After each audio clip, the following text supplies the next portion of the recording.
Good evening, everyone. It's Wednesday, April 23rd, 2025, 11 p.m. here, Central Standard Time in Champaign, Illinois. My name is Jesse, and you are watching Co-op for Two. You're joining me today for the first of an expected 3-episode arc of the Hunt-A-Killer game season, 6-part season known as Curtain Call.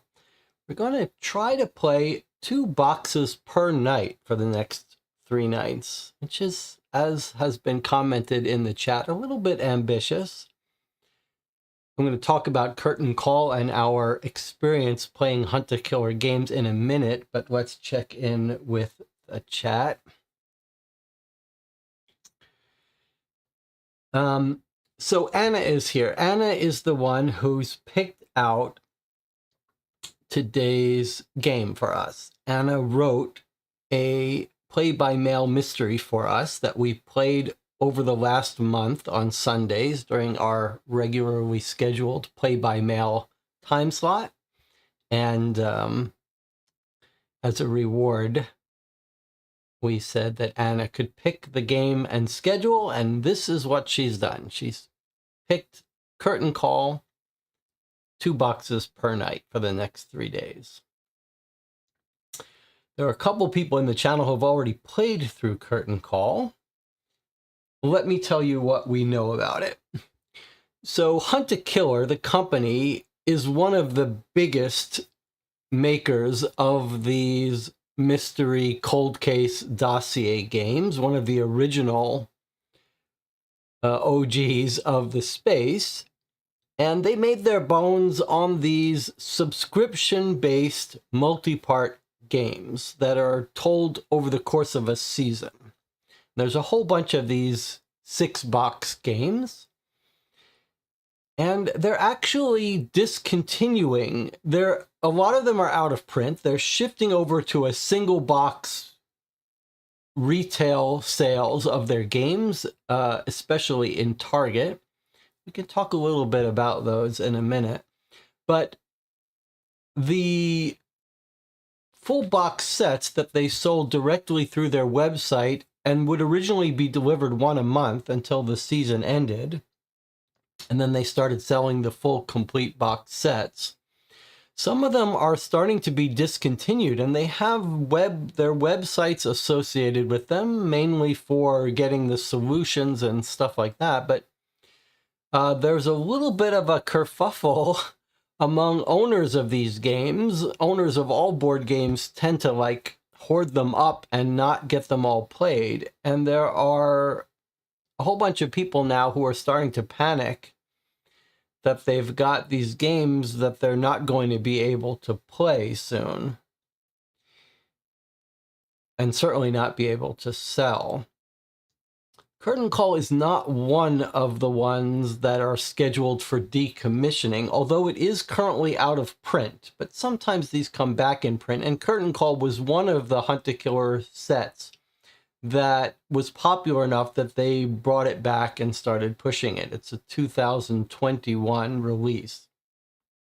So one of the things we may want to consider on this channel is whether we want to make a concerted effort to get hold of copies of the games that are going out of print, the seasons that are going out of print, and try, not out of print is not the right word. If it's out of print, you can still buy it used and play it.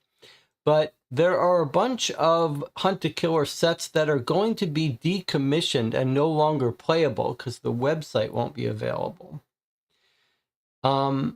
So one of the things that I'm curious from the channel is whether we want to try to get hold of those in the limited window, months really, before they become decommissioned, and try to play them on the channel so they're preserved for history.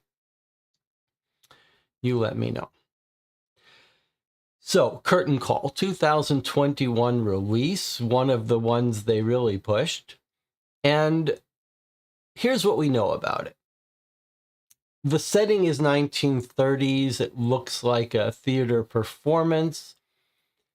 It's rated officially at medium difficulty, but I understand from people who've played it, and we have a bunch of people in the chat who have played this, that it's on the easier side, but that it's got a particularly compelling story. And I think that's a completely reasonable balance. I think, I'd rather have, well, you can be happy on either end of that spectrum, but it's okay for a case to be easier if it's got a good story. Now, my experience with Hunt a Killer is mixed. We've played about 70 hours of Hunt a Killer games on this channel. That includes 2 full seasons of Blair Witch Season 1 and 2, which I really liked, both of those. We played those around Halloween for the last 2 years. Very happy with that set. I'm a big fan of these long-form games, and so there's something very enjoyable about playing a game that continues. My experience with the standalone boxes have been more mixed. And I did a spoiler-free review of a set of 3 or 4 of them that they released in a burst. That was Murder at the Motel and a couple others, where I felt like there was a real disconnect between the makers of Hunt a Killer, the designers, and me, sort of a reliance on ciphers and brute force. And Hunt a Killer has a reputation, a well-deserved reputation, for overusing ciphers and making them sort of unpleasant. But recently, the standalone Hunt a Killer boxes, there have been a couple of sort of deluxe ones.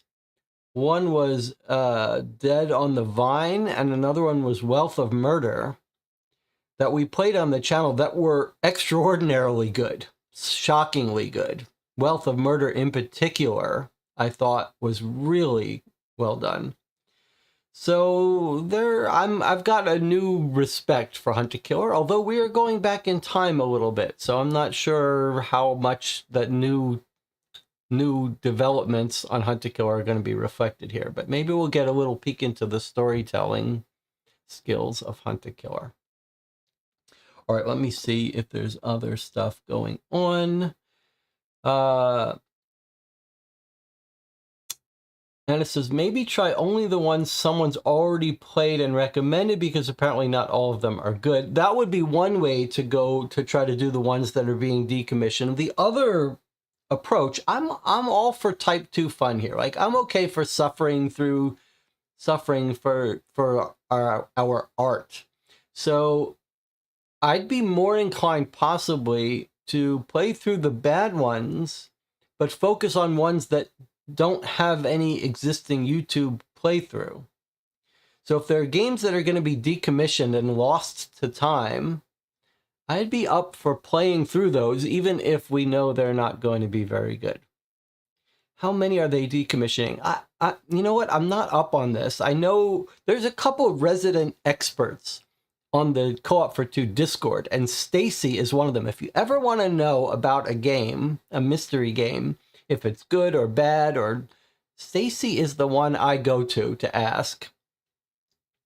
I've got a couple of them, but Stacy is my go-to.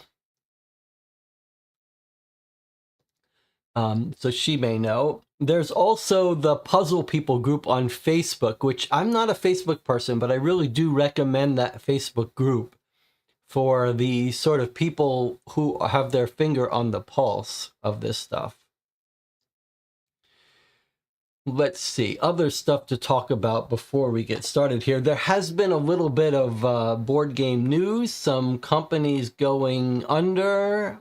There's some fear, but partly because of tariffs, but really because I think this board game space is a little out of hand here with the price of these Kickstarter games and the cost of developing them. And costs going up for a single. We played a game yesterday, not yesterday, a couple days ago, the Egyptian Enigma on the channel. Very easy game, took us an hour to play.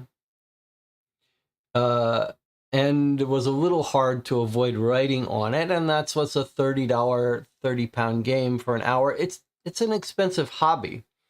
But the reason I want to mention that is by way of thanking the Patreon supporters of this channel.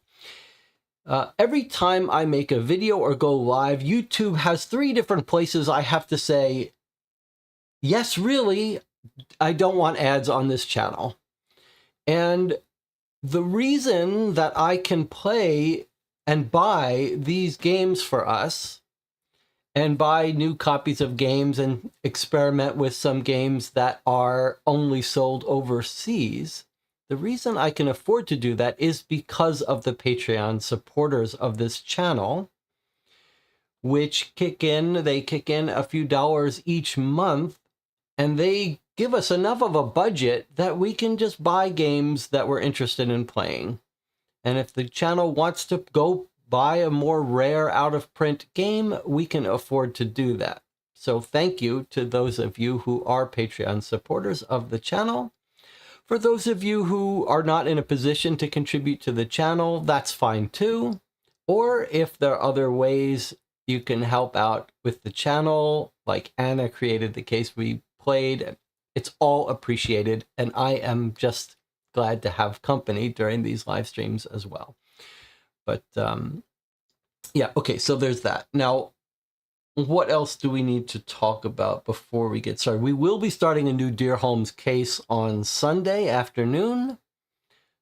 The group will decide live whether you want to play the latest case or an older case. I guess we're ready to start. Dispamonite says they're decommissioning 8 of them.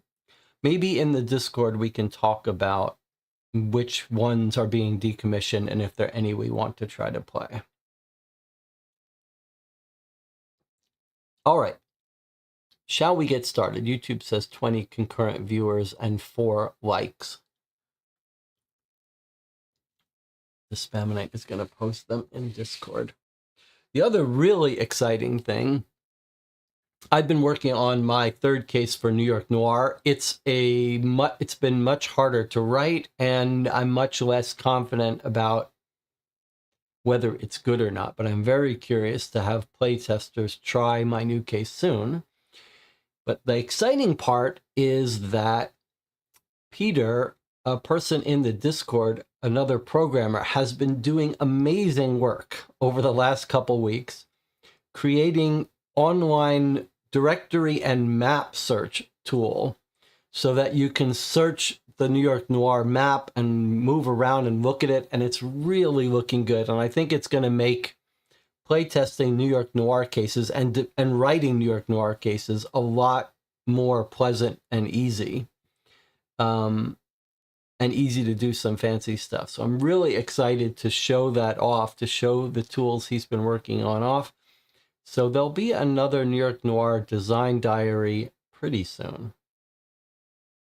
Okay, let us get started with Curtain Call and see what we're... Oh, I see. Okay. All right, so there's our boxes, and we'll be playing box 1 today. Is that how they did it? That seems new to me. All right, let's put this away.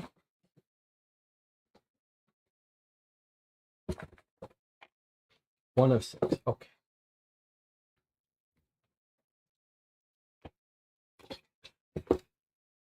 The other thing I did recently is tweak the volume of the tablet. So hopefully we won't have tablet audio that's too low. All right. And I did zoom in a little bit here. All right, let's see what we've got here.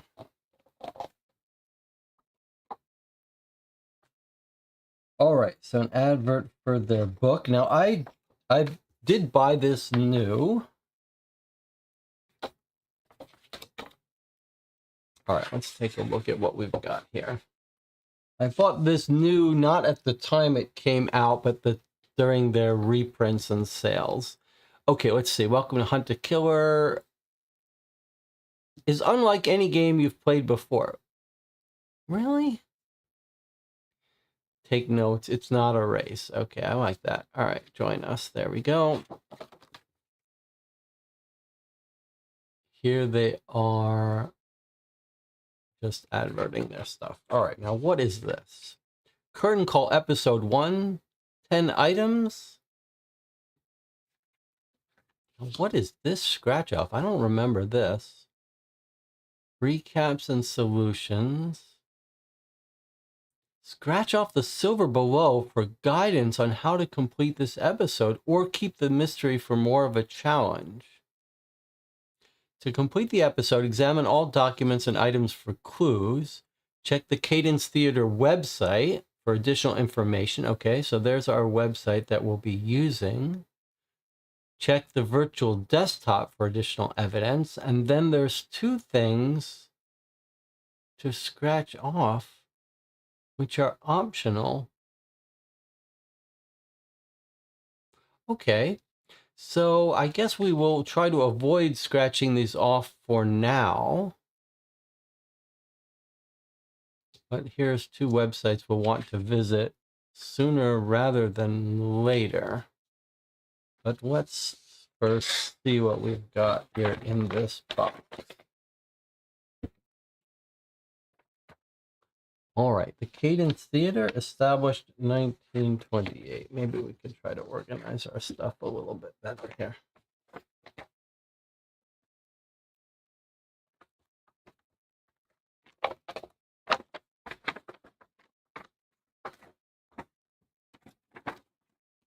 What the?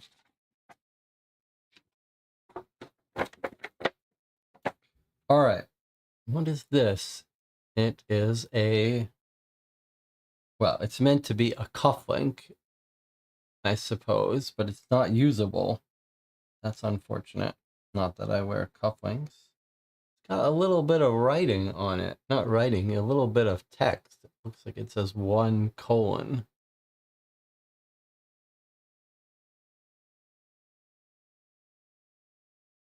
Nice little piece of metal, although it's not a working cufflink.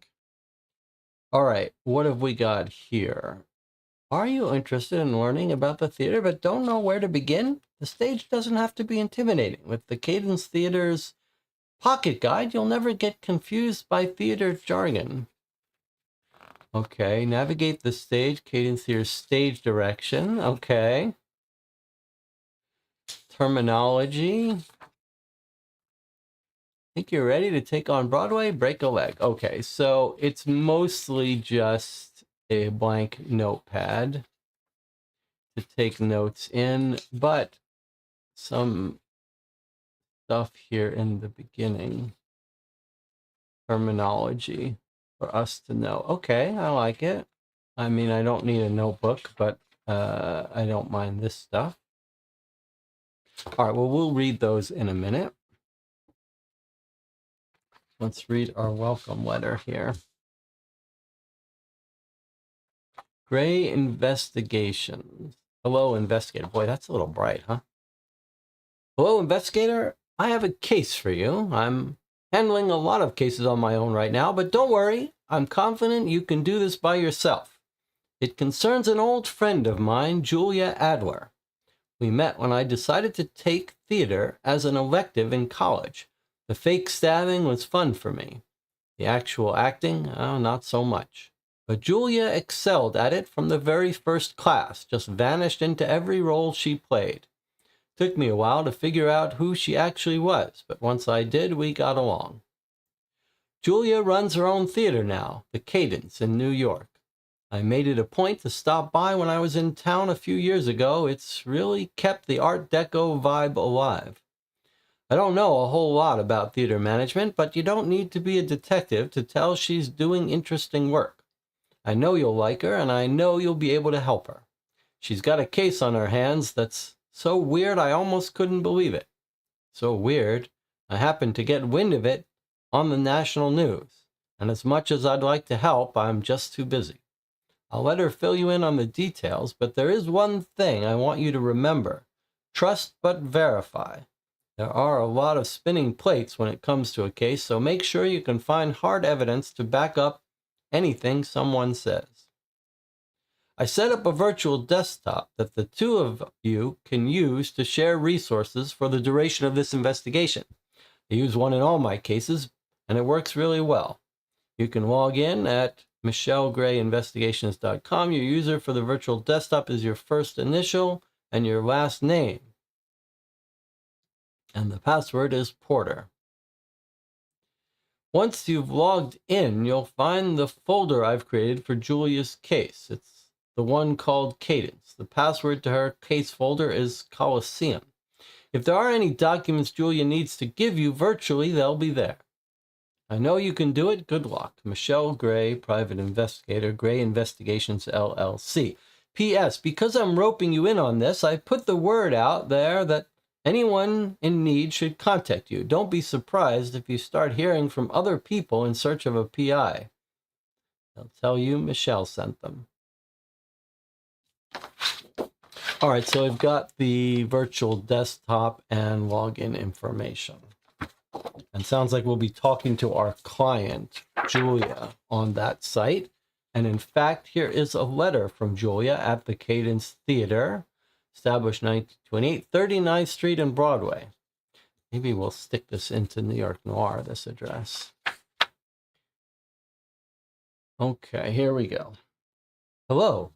First of all, thanks for taking my case. I don't know what I would have done if Michelle hadn't put us in touch. I'm not sure how much she's told you, so I'll start from the beginning. I run the Cadence Theater, which has been in my family since the 1930s. Money's tight, so I recently decided to see if we had any antique costumes that might be worth selling. I wasn't exactly thrilled at the thought of auctioning them off, but I owe it to my family's legacy to keep this place going. Anyway, I finally started doing an inventory of our costumes, and I got to this trunk at the very back of the attic. When I opened it, there was a body inside. I thought at first it was a fake mummy from some old stage production. I even took a picture to show my property master. Then I noticed this awful smell and realized it wasn't a prop at all. While I was waiting for the police to show up, it occurred to me that the body might belong to Viola Vane. Back in the Depression, she worked at the Cadence as an actress, a pretty good one by all accounts.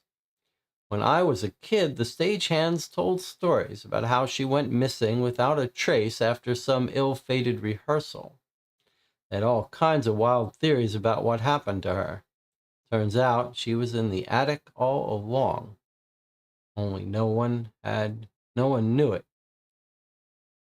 It's horrible to realize that every moment I've spent here, pretty much every moment my dad and my grandparents spent here too, for that matter, she was up there waiting for someone to find her. Anyway, the police came and processed the scene. We got the full crime lab experience for a few days. However, once they confirmed it was Viola Vane and realized they weren't dealing with a recent homicide, the investigation started to fall down their list of priorities pretty quickly. I'm sure they have more pressing issues to deal with than a cold case that's more than 80 years old. This poor woman doesn't deserve justice any less because she was murdered a long time ago. I realize any leads must be stone cold by now, and that her killer's probably dead and gone, but I still want to do right by her if I can. I know the police don't have the same personal connection to this crime as I do, but I get the feeling they haven't been very thorough. After they released the theater back to me, I took another look around the attic and found an old cufflink stuck between the floorboards, basically right under the place where the trunk was. When I brought it to them, they said it could have wound up there anytime, so it wasn't of sufficient evidentiary interest, whatever that means. Well, maybe they're right, but it makes me feel like I can't rely on them to solve the case. And I need to move things forward as quickly as possible. It was bad enough that the theater had to close down while they processed the crime scene, but the press has been hassling me endlessly too. Worse yet, the theater's board of directors is blaming me for all this. I don't know what they wanted me to do, pretend I didn't find a body? I need you to help me clear this mess up so that things can go back to normal. I'm sending you as much information as I can about the theater from around the time Viola disappeared. We have lots of old records from that era, but it's going to take a while to comb through them. I have to admit that some of the handwriting can be a little hard to read, but I've had enough experience puzzling through my grandparents' records that I'm actually pretty good at making out what they say, in case you have trouble parsing any of the cursive. I've left transcripts of handwritten documents on the virtual desktop Michelle set up for us. I'm also sending some official documents from the police investigation. I can't say how I got my hands on them, but it might involve a forensic anthropologist who's a closet theater nerd and some extremely good tickets to a hip-hop musical about a certain founding father. I just figured if the police aren't doing anything with this information, maybe you can.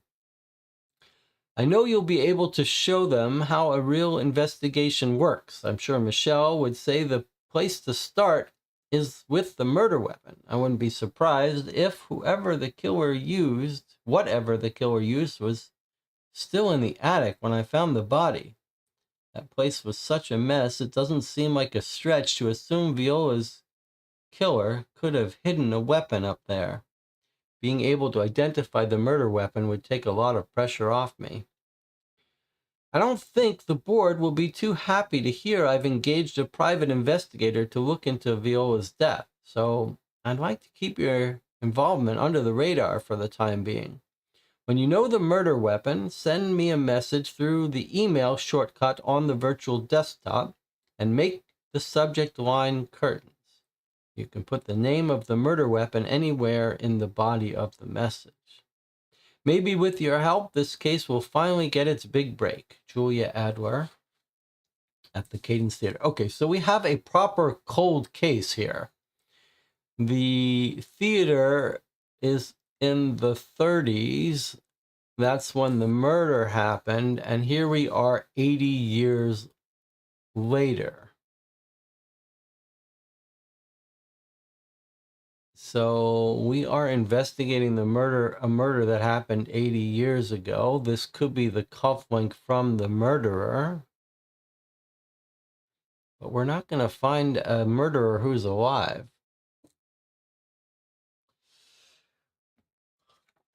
All right.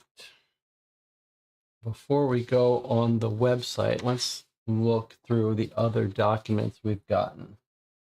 Here's the forensic report and the inventory of the attic you were asking about. Still can't believe you got us orchestra seats. See you Friday, Salma. Okay, that's her contact at the police or medical office. Then we've got the Cadence Theater, the Strange Duo, and we've got, it looks like, an old playbill from an old performance. And there's Viola Vane. Let's take a look at who we're trying to get justice for. Now, I changed the camera angle. I wonder if that's going to confuse it here.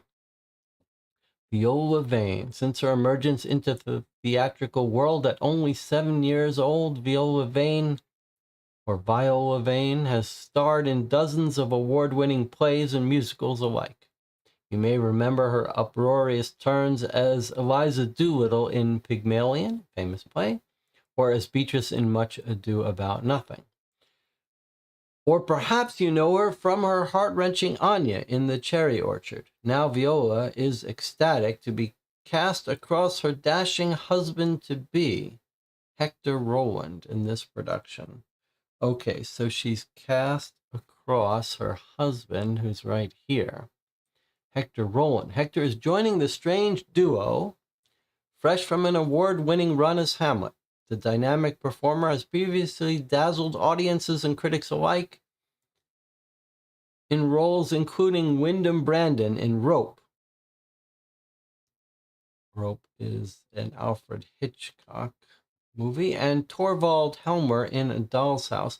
Between Broadway runs, he lectures on dramaturgy at his alma mater in New Haven. He's overjoyed to share the stage with his lovely fiancée, Viola Vane.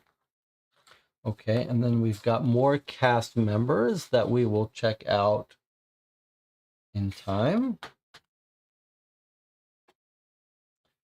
We've got a little synopsis of the play.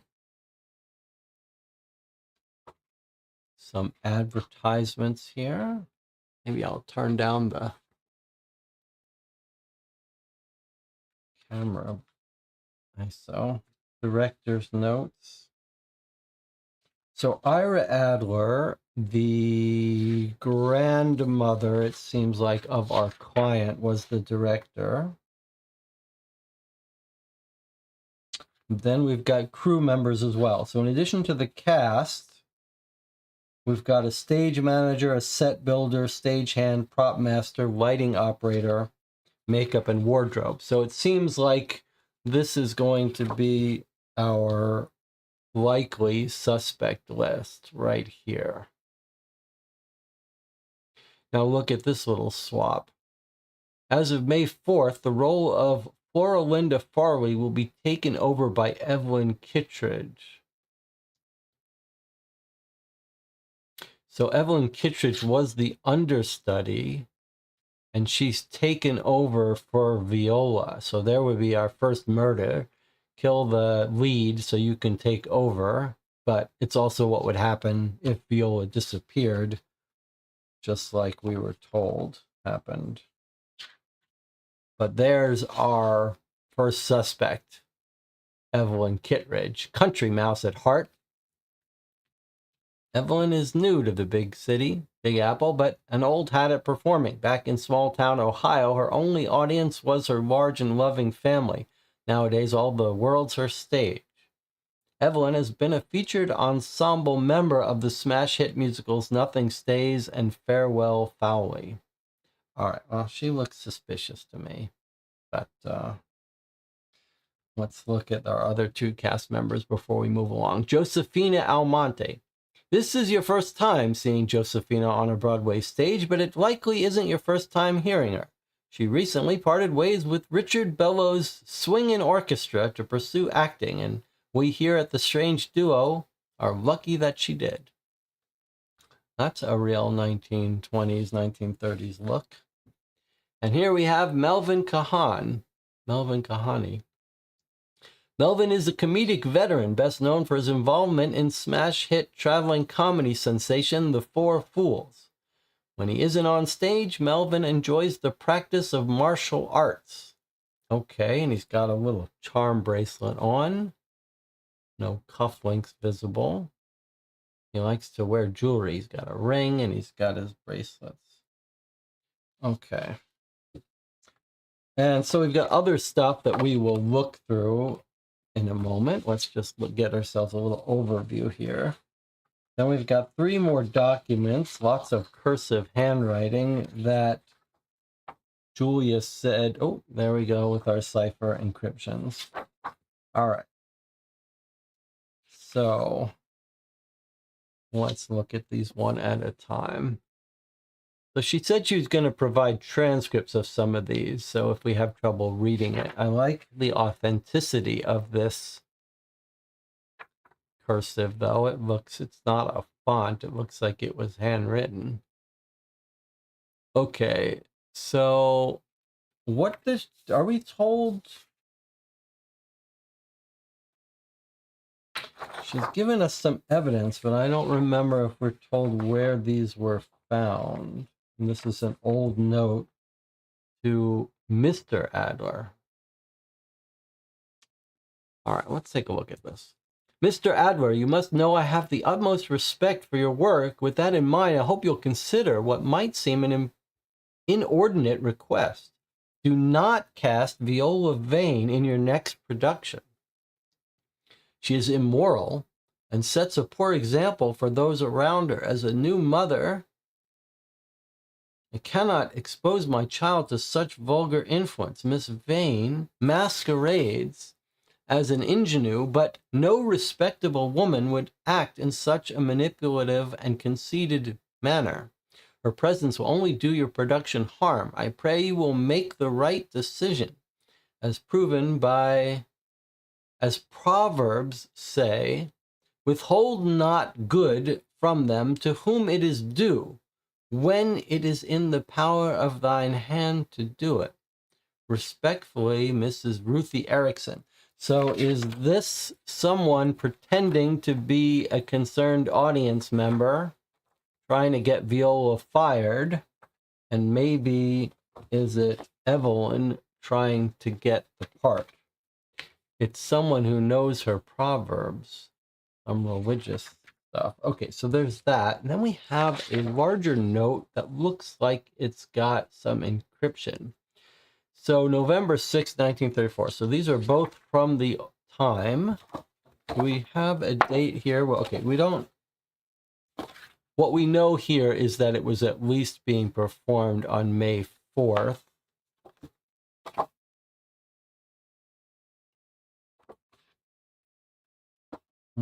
Do we have a date here? Well, presumably around the 1934. Okay, let's take a look at what this is. To do blocking points for rehearsal, edit, scene, Ira, check rigging, check painting, cover not solo, did mailbox, Evelyn's makeup kit, did costumes, pull out more. We may have to look at the transcript of this. For home, milk, day cleaning, some Cosmopolitan, rehearsal notes. So these could be director notes. Myself, get there early to set up. Maybe this is the stage production person notes or the director's notes. And then Viola, V, is forgetting her lines. Okay, he's keeping track of how many times she's forgetting her lines. Run lines with her tomorrow. That's not a stage producer. This sounds like the director now.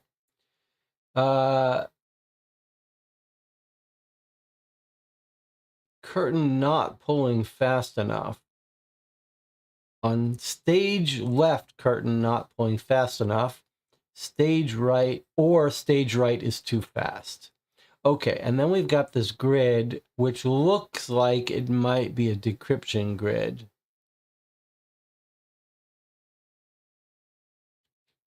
Of some sort. Okay, and here's notes continuing, same handwriting. Adjust lighting cue, tighten blocking, and then here we have what looks like code.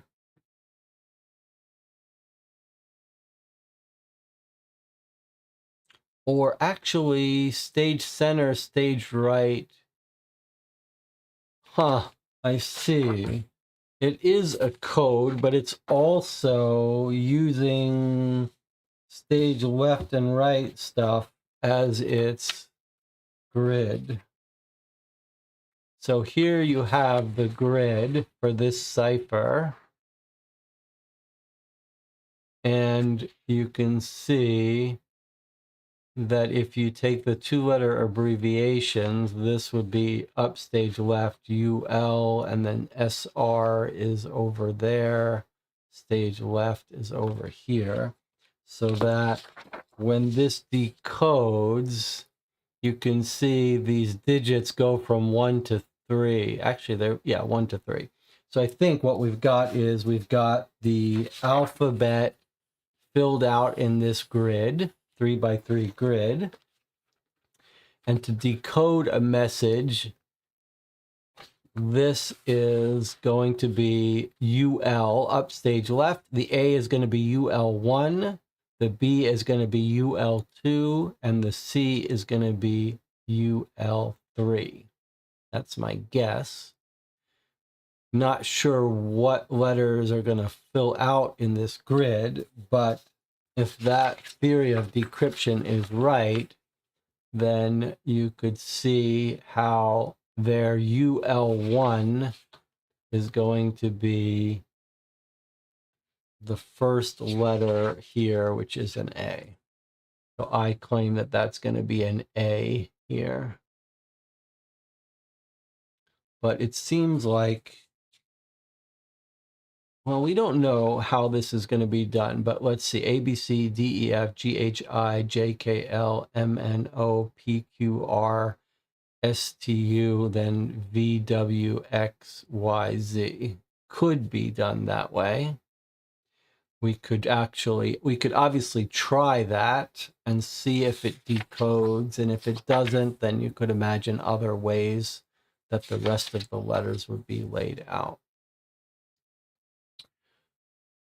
All right. Pretty fun. Unreasonable. Okay, more director's notes. I believe these are director's notes, but we can study them and read through them in detail as we go along. Let's check in with the chat and see what everyone's thinking so far. I like the idea of introducing suspects for a cold case through a performance pamphlet like that. Nostalgia. There's certain charm for old Broadway performances. The metaphor appearing behind the performance to identify what really happened. That would have been a way better title for this. Okay, I don't know what that's referring to, but let's take a look at the last piece of physical evidence that we've been included. From the desk of Hector Roland. This is the fiancé of Viola. December 25th, 1934. Ira, how are you and Evelyn holding up? I wish we'd had more time to speak during the cast party, but George kept the two of you cornered for practically the entire evening. I wanted to say that you can leave it right here. Truly did deserve better. The two of you were fantastic. Oh, so was I, for that matter. Sometimes these things just happen without any rhyme or reason, and I'll always maintain seeing your show fail spectacularly is a rite of passage in this business. Honestly, I was happy to be relieved of my responsibilities to You Can Leave It a few months early. It was the perfect excuse to take a trip to the country house. I've still been having a hard time coping with everything, you see, and I was hoping the Connecticut air would clear my mind.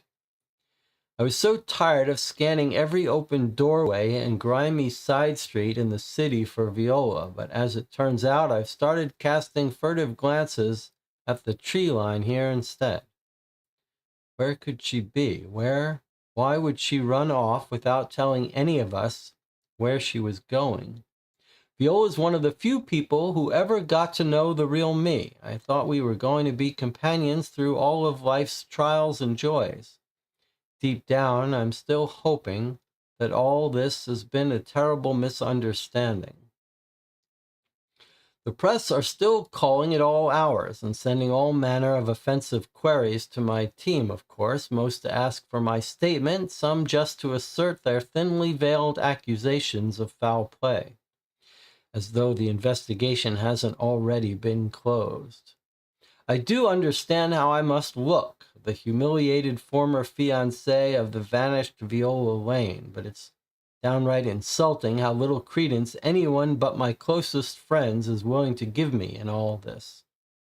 Wherever Viola is, I hope she's got enough money on hand to cover a warm meal and a payphone. One call and I drop everything to bring her home. She belongs at the Cadence with the people who care about her. I know you feel the same, even if things had gotten a bit strained between the two of you toward the end of Duo. Let me know if there are any new developments. Happy holidays, Hector. And then this looks like a code of some sort. You can see the numbers don't go past 26. The first numbers go as high as 24. The second numbers never go higher than 13. So these could be saying letter 17 maps to letter 3 maps to letter 6, or this is a code in and of itself. Either a key or a code, but nothing on the back to tell us what it is. Now, could this be a book code? Let's see how many lines we've got here. 1, 2, 3, 4, 5, 6, 7, 8, 9, 10, 11, 12, 13, 14, 15, 16, 17, 18, 19, 20, 21, 22, 23, 24, 25, 26, 27, 28. So this could certainly be a book code where the first number is the line and the second number is the word. Shall we see if we can't make that work? It would be easier for us if we had an overlay here.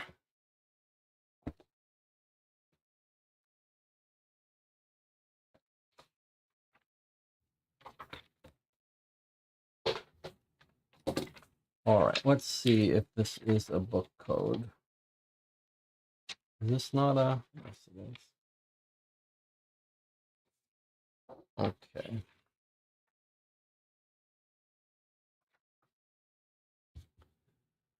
Before I start decoding this, actually, let's take an early break and a moment to remind you that you can only play through this once. So if you stick around with me and join me while we play through it, you won't be able to play it with your own group separately. Although this is out of print, you could find a used copy on eBay surely. So if you think this might be a game that your group wants to play yourself, you can stop watching now, come back after you've played, see how your playthrough differs from ours. For the rest of you, I'll see you in 8 minutes.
All right, we're back, and we were in the middle of trying to decode this under the assumption that this was a book code, meaning each pair is telling us a line and a word.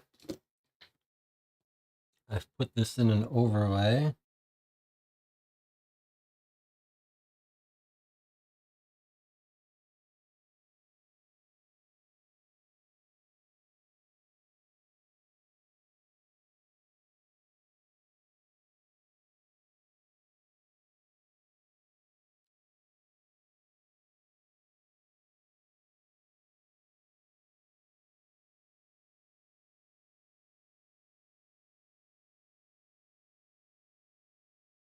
Of course, I've started it here, but you could argue that it could be started here or here, but we'll see. 1710. Sending. Okay, that looks pretty promising. Sending 3, 6. 3, 4, 5, 6. Sending you. Yeah, here we go. It's a book code for sure. 12, 4. 23, 9. 1, 2, 5, 6, 7, 8, 9. Money. 23, 8. Sending you the. I guess we could put here. Sending you the money enough. 24, 10. 1, 2, 3, 4, 5, 6, 7, 8, 9, 10. Sending you the money enough to 23, 13. 9, 10, 11, 12, 13 to cover 5, 12. 1, 2, 3, 4, 5, 6, 7, 8, 9, 10, 11, 12. Your 7, 10. 1, 2, 3, 7, 8, 9, 10 responsibilities.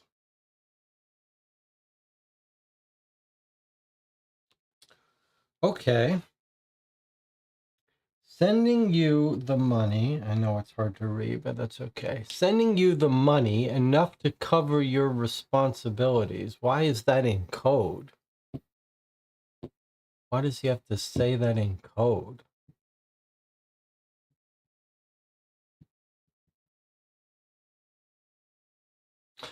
Dorf says, oh no, the resale value. No, maybe you didn't notice that I put this in an overlay.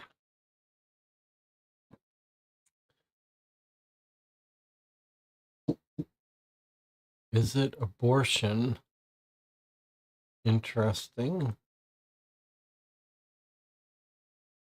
It's an interesting idea. I'm not sure why he would have to write that in code if he's writing a letter from him to her. All right. We haven't opened the forensic report. I suppose that would be a good thing to do next, and then maybe we'll check the online.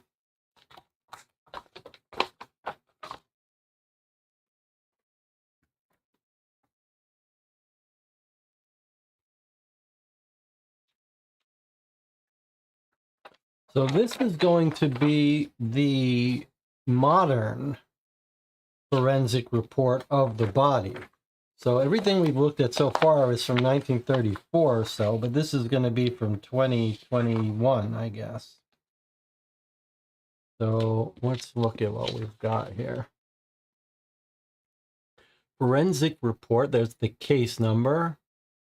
Mendia Memorial Laboratory of Forensic Anthropology, Whitlock University. Analysis performed by Dr. Salma Khatib. This is her contact. Context.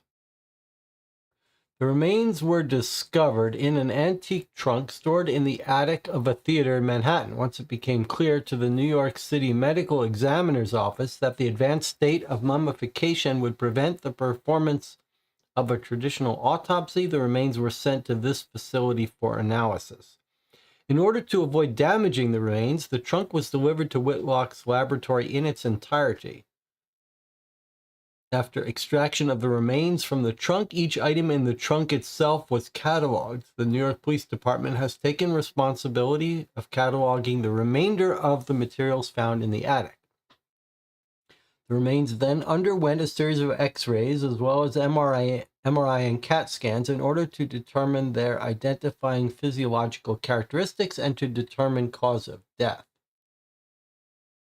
Condition of remains. The remains have undergone extensive mummification and are remarkably well preserved. This is likely due to a variety of environmental factors. If the remains were placed into the trunk and subsequently experienced low humidity or extreme temperatures soon after the time of death, spontaneous mummification may have occurred within a number of weeks.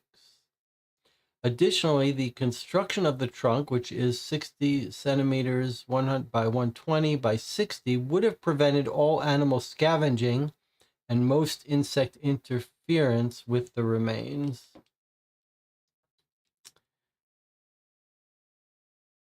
Experienced low humidity or extreme temperature soon after the time of death. That might be a little bit of a clue for us to consider. Like, if they had just dropped this trunk in the attic right away, maybe it wouldn't have mummified. So maybe we think something else was done with it. The remains themselves were arranged such that the body's left sagittal plane faced downward. Since the most dramatic perimortem trauma was inflicted on the left side of the cranium, it can be reliably assumed that death occurred before the remains were placed into the trunk. So head was damaged on the left side, and the left side is face down. So the assumption is she had to have been attacked before she was put in the trunk.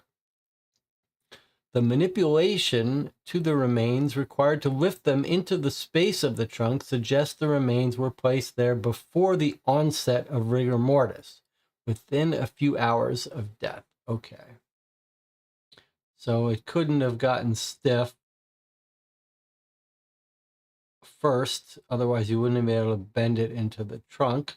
There's still the possibility that she got in there alive if we have some other way for her to get injured, like something smashing up through if the crate fell. She was in this trunk and it fell, maybe that would damage the side facing down, but okay. Clothing and accessories. On the remains, she was wearing a knee-length black wool coat. Pockets found to be empty. Garment is in relatively good condition. Calf-length heather green and wool dress. It's likely that the material of this garment absorbed some moisture from the remains, aiding in the mummification. Fabric of the garment is in extremely poor condition. She's got a girdle constructed of elasticized material in very poor condition. A bandeau-style satin brassiere, drastically discolored in poor condition. Satin tap pants, drastically discolored in poor condition. Semi-sheer rayon stockings, drastically discolored in poor condition. Green side-button shoes with 3-inch heels, size 7, comprised of leather and suede, somewhat discolored with age, but overall well preserved. White gold wristwatch with 12 marquee cut emeralds inlaid around the perimeter of the watch's face. Affixed to the left wrist, year manufacture 1934, glass of watch face is shattered. Internal mechanisms appear to have been knocked out of place through blunt force. Time on the watch's face reads 5:57. Okay, this is interesting. Is this consistent with the theory that she was sort of hiding in the trunk and it dropped and killed her when it landed? That's interesting. Doesn't sound like robbery was a motive. She's got some expensive watch on with emeralds. And we have our classic watch stopped at the time of death. 5:57, it looks like. That could be AM or PM, we don't know. Very interesting. Perimortem trauma. There is a depressed fracture in the upper left quadrant of the cranium's frontal bone near the coronal suture. The fracture is 8 centimeters in diameter, circular in shape, indicating the use of a weapon corresponding size and shape. The blow lodged numerous shards and splinters of bone into the frontal lobe of the cerebrum. So hit in the front of the head, it sounds like, with the round ball of a cane, perhaps? 8 centimeters in length. That's pretty big. Initial x-rays also indicate a foreign body embedded into one fragment of the subject's frontal bone. Extraction efforts revealed this body to be a single cabochon cut ruby. Well, 3 centimeters in length, 3 centimeters in width, and 2 centimeters in height. In addition to the extensive perimortem trauma of the cranium, there are several unhealed inner linear fractures present on the left distal radius, the left scaphoid, and the left lunate. Paired with the damage to the watch in the same area, these injuries can be understood as defensive wounds. Are they defensive wounds? I'm still hung up on the idea that what if she was in this trunk? Like, I see two interpretations. One is she was brutally attacked with a cane that had a ruby on it that got lodged into her skull, and she's got defensive wounds. So the other possibility is she's climbed in this trunk and her head is resting on this little ruby, and the trunk falls and she gets injured, and the ruby gets smashed into her head, causing this larger wound, though, 8 centimeters, and the ruby's only 3 centimeters. Okay.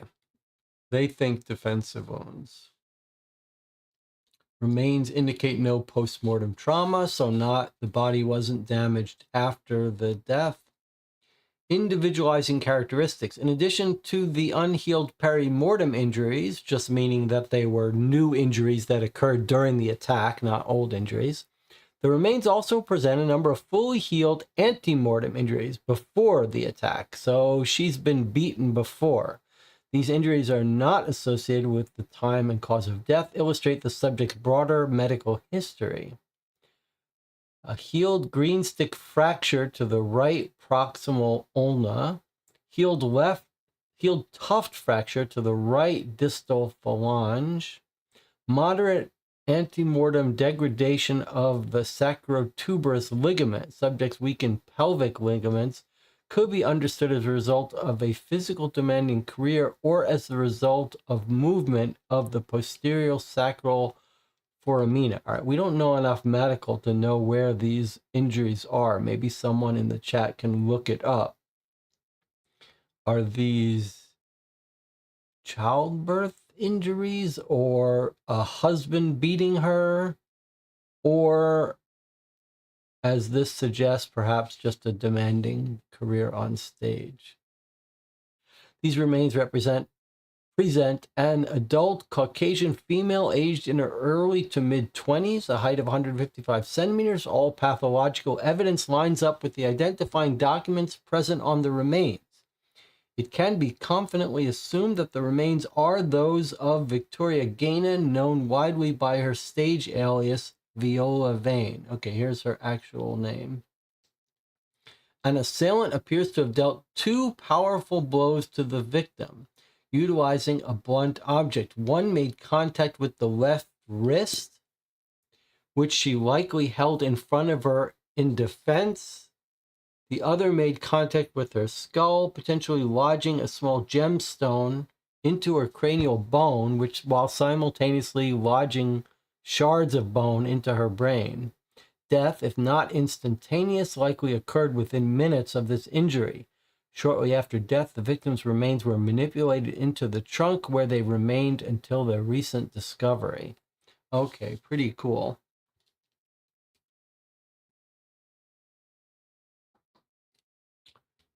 A scepter or something with a big, large ball on the end of it or something at the end of it. Corsican says, seems like maybe we're looking at November, December for her disappearance with low temperatures. Attics tend to be dry and cold. Okay, that sounds reasonable. Of course, we know when she disappeared, so it should be consistent with that, right? She disappeared when she was killed. So I don't think we'll have to guess that. We might have been told already. We might want to reread that. We are going to find it in the attic. Corsican says, I think the ulna is the arm. I don't know the others. Talking about these older injuries. All right, then there's another. Oh, I didn't even open the middle of this. Wow, this is a substantial thing. Okay, wow, look at that.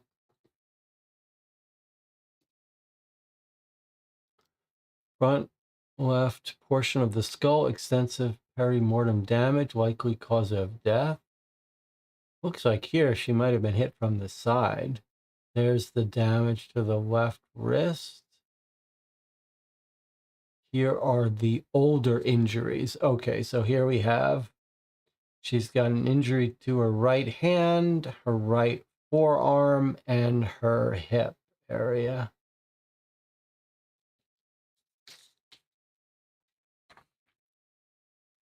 Clothing and accessories continued here. Black leather purse in relatively good condition containing the following: $63 in cash, Actors Equity membership card to Viola Vane, United States passport, describes Mrs. Gaines as a female born on the 16th of June, 1911. Why does she have her passport? She's got her full coat and her passport, like she was ready to travel. Pack of cigarettes, unopened. Sterling silver cigarette lighter. A collapsible knife with a blade of 7.5 centimeters. No evidence of genetic material on the blade. Stainless steel key. Huh. 7 dresses of similar size and cut to the one worn by the remains, made of varying materials. Dress directly beneath the cranial wound was moderately discolored, as was a dress that lay atop the body. Kasselmeyer testing confirmed this discoloration to have been the result of blood in both cases. So a lot other clothing in this trunk that looks like it's probably her clothing. One newspaper severely discolored. Kasselmeyer testing confirmed discoloration to have been the result of blood. So part of why she's mummified is that all her blood was absorbed into these things that were in the trunk. And we have a date of the newspaper, November 4th, 1934.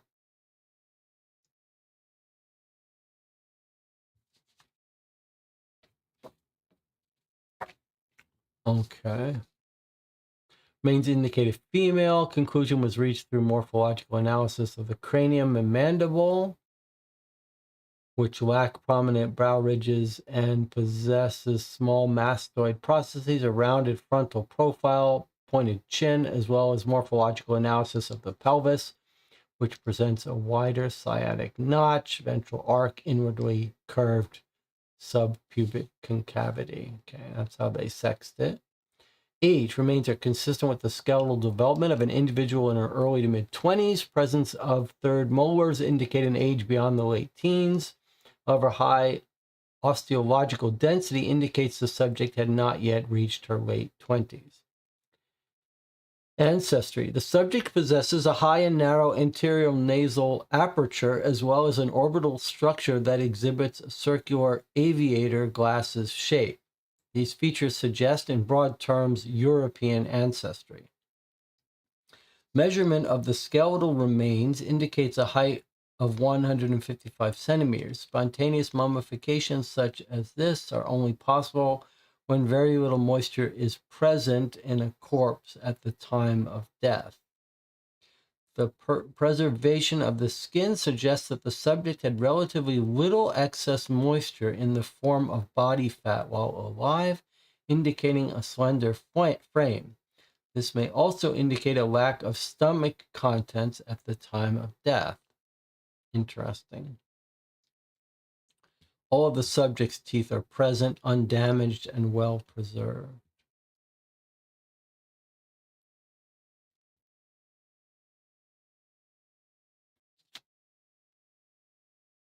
There's always the possibility that this isn't actually Viola, right? It's got her passport, almost as if you could imagine if someone wanted to fake her death, but why would they hide it if they wanted to fake it? That wouldn't make that much sense. Okay, a very cool forensic report. Now let's look at what this second sheet is.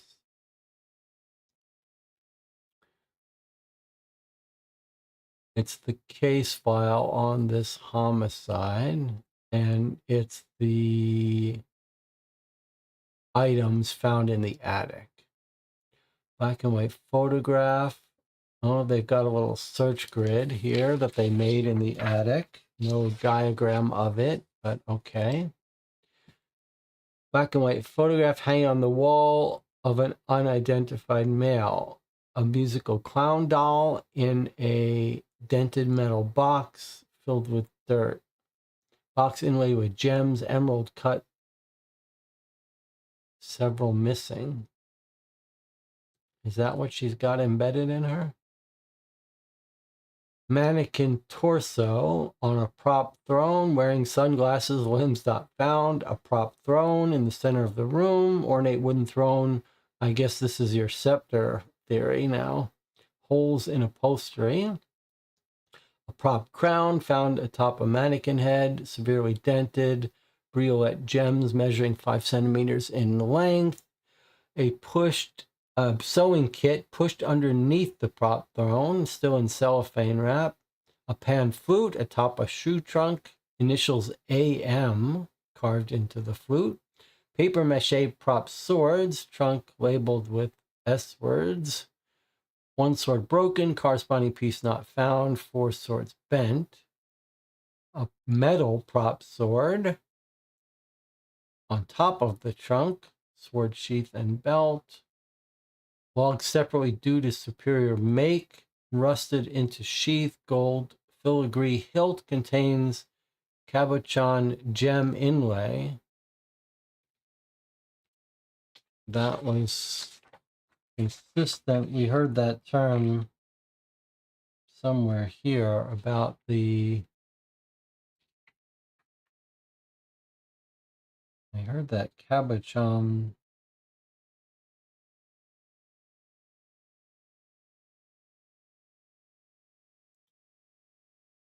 Somewhere we heard about the cabochon. Okay, let's keep going. Filled binders of various musical composition, a paper mache head with fake blood,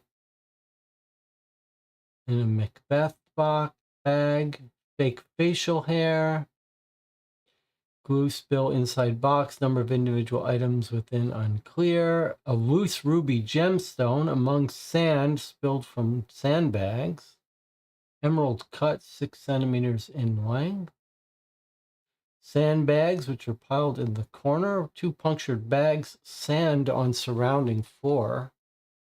Were these gems inside this bag? Inside the sandbags? Why would you leave them there? Metallic eagle sculpture among the sand spilled from sandbags, 5 inches in wingspan. Fissure running throughout, perched atop. I guess these are all trying to distract us as potential weapons. We've got a coat rack. Bears are carved into it. We've got a bear costume labeled Mr. Sanders. Remember, we're looking for the murder weapon. Is this it right here? Staff. 5.5 inch, 5.5 foot, I guess, wooden, 5.5 inch wooden shaft. Headpiece missing. 5.5 inches? That doesn't sound right.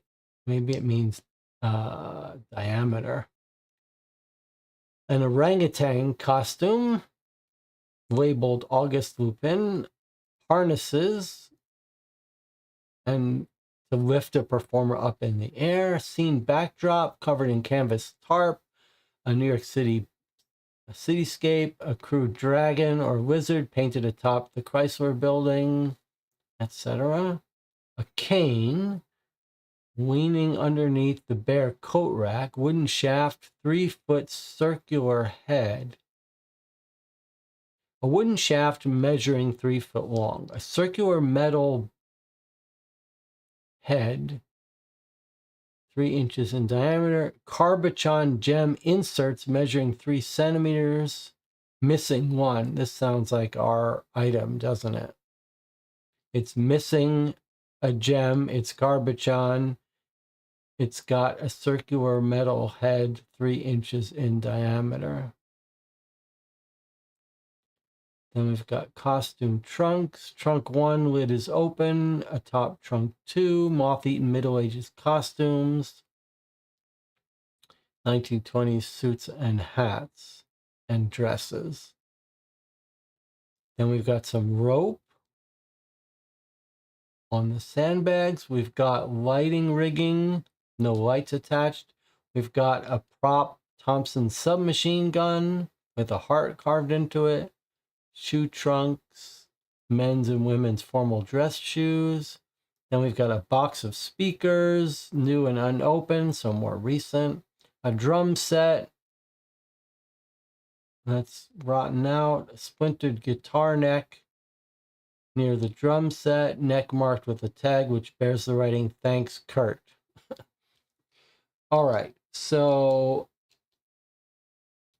everyone has spotted the same thing. It certainly seems like it's the cane, but how do you reconcile the 3-inch diameter circular head with the fracture that is 8 inches in diameter, indicating the use of a weapon of corresponding size and shape? And then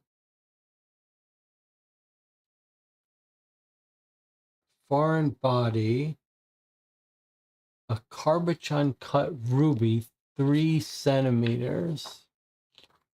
So how would you get an 8 centimeter wound from a 3-inch cane? What if it's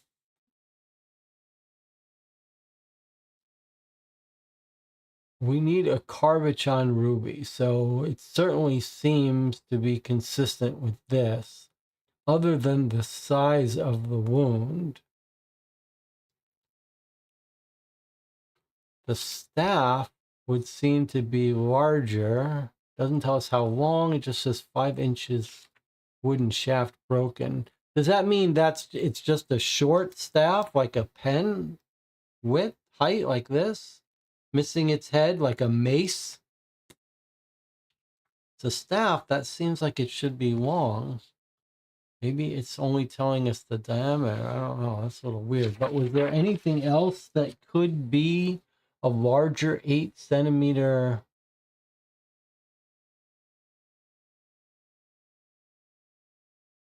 Here is the metal sword that also has Carbachon gems. Gem inlay in 2 centimeters in width, 3 centimeters in length is missing. So could she have been hit with the hilt of a sword?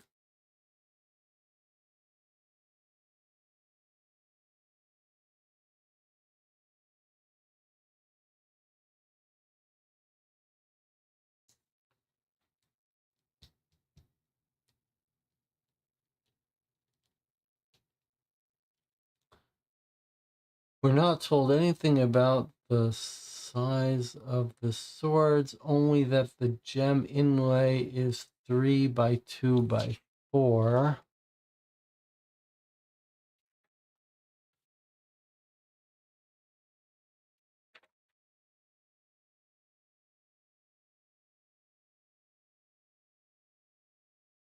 The cane has gems that are 3 by 3 by 2. The ruby cut gem is 3 by 3 by 2. That certainly sounds consistent with this. 3 by 3 by 2, missing one. I think we've got the cane here. It's just that it's caused a larger wound.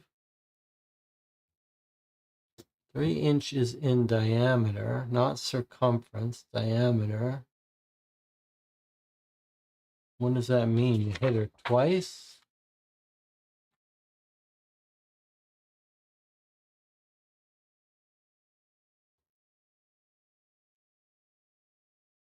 A fracture, 8 inches in diameter, circular in shape.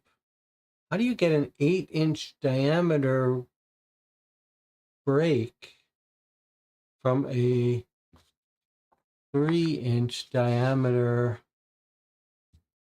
cane?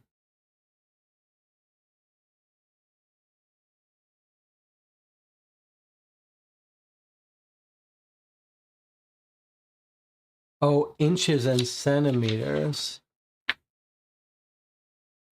Okay, good catch. The fracture is 8 centimeters and the cane is 3 inches. Okay, very good. Very good. We've got our murder weapon now, the cane. All right, very good catch. Very straightforward, but we missed it. Inches to centimeters. Okay, well done. 3 inches is about 8 centimeters. Okay, so that was DJ Money. DJ Money Cut is telling us, is the one who pointed out 8 centimeters is 3 inches. All right, so we've got our murder weapon. We've got our murder weapon. So we could go ahead and report that, but we should do our due diligence and look at the other stuff. So we haven't been fully through the cast and crew yet. We haven't been fully through the details of this, and we haven't been fully through the extra material here. But I think what we should do is visit the website first and see what we've got for us there. So let's bring up our browser here. Maybe we'll try Firefox today. All right, so we've got 2 websites. One is the Cadence Theater website.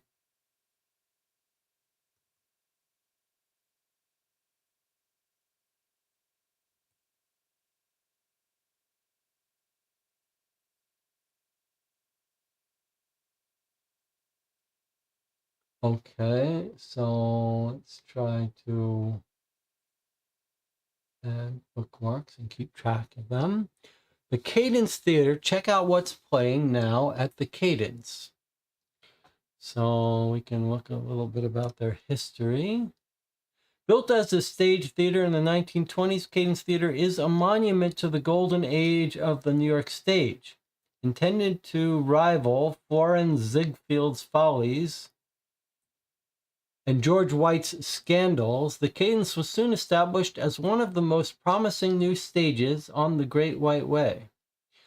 Though the theater weathered difficulties during the Great Depression, including the notorious disappearance of the actress Viola Vane, the Cadence managed to thrive under new management, emerging in the 1940s and 1950s as a haven for experimental performance art and a stage to watch for up-and-coming talent. Unlike many theaters of its era, the Cadence survived the downturn of Manhattan's theater district, adapting to the times by diversifying its offerings. Throughout most of the 1970s and 1980s, the theater operated primarily as a cinema before returning to its roots as a stage venue in 1995. The Cadence Theater has been family-owned and operated for over 80 years. The Adler family is proud to continue its commitment to supporting innovative entertainment and advancing unsung voices in the arts. Here's Zelda Ayres in the Cadence's first musical review, Bird of Paradise, 1928. Oh, this really gives you a sense of this place being real, huh? Okay, here's the chorus for Glitter and Gold, 1932. The Cadence original owner, George Erickson, and his wife, Ruth, 1930.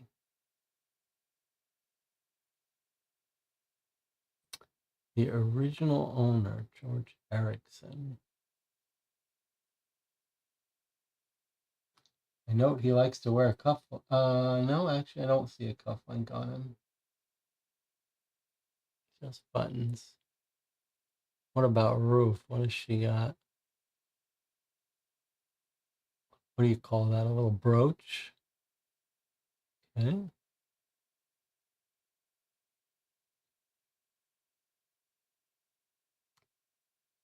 Fencing practice for Kill Me Catherine, 1937. Choreography by Yuri Balanchin for Comrades in Arms, one of the Cadence's more experimental productions, 1939.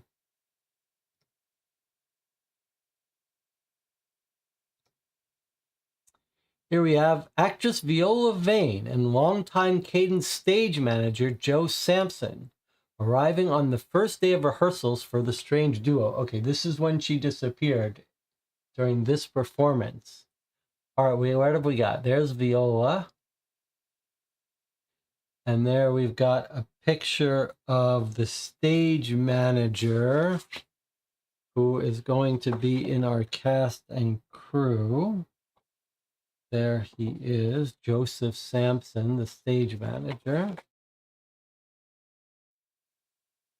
All right. Anything jump out at you there? That's not the outfit. There's her purse.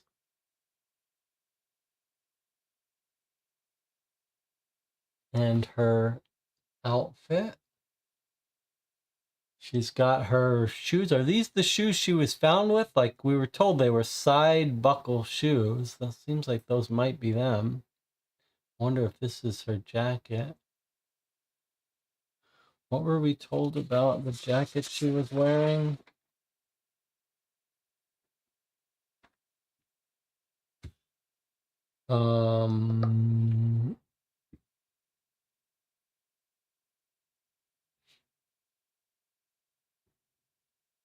Black leather purse. That looks like that might be her purse. Where was the other clothing?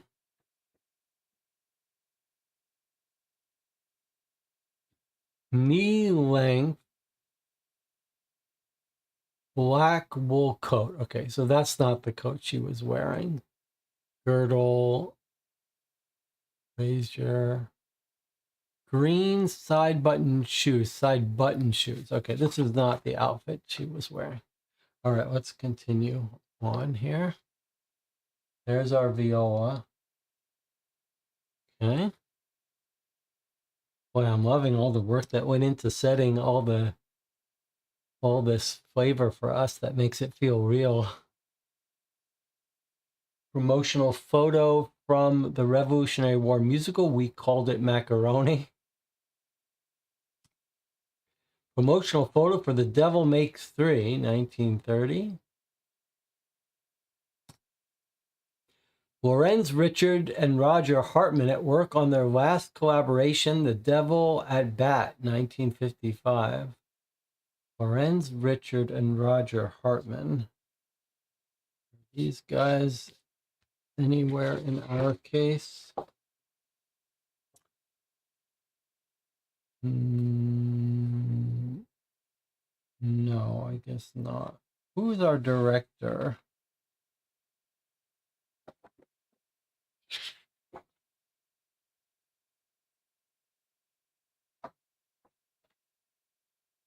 Simone Nielsen is the writer, and Ira Adler is our director. Okay.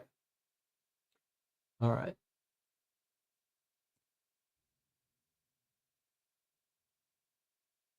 I'll read the end here.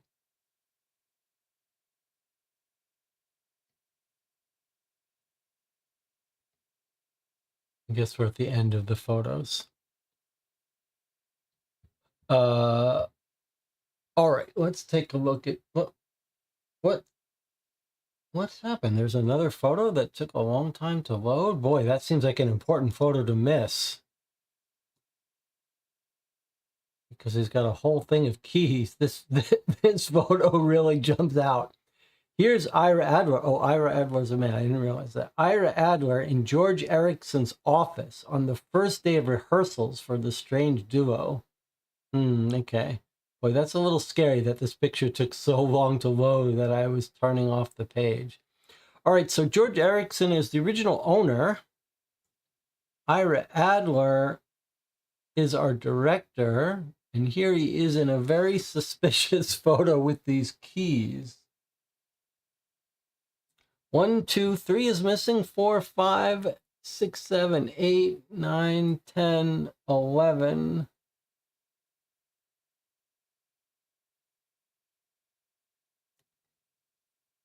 Nine, 10, 11, 12, 13, 14, 15, 16. Okay, we have 16 keys. And it sounds like we're going to find a key and be able to match it to a room. Sounds like we're going to come across a key and be able to identify what room it is based on this. Let's take a screenshot of this because I have a good feeling we're going to need it again.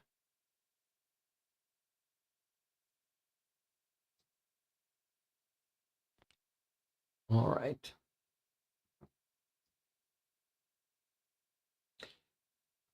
Okay, the letter with the code was to Ira. I thought it was a woman's name, but he's a man. Yes, Ira is a man. Okay, let's keep going here. So this is, I guess we should move along. Let's take a look. All right, so here's Ira, our director. And does anything else jump out at us besides the keys? We've got some books here. What is he reading?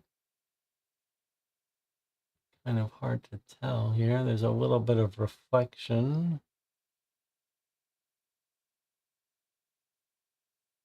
He's got a globe here on his desk. A lamp. Some plants. Lots of globes. Okay. What about cufflinks? None visible.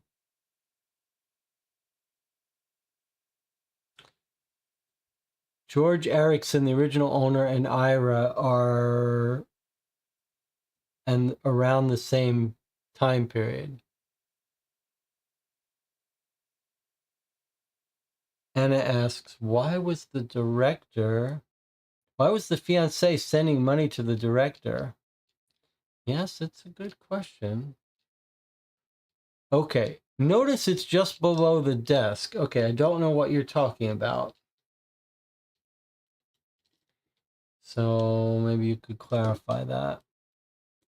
Feels like a play on Rogers and Hart. Notice it's just below the desk. I don't know what that means.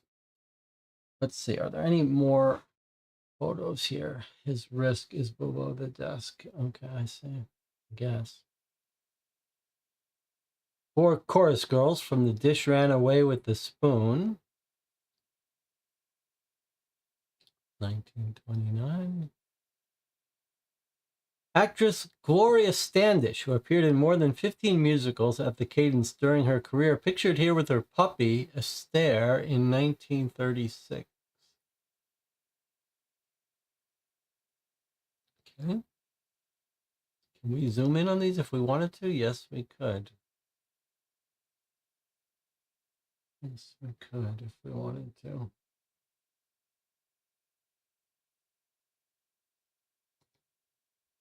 Last call at the Grace Note Bar after the repeal of Prohibition, 1933.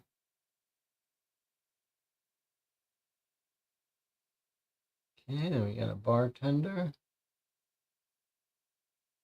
People drinking.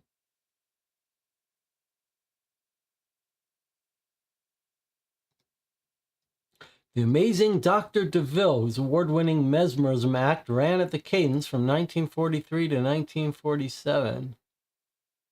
Any cufflinks on him? Not that I can see. The chorus line for Hats Off, 1930. Can we go? Do we want to go full screen? Let me see if I do this. Okay, there's Hats Off, 1930.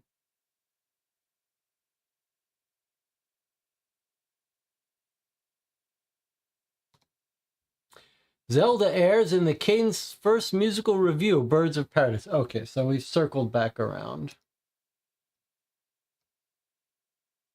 We want to take another look at Erikson.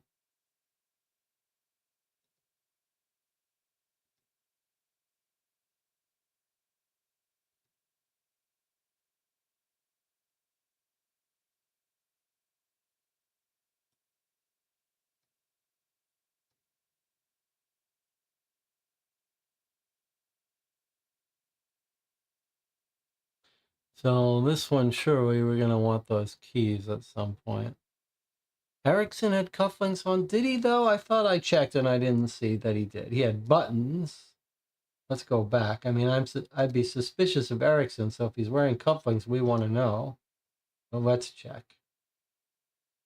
So I don't see him having any cufflinks. It kind of looked like it was tempting us to think he did, but he doesn't. It's just buttons. Cufflink is an alternative to a button. 2 slots, cufflink goes in, holds the sleeve together, holds the cuff together, just as a button would.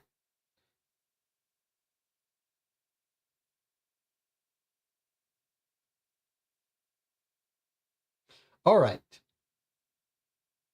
Pretty cool. Let's go and take a look at this video now, and we'll test our audio ability here. All right.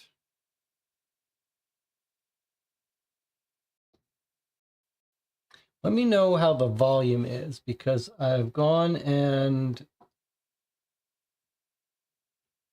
increased the volume. So we'll see how we do here.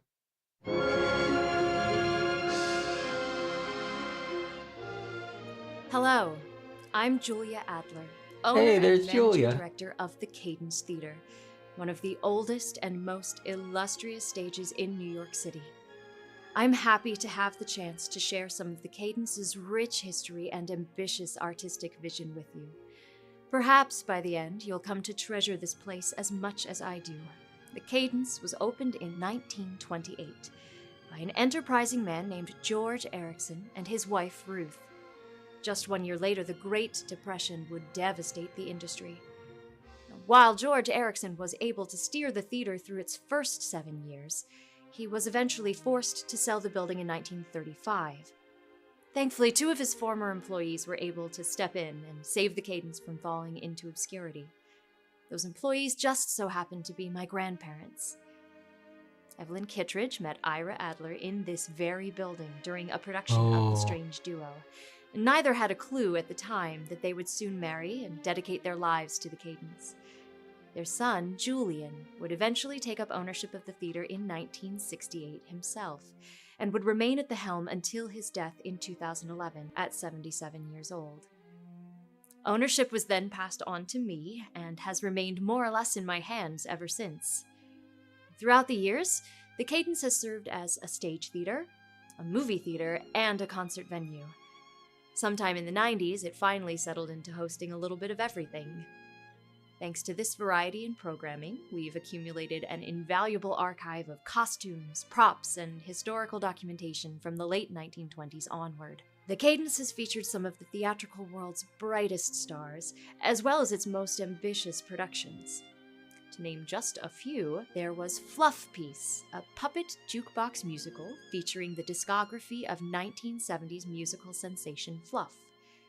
Chestnuts Falling, a psychodrama in 14 acts written by little-known genius Arthur Hughes, and 13 Angry Bakers, a series of short improvisational plays featuring heavy audience participation and a working oven.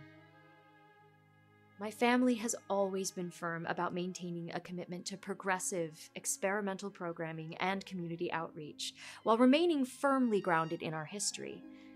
Despite any and all pressure to the contrary, no Adler will ever abandon that core mission. If you're interested in what you've just heard, consider seeing a show or attending one of our workshops. Or if you believe in our mission and would like to see the Cadence Theater remain in operation, consider setting up a recurring donation. Ultimately, theatergoers like you have always been and will always be the lifeblood of this place. I hope to see you here soon.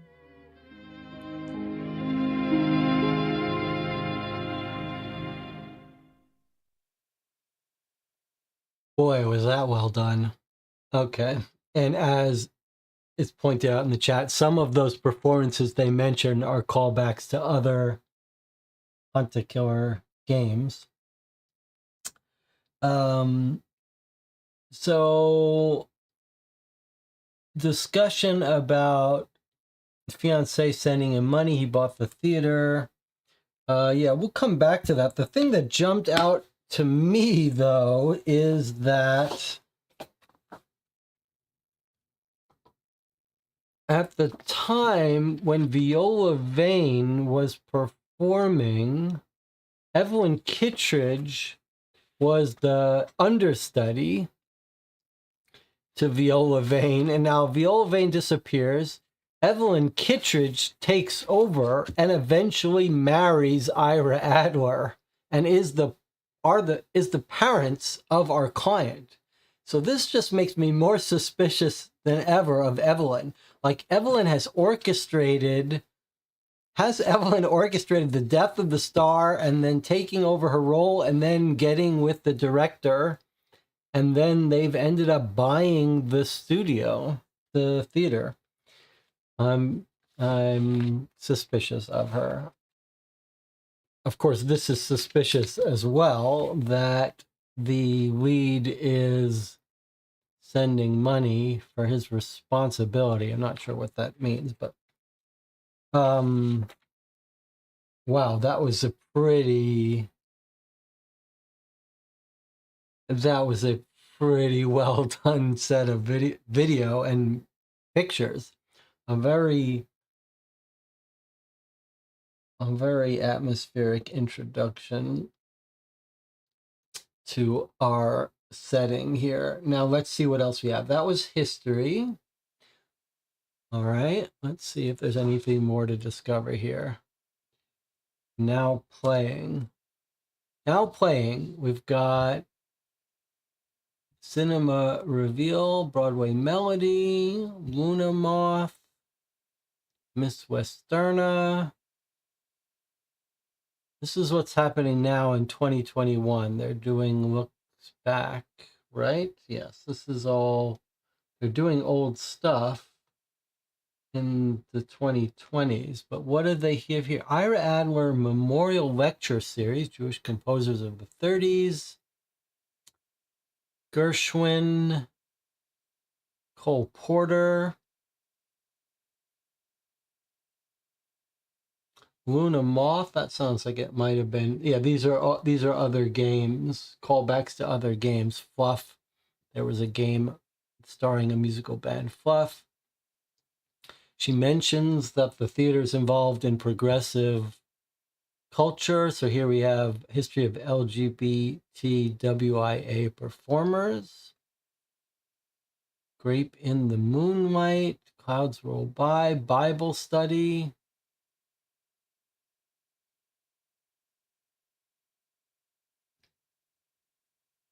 Playwrights of the Harlem Renaissance, Mystery Dinner Theater, Murder Mystery Dinner Theater, How to Succeed on Broadway Without Really Dying, Murder Mystery Dinner Theater. Next month, we've got The Producers, Luna Moth, Anything Goes, Broadway Dance Party, Sweet Charity, More Bible Study, Black Vaudeville, Civilian Squad, Upstanding Civilian Squad Improv Night. That's a little tongue-in-cheek reference to a famous comedy group called the Upright Citizens Brigade, something like that. Meditation, swing night, chorus line, folk music collective, act fast 48-hour playwriting competition. Pretty cool. Doesn't look like anything there is a clue, but we could come back to it. Okay, about the Cadence. Located near New York City's Theater District, the historic Cadence Theater is renowned for its storied history and unique Art Deco architecture. 732-seat venue hosts a wide variety of entertainment, concerts, film screenings, live theater, other live events. Venue is also available for event rental, booking information available upon request. Family owned and operated with the help of a dedicated staff and the guidance of its board of directors, who are responsible for protecting the long-term interests of the theater. All right, let's see if anyone's on the staff from history that we should care about. There's Julia Adler, our client. Then we've got technical director, master electrician, audio, stage, property, lighting, marketing, house manager, communications. No one here with a last name involving people in our case. But let's see the board of directors. I want to make sure no one is a relative of people from the past. So Julia Adler and just a whole bunch of other people. Damian Darcy, Lloyd Andrews. None of these people are related to any of the people in our case, I don't think. No one related to Kittredge. No one related to Sampson.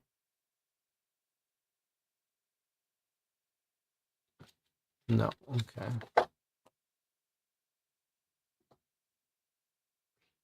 All right, plan your visit. The Cadence Theater is located just west of 39th Street and Broadway, near New York City's famous theater district. The closest Metro shop is 42nd Street, Times Square. What does that mean, Metro shop?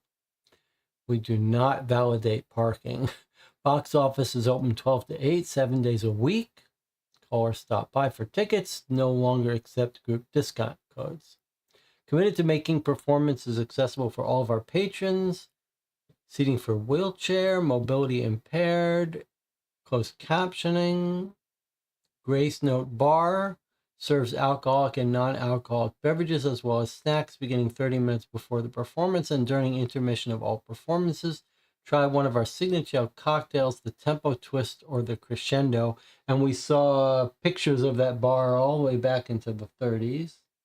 And here's a little photo of New York City. Don't recognize that building in the background. Theater district, presumably. Doesn't really look like the theater district to me, but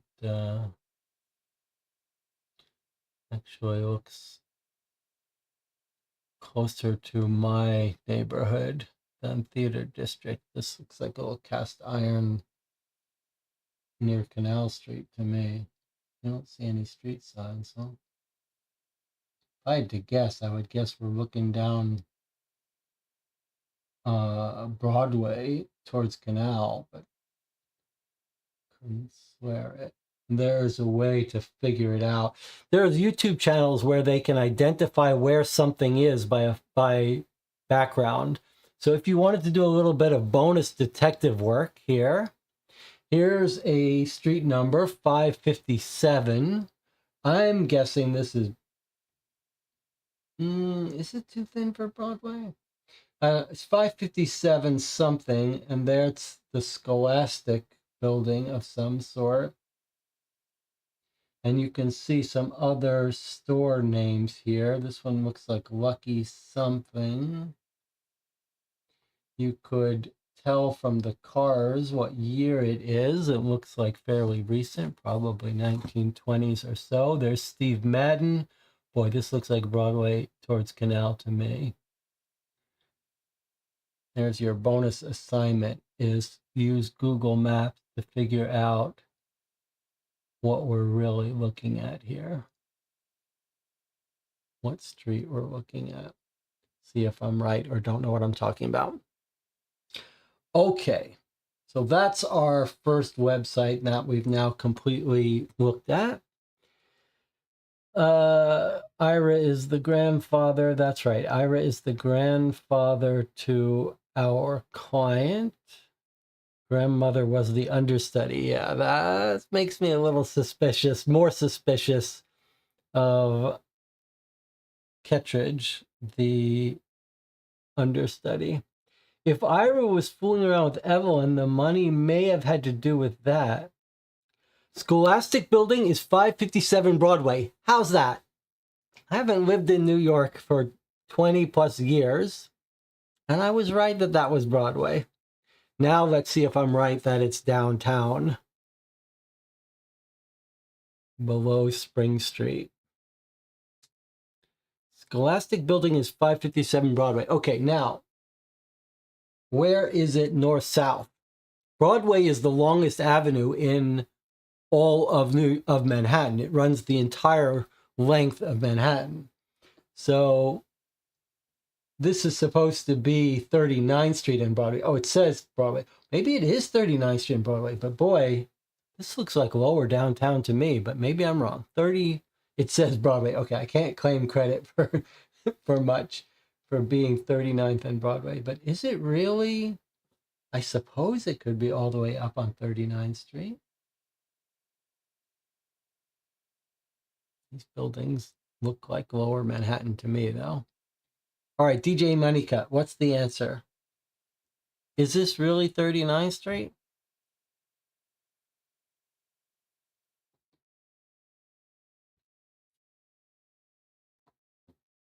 That's not what I want. I want that.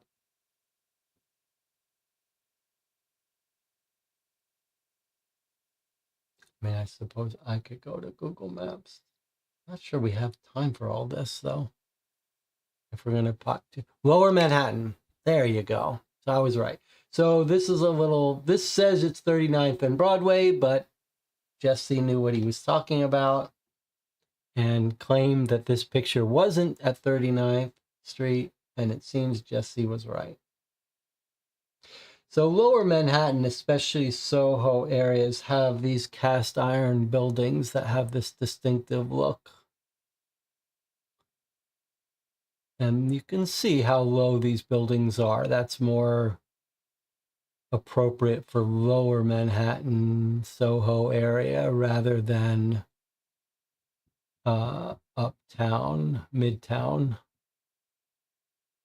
Okay. Why don't we take our little break here? We'll come back and we'll look at the virtual desktop where we're going to get more recent elements from our client. We've got a couple suspects. We know our murder weapon. We're making good progress. I'm fully bought into this case. This is a proper cold case.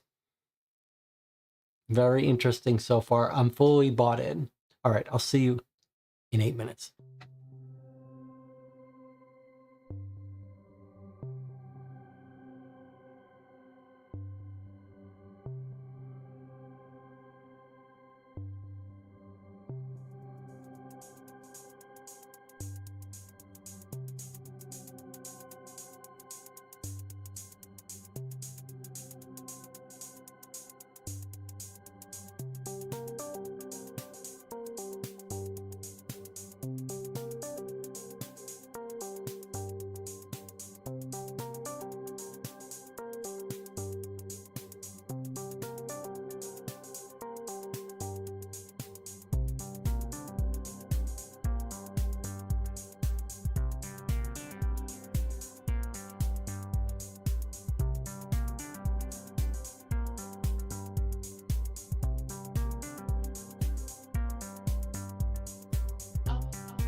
And we're back. What were we going to do? We were going to check in with the chat and then go to the second virtual website.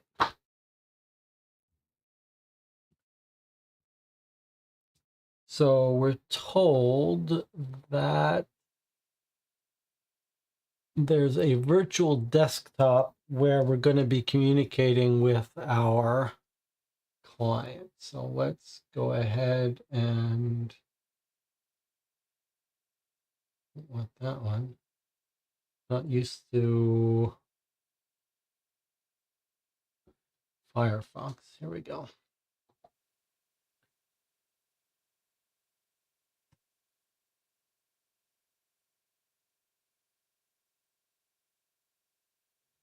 Shell Gray.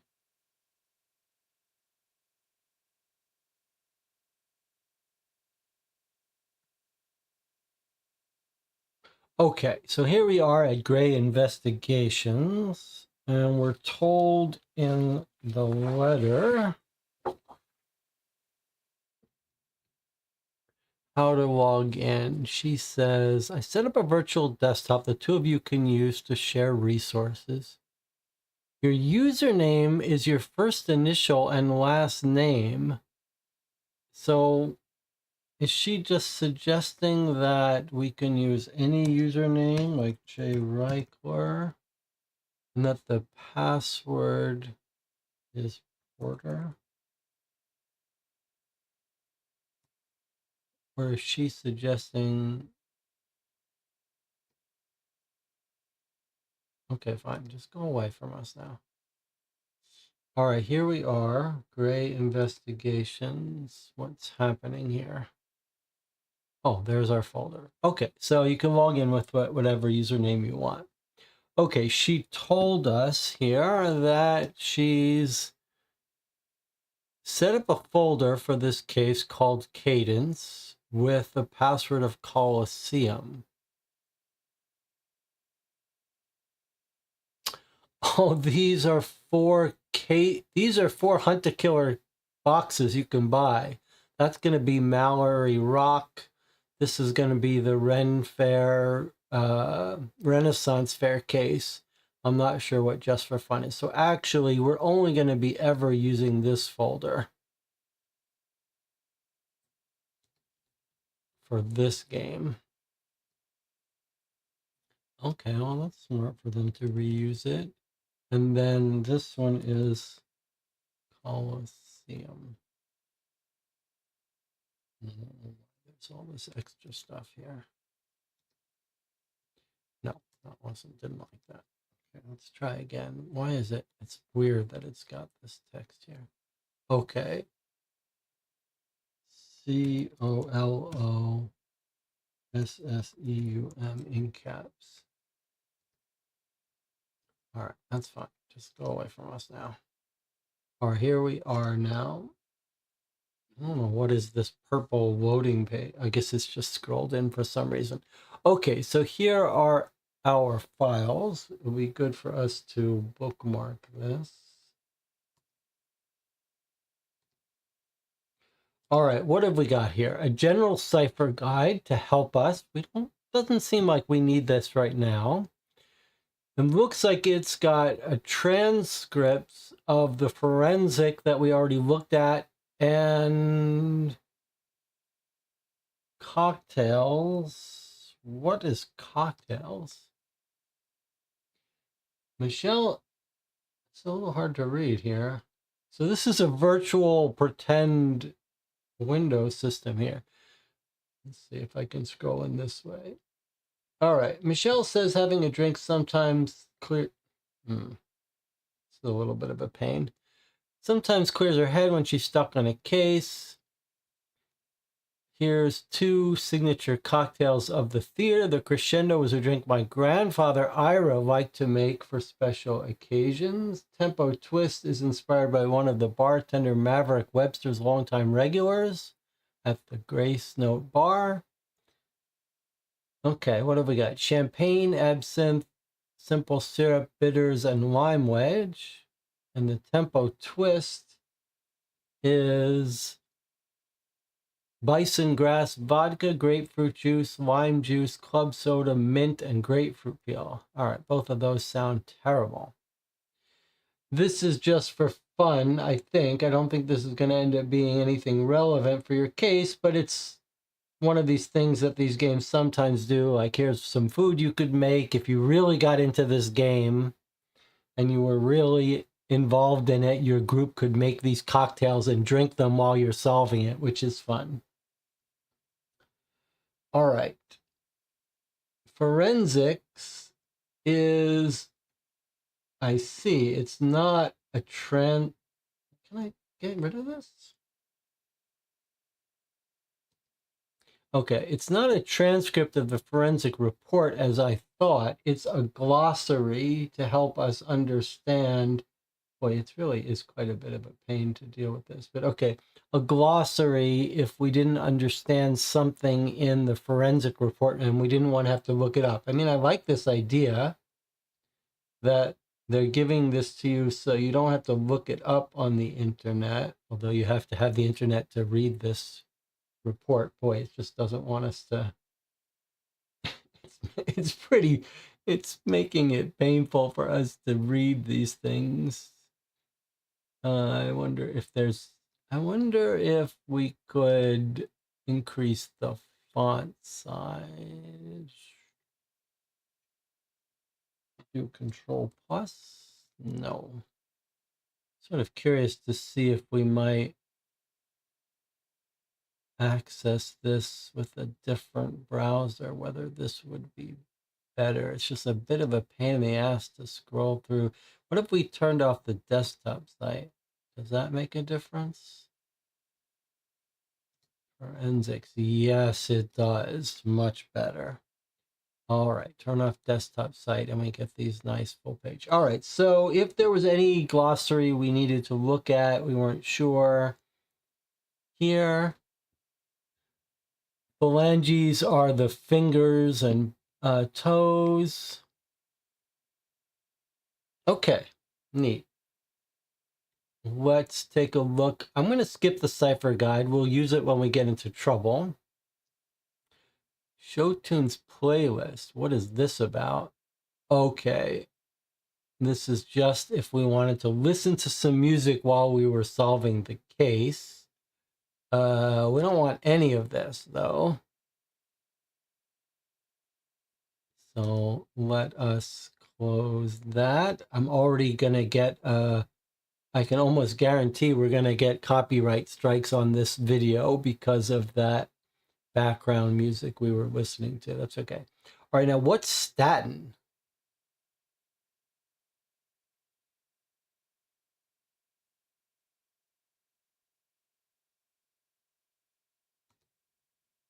Whoa. Whoa, there's the body. Yikes. That's pretty scary.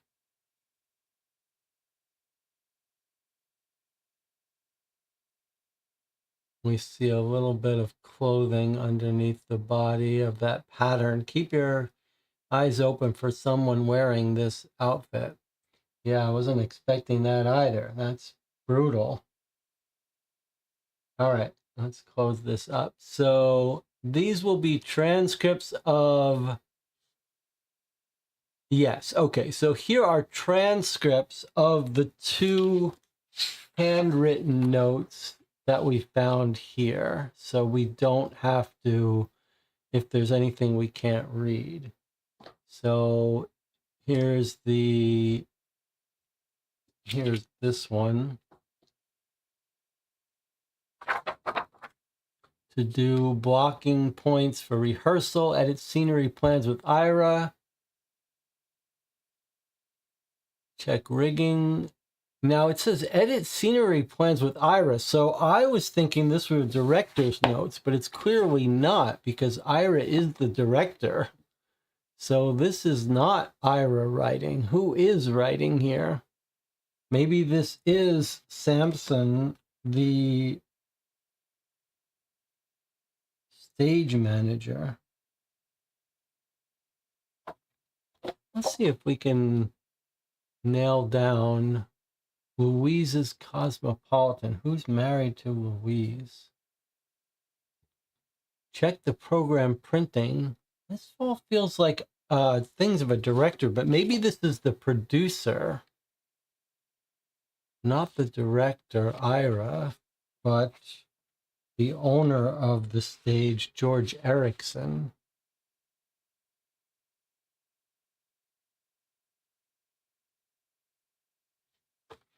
Let's see.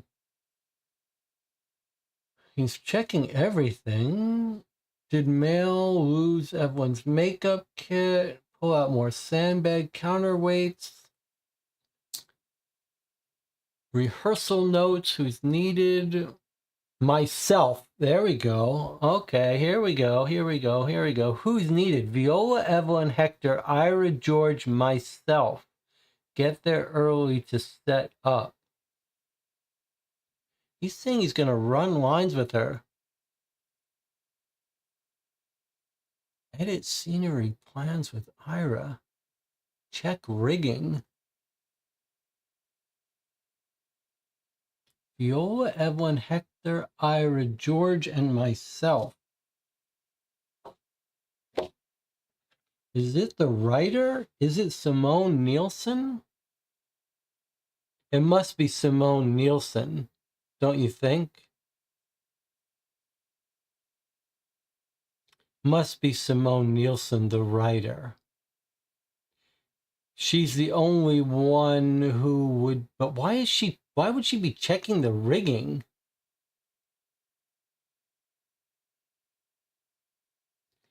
Viola, Evelyn, Hector, Ira, George.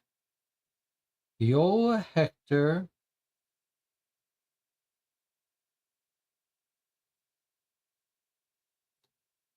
Who's Evelyn Kittredge? Okay. George is... Who's George? George is not crew. And he's not acting, but he's the producer and owner of the place. Okay, so these aren't being written by George or Ira. Is it the stage manager? Maybe it is the stage manager. Maybe it is Joseph Sampson, who we saw a picture of, the black man. Maybe he is much more involved in all this than I expected, the stage manager.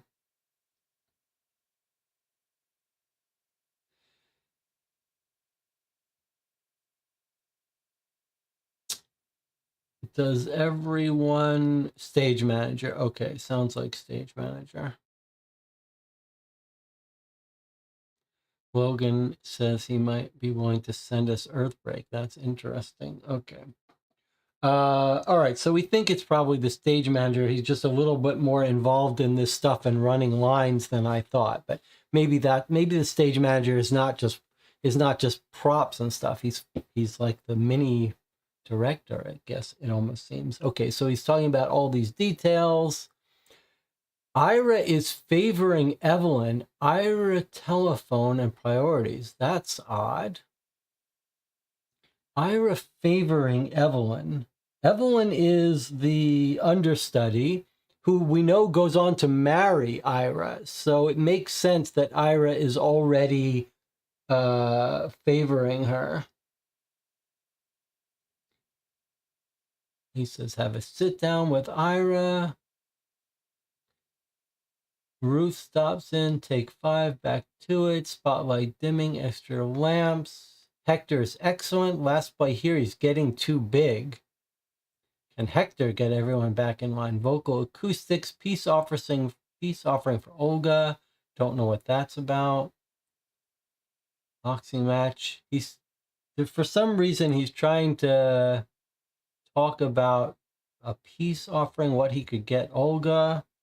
We don't know who Olga is. She's not crew or cast. George demanded dog roses. Something bigger later. Olga, everyone dismissed. Return her cane. That's weird.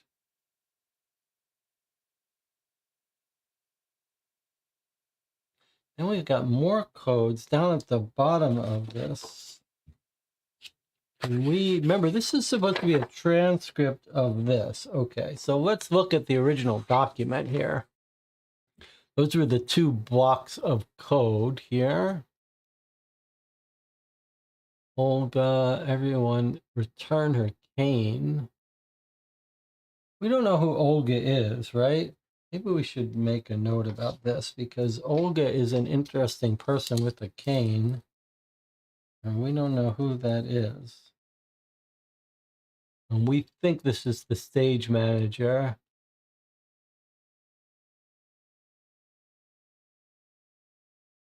Ruth stops in. So they take a break. We don't know who Ruth is.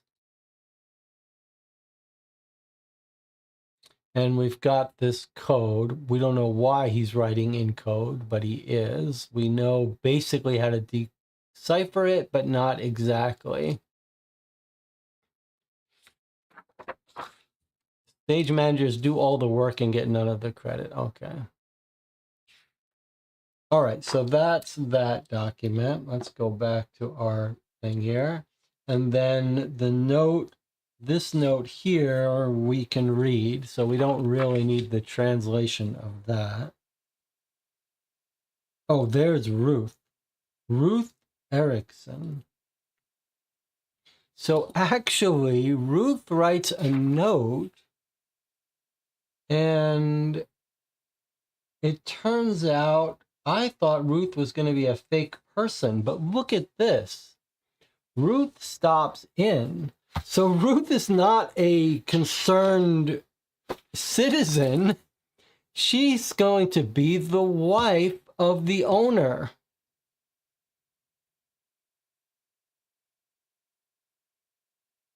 And in fact, we saw a photo of her here. So this fake letter that I thought was going to be from the understudy trying to get our lead fired, pretending to be a concerned citizen, is actually Ruth, the wife of the producer. And she's clearly religious, and she wants Viola gone.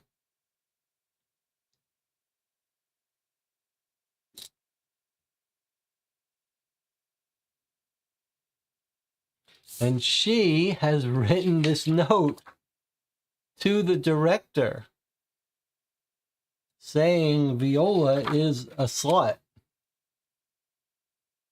and she should not be in the production. Now, we don't know what she's talking about, but she says she's immoral, sets a bad example. She's got a new child, vulgar influence. So, okay, so here is now we have a second real suspect, this religious woman, Ruth, who is trying to interfere and get Viola fired. Interesting. Okay, back to our website. All right. So that puts a little bit of the focus away from the understudy and towards the religious nut wife. All right, that was in the folder statin for reasons I don't know, and I can't remember if we're told why it was called that. All right, now, email. I guess it wants our real email.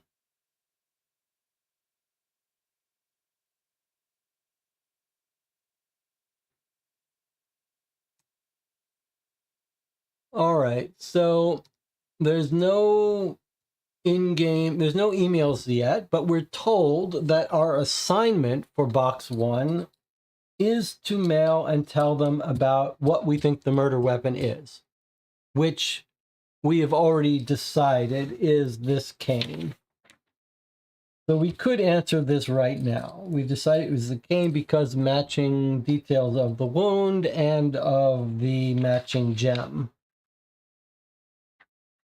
So we could answer that right now. Or we could try to decode this, which I think we could make a reasonable guess about the details of this grid. It's not clear to me whether this isn't meant for us to do later once we get more grid. So my inclination would be not to overly spend time on this in this box because I don't think we need it.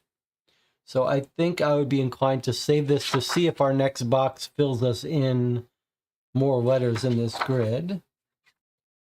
The only things we haven't gone through yet are these. So I think what we're going to do is we're not going to go through this all because it's premature. We're going to eventually go through all this, but we don't need it for this box yet. But let's just get a glimpse, an overview of what's in here. Musical notation, time, what do we call these? Time signatures. Time signatures, how to read them. If you are curious about jazz and some fun time signatures, go read up on Take 5. And I'm blanking on the composer of Take 5.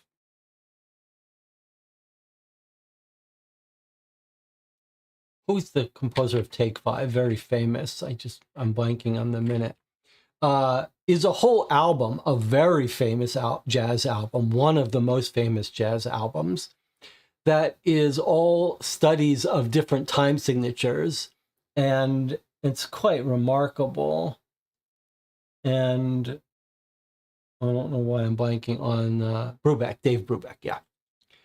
Dave Brubeck, Count Five, amazing album, amazing songs, but also fascinating for their study of different time signatures.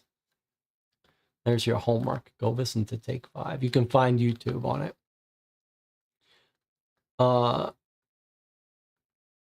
Stage names for different places on the stage, which we use to decipher, and then stage terminology. This is very likely to be, like, you could easily see someone mentioning this, something, and it going over our head. So I think, actually, let's take a look at these, because I could see someone using this in a letter and us not getting the second meaning. So apron is the area of the stage floor that projects towards the auditorium, known as the forestage or the apron. Blackout is when they turn off the lights. Blue backstage lights should stay on, except during a dead blackout, when there's no onstage light. Emergency signage should still be on. Blocking is figuring out who stands where. Dark, a venue that has been closed to the public. The green room is a room close to the stage for the actors to relax before or after going on stage. Marking out means outlining the scenery on the floor of the stage with tape. So before you actually, while you're rehearsing, you might just mark out the scenery on the floor or to show where it goes. Treads are the staircase or steps, and the wings are the out of view areas to the sides of the acting area. So in the wings here, where people can't see you before you come on stage. Okay. And that's it for this. Okay. And then the only other thing we didn't read fully is this stuff. All right, let's take a look. I guess we don't really need these since we've been playing 2 hours and 40 minutes. I'm just trying to break this up properly. I think we're ready to answer the first question. So maybe let's do that, and then we'll go through these documents a little bit later. All right, so here we have our instructions from our client, Julia. She says, when you're ready, when you figure out the murder weapon, go to the email, send me an email, subject line curtains, and the name of the murder weapon. So let's go ahead and do that. So we're going to send a new message to Julia Adler from us, subject curtains. It's already filled it in for us. So it only wants us to do the weapon. Now, if we thought that this wasn't easy, we would try to decode everything to make sure there was not some mistake. But I think we know enough about this that we can answer this weapon. So we've got this information. So what we're going to tell her is murder weapon was, you don't need to write all this out, obviously, but item number 22 contained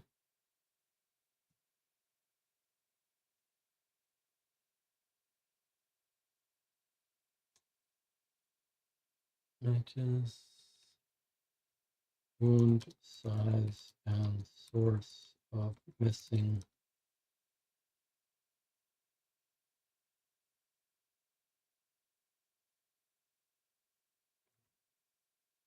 All right, let's send this and see what happens.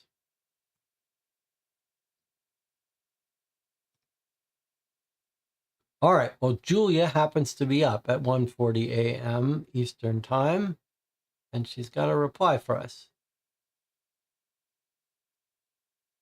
Oh, looks like maybe we were wrong.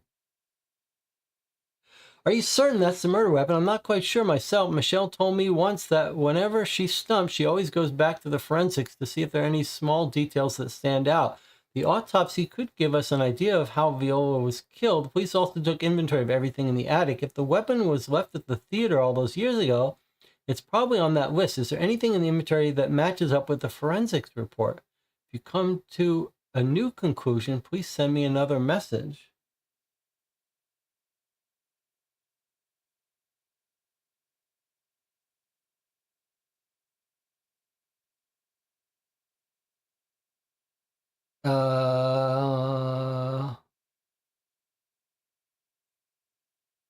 Okay. Did it not like the way I wrote it, or are we wrong? I mean, it seems to be suggesting that it seems to be suggesting all the things that we said. I said the cane. Could be the staff, which is missing its head. But that doesn't really make sense. That doesn't make sense.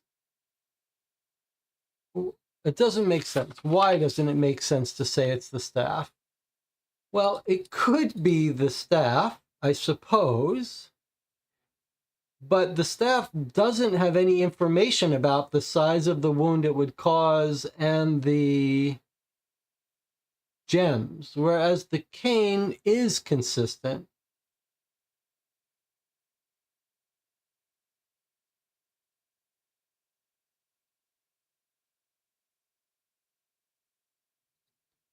So if the cane is consistent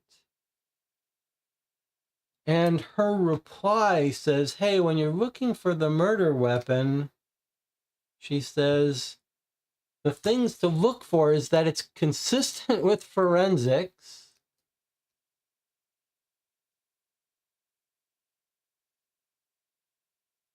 And the autopsy, it's not telling us to look at some encrypted message detail that we've skipped. And it's saying it's on this list.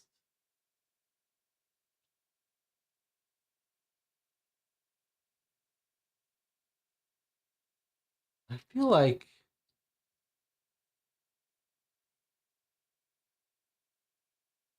I'm a little bit...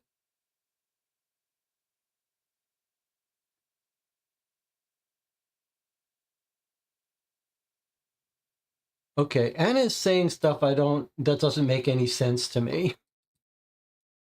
The cane wasn't missing the head and the rubies, but the cane doesn't missing the gemstone. Okay, that doesn't make sense, what you're saying there. It is missing a gemstone, and the gemstone is 3 by 3 by 2, which is precisely the gemstone here.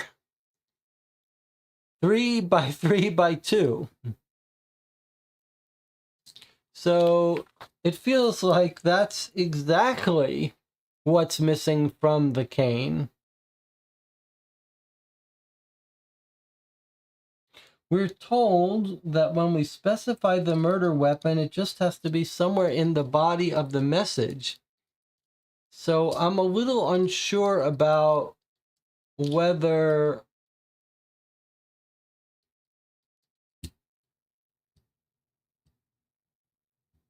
it says gem inserts. Are we supposed to say that that's different than a ruby, or could that include... I'm assuming that could include a ruby. But where was our sword? Okay. But here is a gem inlay 3 by 2 by 4 is missing. That's not the right size.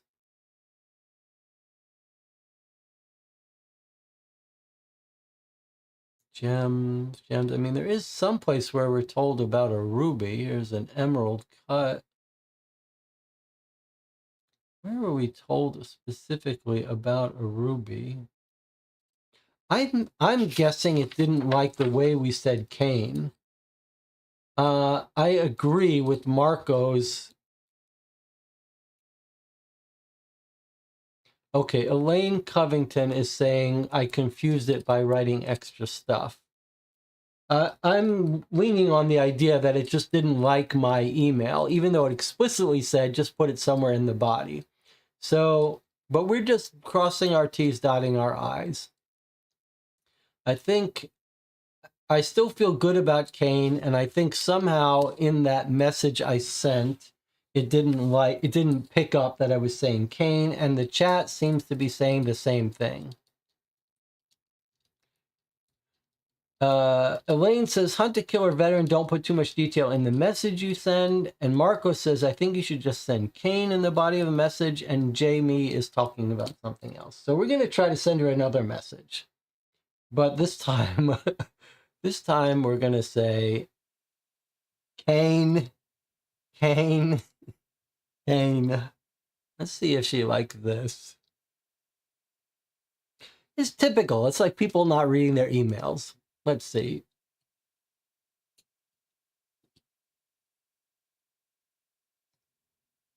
I think you're right. She's like, oh, the cane? Is that what you're trying to say? I think you might be right. The cane isn't the only thing police found in the attic that could have caused Viola's injuries, but the size and shape of the ruby it's missing matches the one found on her remains. If I remember correctly, Viola's mother was carrying a cane matching that description on the day Viola was last seen alive. This seems suspicious, but since the cane was taken away from Olga, Olga is Viola's mother.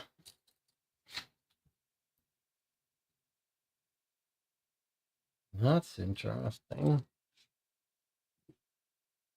Since the cane was taken away from Olga during the altercation in the theater, anyone who was there at the time could have used it to kill Viola. Unfortunately, that includes both of my grandparents. My dad always spoke fondly of his parents, but I can't help wondering if he knew them as well as he thought he did. Maybe one of them went to the grave carrying a secret they never thought anyone would discover. It's been bad enough knowing poor Viola was lying there alone for all those years, just waiting for someone to find her. I hate the thought that after hiding her body up there, someone went on with their life as if nothing ever happened. Even more than that, I hate knowing that the killer is still getting away with it more than 80 years later. Whoever's responsible, I want to set the record straight. Viola deserves that much at least. We've got a real shot at getting to the bottom of this now that you're on the case. Michelle was right. You've been an incredible help. I've been so preoccupied with the board, I know I couldn't have done this on my own. They're really on my case over this whole mess, as if it were my idea to turn the theater into a crime scene. I'm suspicious that someone on the board might want to shut up, but let's keep reading. I keep telling them I'm doing everything I can to clear things up as quickly as possible. Now that you've uncovered a concrete lead, I'm hoping they'll get off my back for a while. Knowing you've identified the murder weapon makes me feel better, at least. I'm going to call my friend on the force and relay what you've discovered. I'll write again as soon as I have an update, and I'll send any other relevant information your way too. Okay, so here we go. And we're told now that Olga is the mother of Viola. So we figured out Ruth, who Ruth is, and now we see mentions to Olga several places.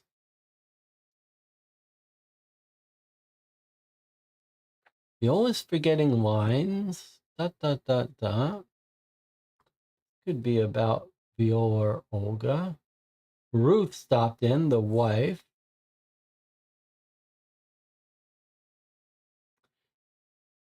Vocal acoustics check seems quiet. Peace offering for Olga. Ask V. Flowers for V.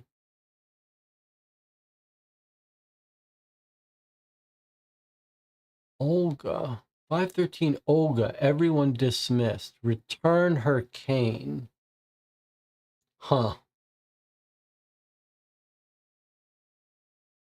Now, do we know about this incident? Were we told somewhere about the incident by Julia about when she disappeared? Let's take a look at it again. She did tell us a little bit that some ill-fated rehearsal. So she tells us about finding the trunk. And somewhere she tells us a little bit about when Viola disappeared.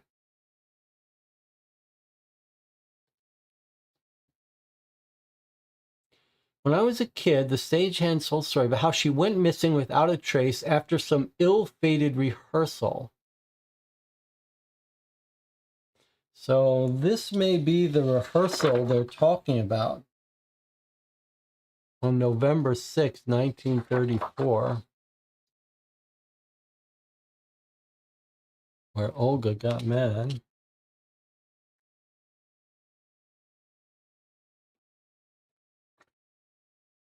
Okay. Wasn't the watch Viola was wearing broken after 5:13 a.m.? The watch is broken at 5:13. We don't know if that's a.m. or p.m. though. 5:13, you say? What was the actual thing? You've got a good point that 5:13 is mentioned here. 5:13, Olga. Everyone dismissed. Let's see what the watch was at though.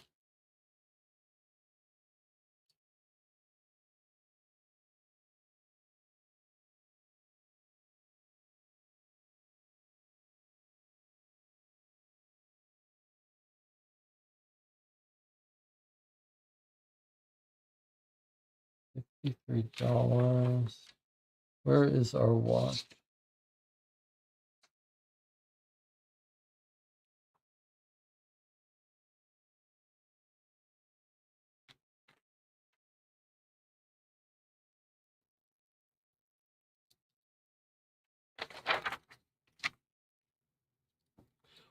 Here it is.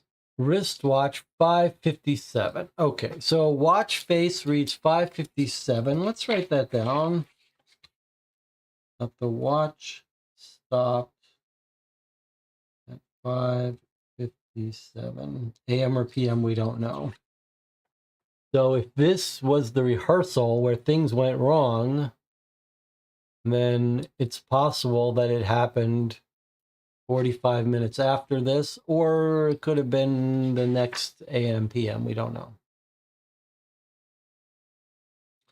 Anna said, is it possible that Olga was beating her daughter on previous occasions, and that's what the old injuries are from? That's a very intriguing idea. In fact, that's a very interesting idea. Can we look at the older injuries? So we've got older injuries on the arm, the hand, and the hip. That would absolutely be places you could hit someone with the cane. Do the details of the old injuries match the sizes of the current injuries? That would be very useful to know. That would be a great idea. Okay, let's see. So there's the thing that killed. Okay, in addition, there are several. Oh, that's the unhealed. That's the previous. That's the things that killed her.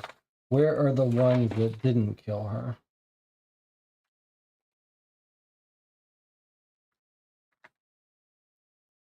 No sizes on the diagram.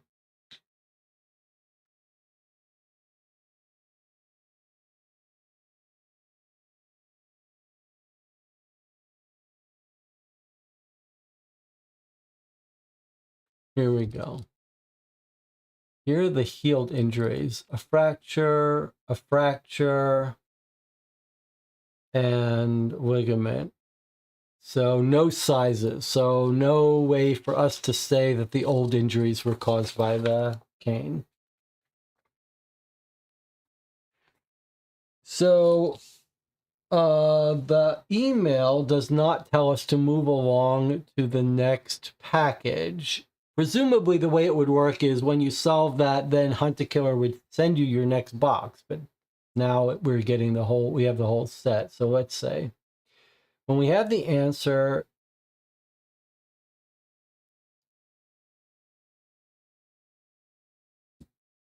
so complete this episode, examine the documents, identify the weapon. When you know the answer, We already did that. You'll receive a response.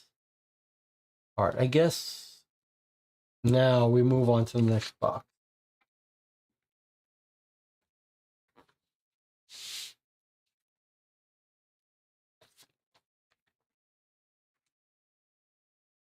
All right, so congratulations. We've solved the first box. We still have a couple things to read, but let's put everything aside here and get out the next box.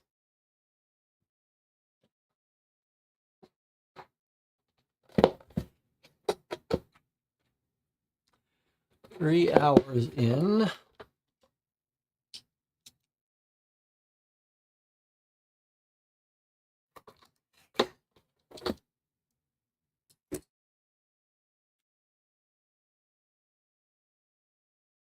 Anything else to do before we open up the second box?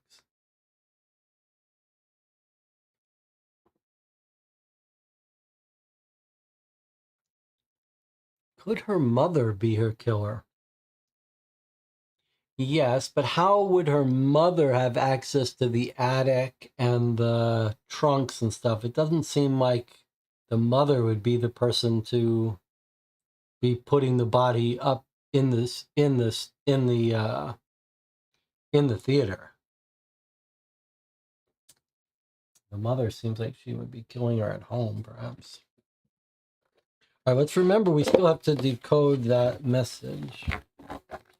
All right, episode 2.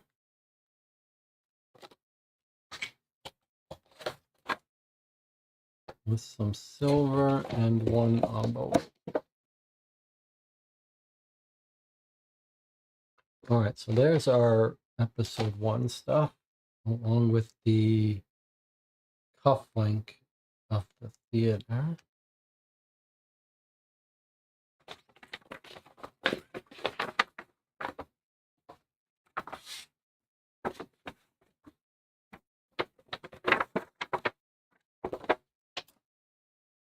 So what have we got here? Nice handkerchief. I'll tell you what. And the little pin. I am not a person for prop, but I am feeling so engaged in this story, in this proper cold case story, that I'm a little bit touched by this. Like, what are we? If we're looking at something that could be 80 years old, perhaps found on the dead body, are we going to find out? The Cadence Theater, a nice little pin. Anna, you let me know if you want any of these as your keepsakes. All right. Let's see what we've got here. Oh, why didn't I turn down the brightness? All right, here's Julia writing us again. I mean, I could do it here. It's just going to shake it a little bit. Let me do it.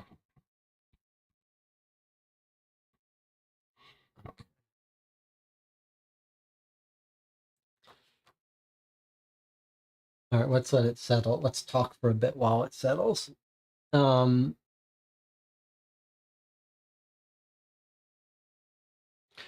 right, so we're beginning our second box here, which I should probably put a little marker so I make sure to do timestamp for. I try to put timestamps in the videos afterwards.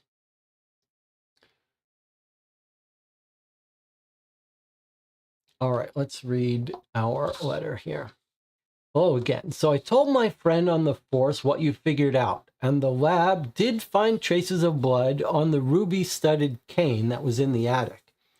It's pretty incredible that you managed to work that out. I'm sending a Cadence pin as a little thank you for all your hard work so far to show you that I appreciate you despite what I'm about to say. As impressive as your progress has been, it doesn't actually bring us any closer to determining the identity of Viola's killer. As far as the police are concerned, they knew when they found the body that this was a murder, and the fact that Viola's mother owned a similar cane doesn't mean she was necessarily a murderer. So it really could have been anyone, and they still don't feel like there are any significant leads, which is frustrating, because I was really hoping this would finally get them to take a serious interest in the case again. I need to get this resolved quickly now more than ever. I received a letter from the board today informing me that they're planning to sell the theater. I'm not even surprised, honestly. The board has always hated how I run things. If it were up to them, I'd be staging the same jukebox musical for the next 10 years. But the truth is, despite my best efforts, the Cadence has been struggling for a while, and it's only gotten worse since I found Viola's body. Just when I thought the media frenzy was finally dying down, someone leaked the news about the murder weapon, and ticket sales took another nosedive. We've had to cancel a bunch of events too, because, well, as you can imagine, people don't want to host improv night at a crime scene. It was bad enough when I thought I might have to let a couple of employees go, but we'll all be out of work if the board sells the theater. I can't let them do this. The board is supposed to lead the Cadence through the hard times, not destroy everything we've worked for generations to preserve. Not that I have any idea how to stop them. They have the votes to push this through, and I can't afford to buy them out, but I have to find some way to fix this.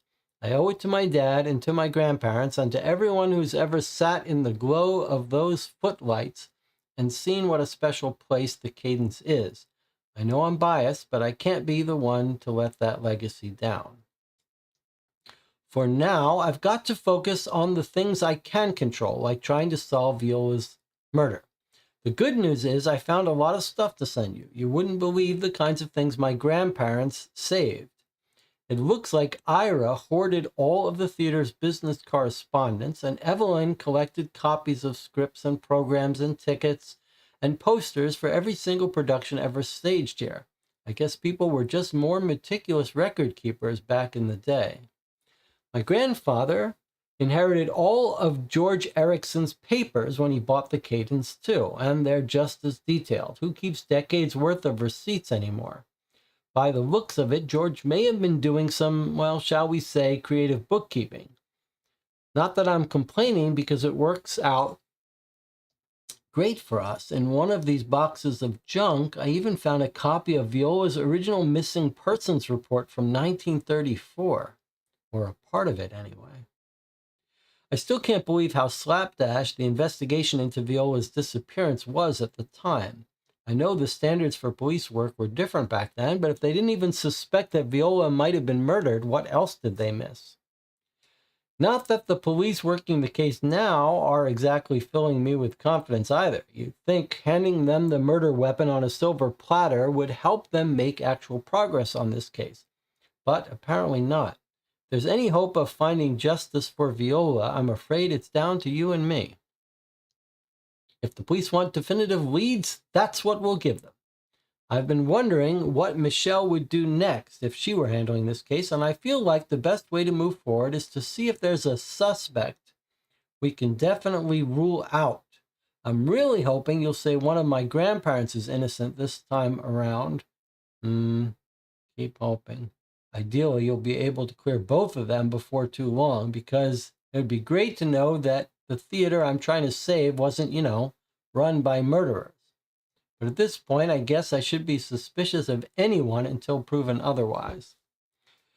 Speaking of which, Michelle said I should switch up the login for my case folder regularly to keep things secure, and God knows I don't want the board snooping around. I can't change the login credentials she created for you to access the virtual desktop, so that password is still Porter, but the new password for our Cadence case folder is Louvre. When you figure out who's in the clear, send me a message through the email shortcut on the virtual desktop. Make your subject line clue this time and put the full name of the person you think is innocent in the body of your message. Send me some good news, would you? I could use it. Julia. All right, so we can start our box 2 folder. We've got a pin. We've got a beautiful handkerchief. Feels like silk. And we've got instructions. So go to the virtual folder, virtual desktop, for additional information. And we're trying to find the answer to the objective, which is to rule someone out. This is the hunt a killer way. That each box we're trying to rule someone out. So let's take a look at what evidence we were sent today, not including any online evidence. So we've got a missing persons report, 3.5 pages, 4 pages typewritten, lots of great stuff to read. And then we've got what looks to be receipts from Erickson, George Erickson, running the theater, going from October 5th through November 30th, and we think she went missing somewhere in there. I'm sure we're going to find it. And some notes, which include some timing information, which could be some sort of code stuff.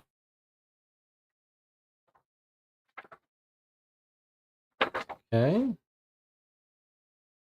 Then we have a letter, 1933 letter from Hector, matching the one he sent Ira. This one's August 17th, 1933. The one he sent Ira was December 25th, 1934. So this one a little earlier. Another letter from Hector. I guess he likes writing letters. Then we've got a November 24th handwritten letter from Airwas. I'm not sure who that is.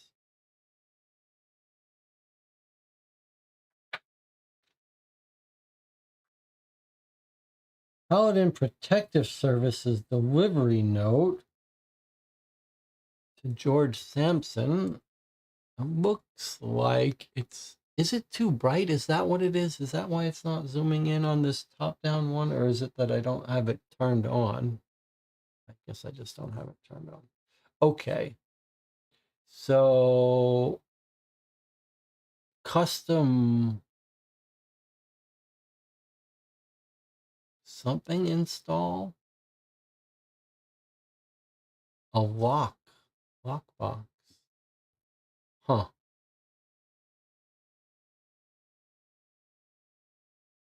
All right. February 20th. Oh, look at that. It's more code. And now we have MNO in the same grid location as we had ABC before. Okay, now let me see something. A, B, C, D, E, F, G, H, I, J, K, L, M, N, O. So that doesn't work.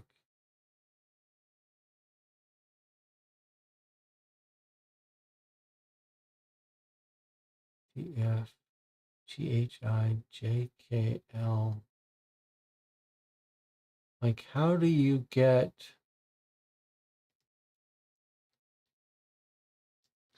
That's a weird place to put it. A, B, C, D, E, F, G, H, I, J, K, L, M, N, O, P, Q, R. So this makes me think that we are going to get each time just one grid filled, and that they're going to use that we would just have to guess how the other letters are laid out to decode this, and that this message is going to use a different key, and maybe we just have to deduce what a likely arrangement of the letters would be, which I think could be going this way, A, B, C, D, E, F, G, H, I, J, K, L, M, N, O, or vice versa. So maybe this is all we're ever going to get to decode a message.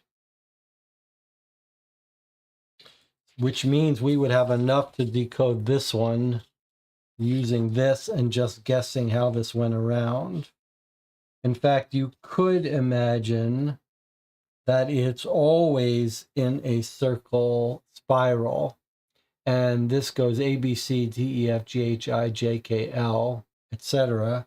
And we would just go around finding the A, B, C, go clockwise or whatever. So we may want to try to decode both of these now, just inferring it. This suggests it's a spiral rather than that. All right, we'll come back to that.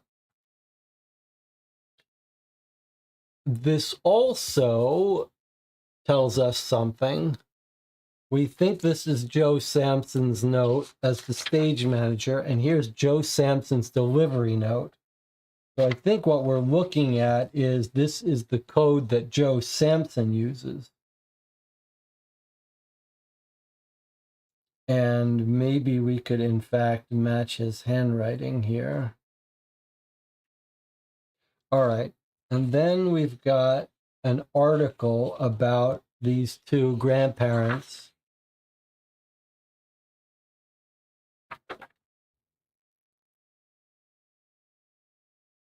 Understudy shines, We know the director fancied the understudy.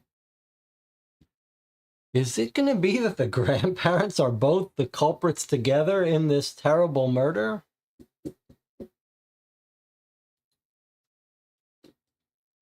We might have bad news for Julia. All right, but we've got to take a break. I'll see you in 8 minutes.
The chat cannot help itself, trying to figure things out during the break, even though I always tell you, stretch, relax, clear your mind. Elaine was telling us that there was a cipher guide on the documents that we deliberately didn't read because we didn't think we would need it So we thought we would make it a little harder on ourselves. But we could check that if we get stuck. Then there's a little bit of jokes here about us thinking that we're going to implicate the grandparents. What I've done is I've just written out our little grid. I thought maybe we'd work on the decoding. I've transcribed the initials here: upstage right, upstage center, upstage left, stage right, stage center, stage left, downstage right, downstage center, downstage left. Because we think now we're going to get a different cipher key in each message, which has to do with where the letters go. In our first letter, we think that Samson has put, well, we know he's put his ABC here. We could go read the cipher guide and see, but I thought we'd experiment with it on our own.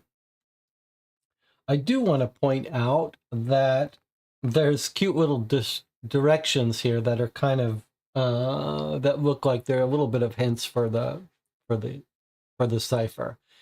Left and right are opposite for the audience, so they're correct for the players. That's why left is over here, because if you're the audience looking, that's your left. Okay, view the stage as a grid that can be populated. That can be populated from stage right to stage left from a given starting point. 26 steps. There's room for 3 in each section, 2 in the last, no matter where you start. So this is exactly what we suspected, that basically starting wherever you start, you're going to be filling in 3 letters per thing until you get to the last box, which is just going to have the Y and the Z in it.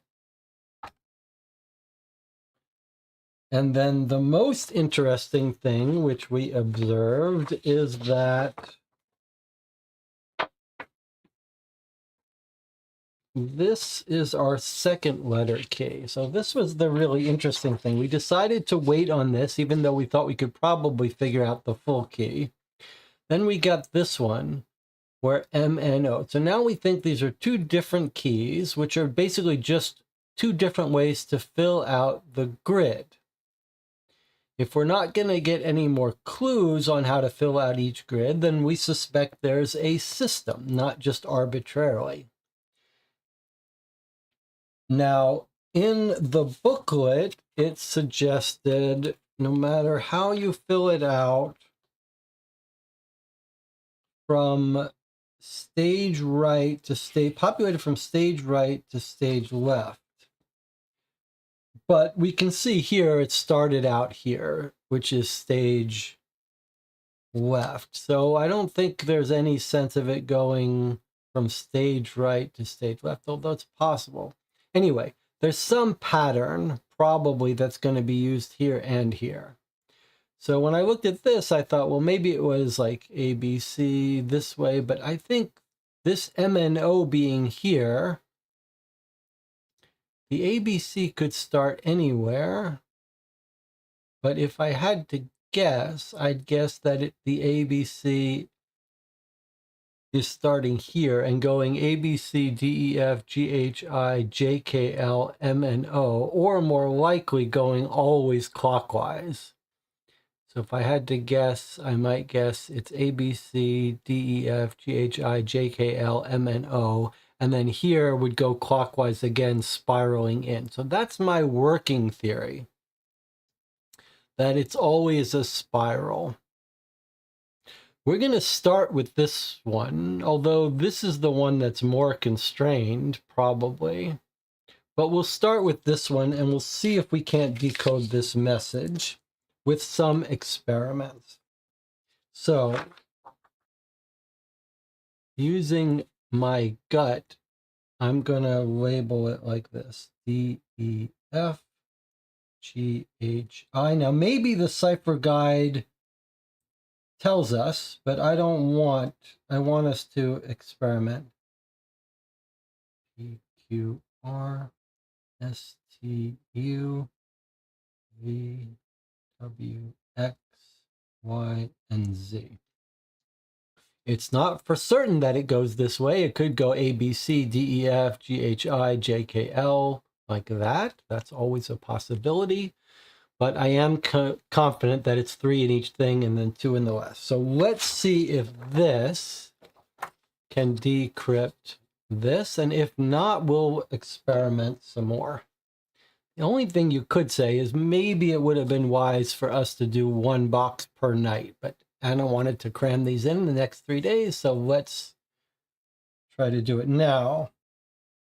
I guess we can read this well enough. We have the translation of it. If not, let's see if we can zoom in as close as we can. Okay. And we think the last digit is telling which of the 3 letters. So SC1 is what would be Y if we're right here. And then SR2 is Q. Okay, so already looks wrong. DR3 would be the O, and DC3 would be the L. Okay, so that's clearly wrong. So we need to try now another way. Now, these are wrong, so we need a layout that gives us a different answer here.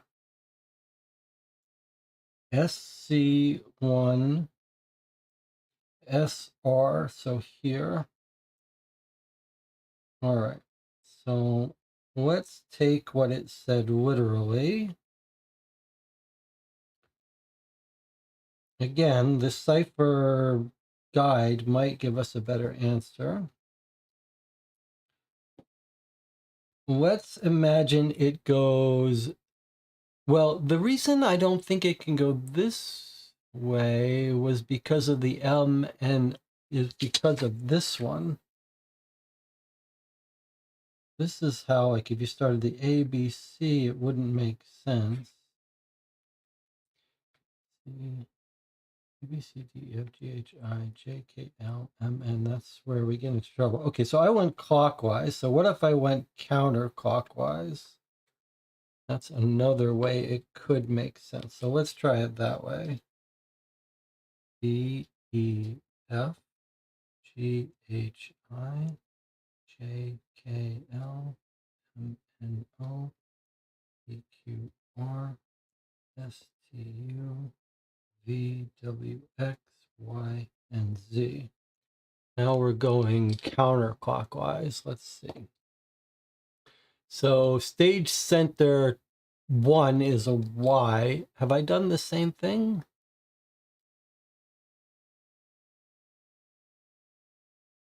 SC1, SR2 would be a K. That does not look like it's going to be right, does it? Y, K. Then DR3 would be O. DC3 would be R. Now, frequently I stop doing these things early on, but I've learned to be a little more careful about writing more of it in case something that didn't look like a word turns out to be an abbreviation. SR2 is a K. These seem clearly wrong. Okay, so I don't think it's that.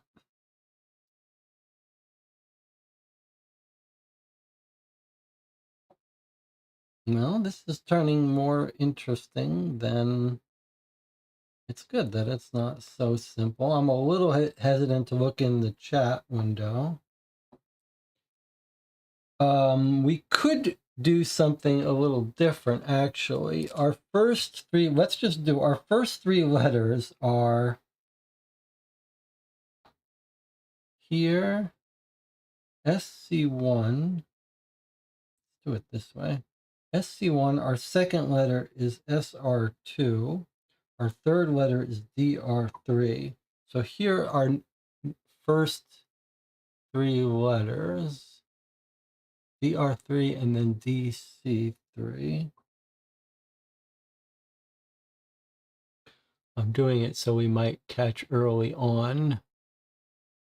DC3 and then SC1 again. Okay, let's see if we can't. Of course, the whole 1, 2, 3 could be wrong. We could be reading it. I should have checked that first, shouldn't I?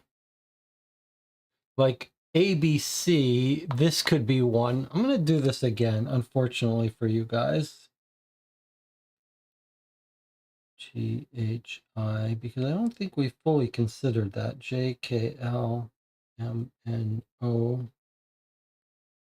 PQR TU VWXYZ. So this was the first thing we tried, but I took this letter as 1, but we always have to, we could imagine you're looking at it from the stage. So in that case, this 1 would be a Z. That does not seem like it's going to be right. Certainly not going to be right. Oh, what am I doing?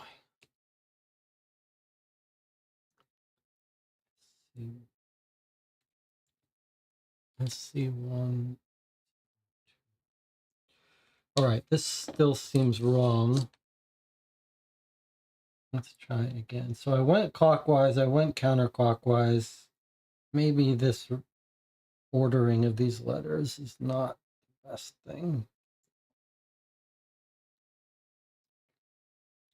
Feels like this is probably, well, it could be a Y. Oh. All right, we went clockwise, we went counterclockwise. What if we went,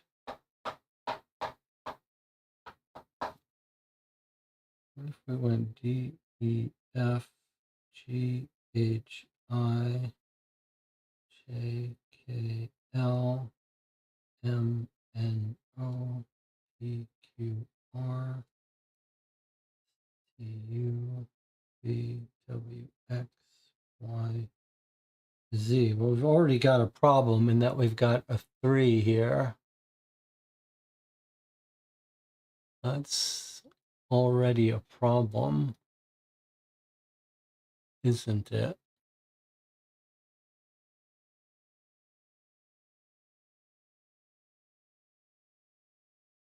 It did say right to left. What if I'm going to already rule that one right out because of that? Okay. If we get stuck, we can go and look at the cipher guide and see if it tells us how this grid should be populated. What if we just go from here to here? A, B, C, D, E, F, G, H, I. I think this is going to be it. J, K, L, M, N, O. I see George, G, E, O. M, N, O, P, Q, R. Yeah. M, N, O, P, Q, R, S, T, U. And then back up here, V, W. What have I done wrong? A, B, C, D, E, F, G, H, I, J, K, L, M, N, O, P, Q, R, S, T, U, V, W, X, Y, and Z. You can already see it's going to be George. All right. SC1G, SR2E, DR3O, DC3R. Then we circle back to SC1G, and SR2 is going to be the E, and we've got George. Okay, so there it is. We got it. Anna says, shouldn't you read the story first? I think I wanted to do this one because we put this off from box 1 as part of our first box. because we put it off because we thought the key system might be revealed in box 2, but since it's not, it's clear we can decode this before getting into box 2. So I want to do that. Okay, so this says George, D-R-G-E-O-R-G-E,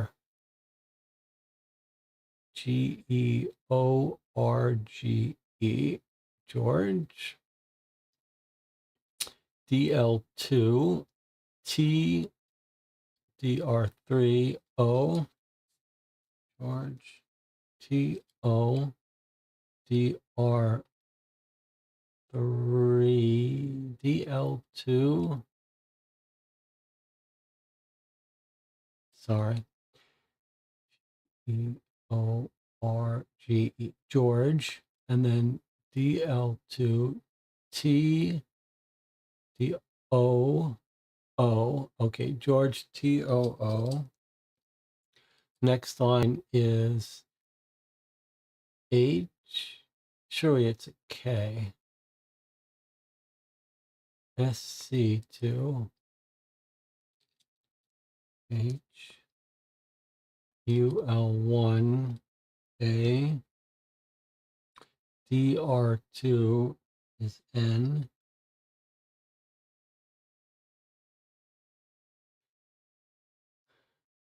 SR1 is D, DL1 is S, DR3 is O,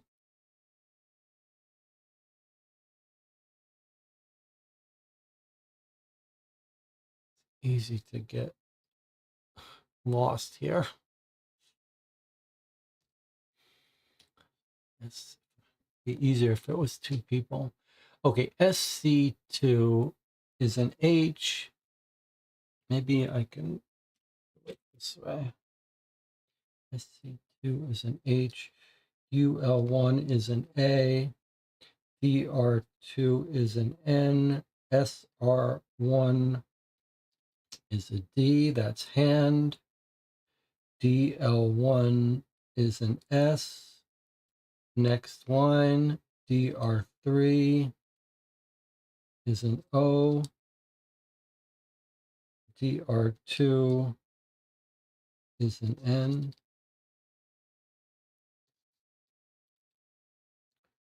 Next line, SC3 is an I. DR2 is an N. DL2 is a T. SR2 is an E. DR2 is an N. DL1 is an S. SR2 is an E. George, too handsome. Too handzo on intense. What I've obviously translated something wrong here. But let's keep going. Fortunately, not big enough here. Okay, SC3 is an I. DR2 is an N. DL2 is a T. SC2 is an H.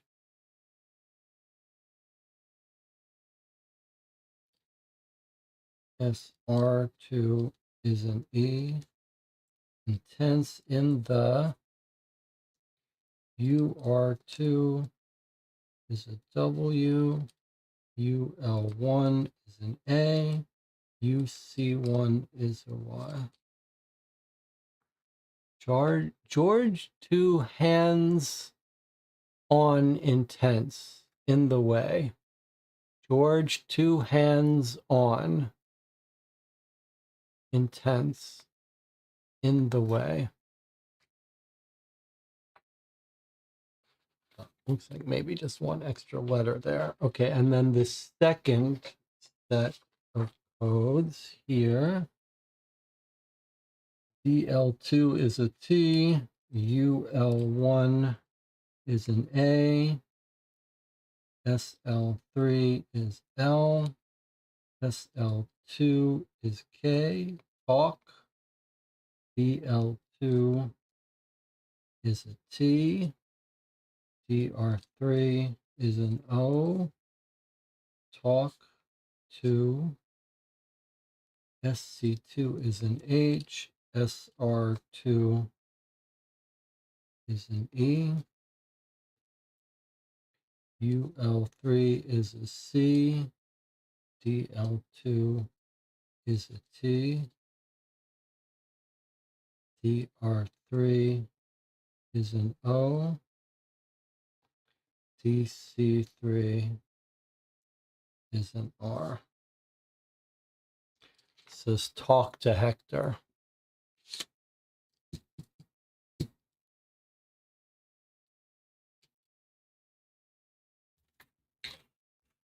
George 2, hands on. Let's just fix that. George TOO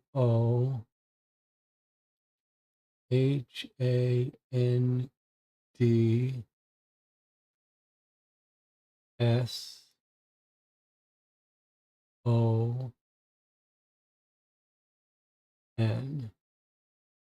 2 hands on. Then starts I. Okay, so it's just an extra letter here. George is 2 hands on intense. In the way, talk to Hector. That's our message here. And let me just make sure I didn't miss this last part. You are 2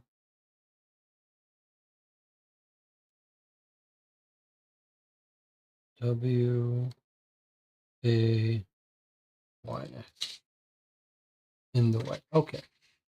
So there's our first message. George 2 hands on intense. Talk to Hector. That's the note he's made to himself. He obviously doesn't want to write that where George, the producer, will see it. More importantly, though, we've got our system here. How does it work? It goes left to right, top to bottom, and then circles back down. A, B, C, D, E, F, G, H, I, J, K, L, M, N, O, P, Q, R. So let's save this in case we need to go back to it. But now we expect that we know how to write this. It will be M, N, O, P, Q, R, and so on, and then cycle back down for the end. So when we're ready, I believe we know how to decrypt that. All right. I understand that might not have been the most interesting thing to sit through, but actually was pretty enjoyable to me in terms of cipher solving. All right. Now,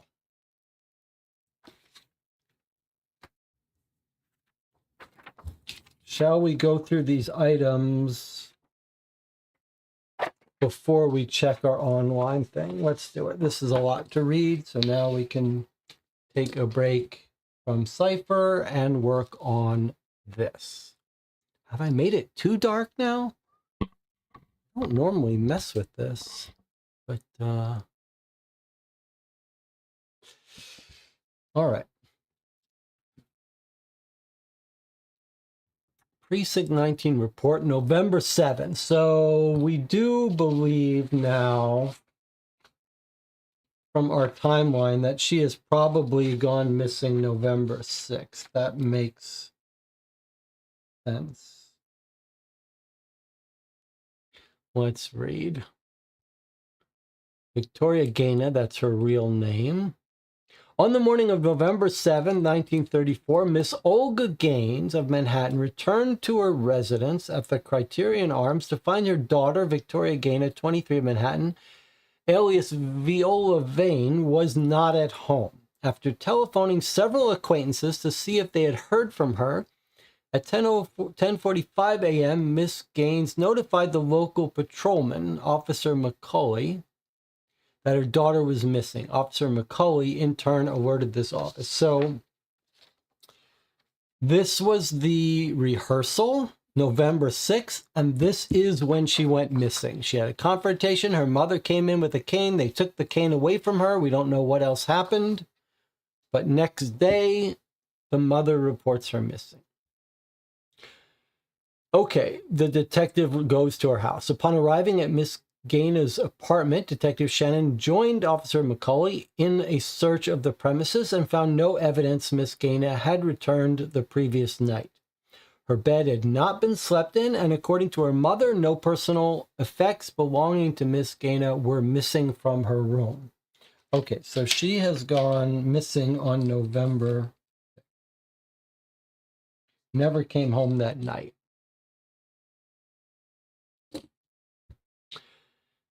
Miss Gaina was evidently distressed. When asked to explain what had occurred, she burst into hysterical tears, repeating, "I can't believe this is happening again."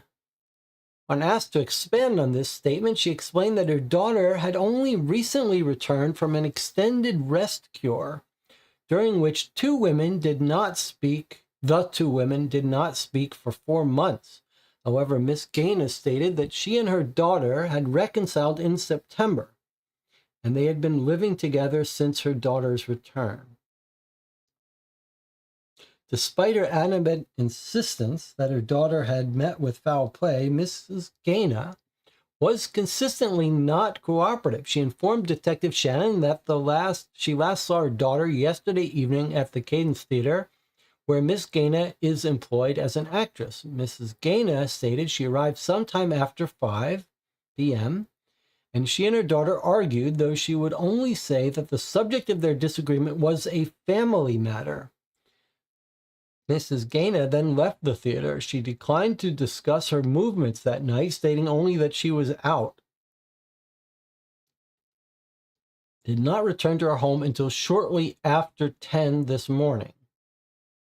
She grew belligerent when pressed for details, insisting that my affairs are nobody's business but mine. At Miss Gaina's insistence, Detective Shannon has arranged interviews with Miss Gaina's colleagues at the Cadence Theater for tomorrow afternoon. Detective Shannon has advised Mrs. Gaina to contact this office in the likely event that her daughter returns home. The doorman on duty at the Criterion Arms, Mr. Louis Almore of Brooklyn, stated he had not seen Miss Gaina this morning, but confirmed Mrs. Gaina's claims that she returned at 10:10 a.m. So the mother, Olga, has been out all night, didn't come home until morning. And now we know the daughter never came home on the night of the 6th. Very interesting. Okay, here we go. Next page. Subject Victoria Gaina, Missing Persons Investigation Report. Report on interviews conducted by Detective Shannon at the Cadence Theater, November 8, 1934, 2:30 p.m. Interviews with all cast members and theater employees present on the afternoon of November 6th were organized with the assistance of George Erickson, the proprietor.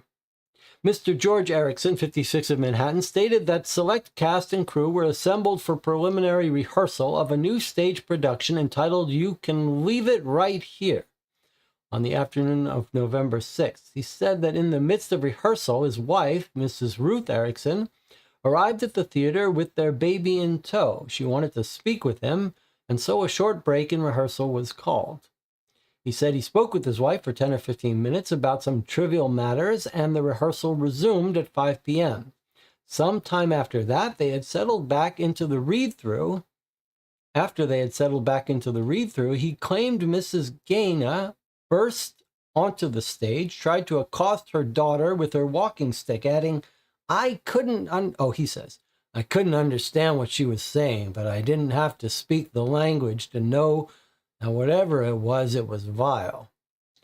The attempted assault was broken up, and Mrs. Gaina was escorted from the building, after which Miss Gaina retired to her dressing room. Mr. Erickson said that following this disruption, everyone was too distressed to continue rehearsing. So he dismissed the cast for the night. Mr. Erickson stated that as he recalled, his stage manager, Mr. Joseph Sampson, expressed the intention to go purchase flowers for Miss Gaina.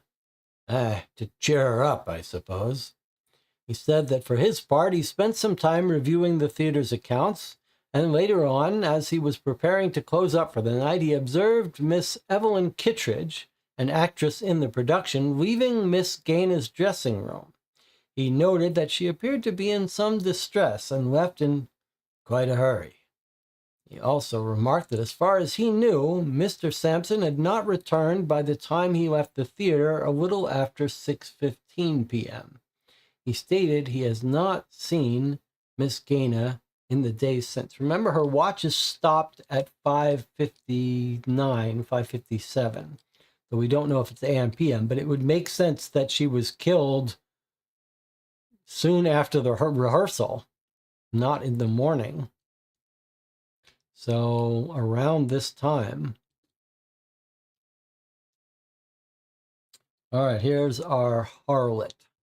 Not the harlot. This is the understudy that we suspect of being possibly no good, the grandmother. Miss Evelyn Kittredge, 21, of Brooklyn. Where is she? Let's get a picture of these people. So we just heard from George, the owner and producer, and now we're talking to Evelyn Kittredge, who's got a little devious look on her. Miss Evelyn Kittredge, 21, of Brooklyn, stated she was observing rehearsal in her capacity as Miss Gaina's understudy when Miss Gaina's mother arrived and began yelling at her daughter. Miss Kittredge stated she was unsure of the reason for Mrs. Gaina's anger, stating that most of what she said was in Romanian. She confirmed that after Mrs. Gaina was removed from the premises by Mr. Sampson, she conferred briefly with her castmates and then went to check on Miss Gaina no later than 5:30 p.m. She brought with her Miss Gaina's belongings, which had been left on stage in the confusion, including Miss Gaina's coat and purse and her mother's walking stick. She states that Miss Gaina was terribly overwrought when she reached the dressing room, weeping and saying desperate things.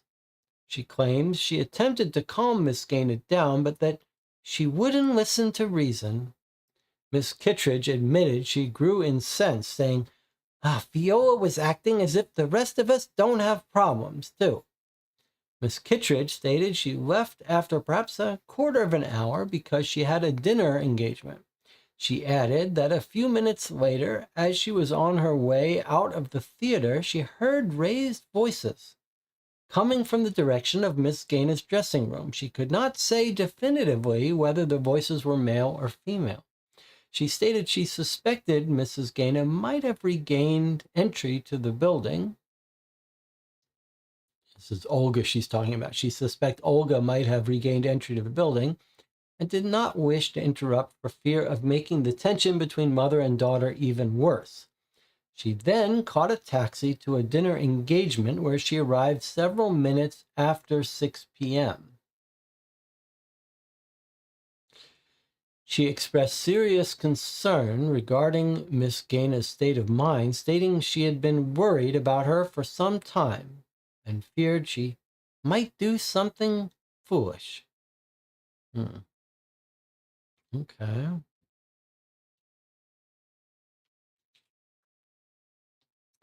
Mr. Hector Rowland, 36, of Manhattan and New Canaan, Connecticut, confirmed he was indeed previously engaged to be married to Miss Gaina, but that, well, as anyone who reads the papers should know, she ended their relationship earlier this year, though he insisted they have maintained a friendly working relationship.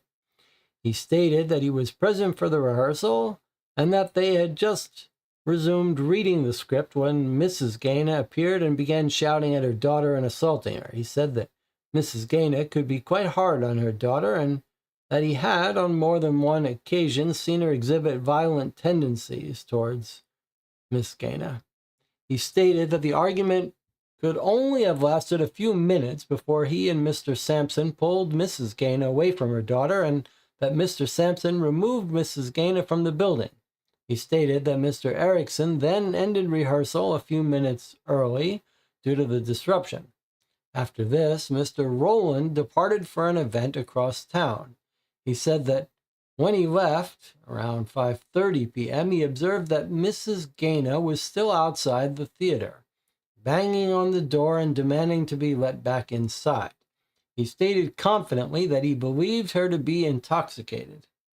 He left by way of a side exit to avoid meeting her and arrived at his event promptly at 6 p.m.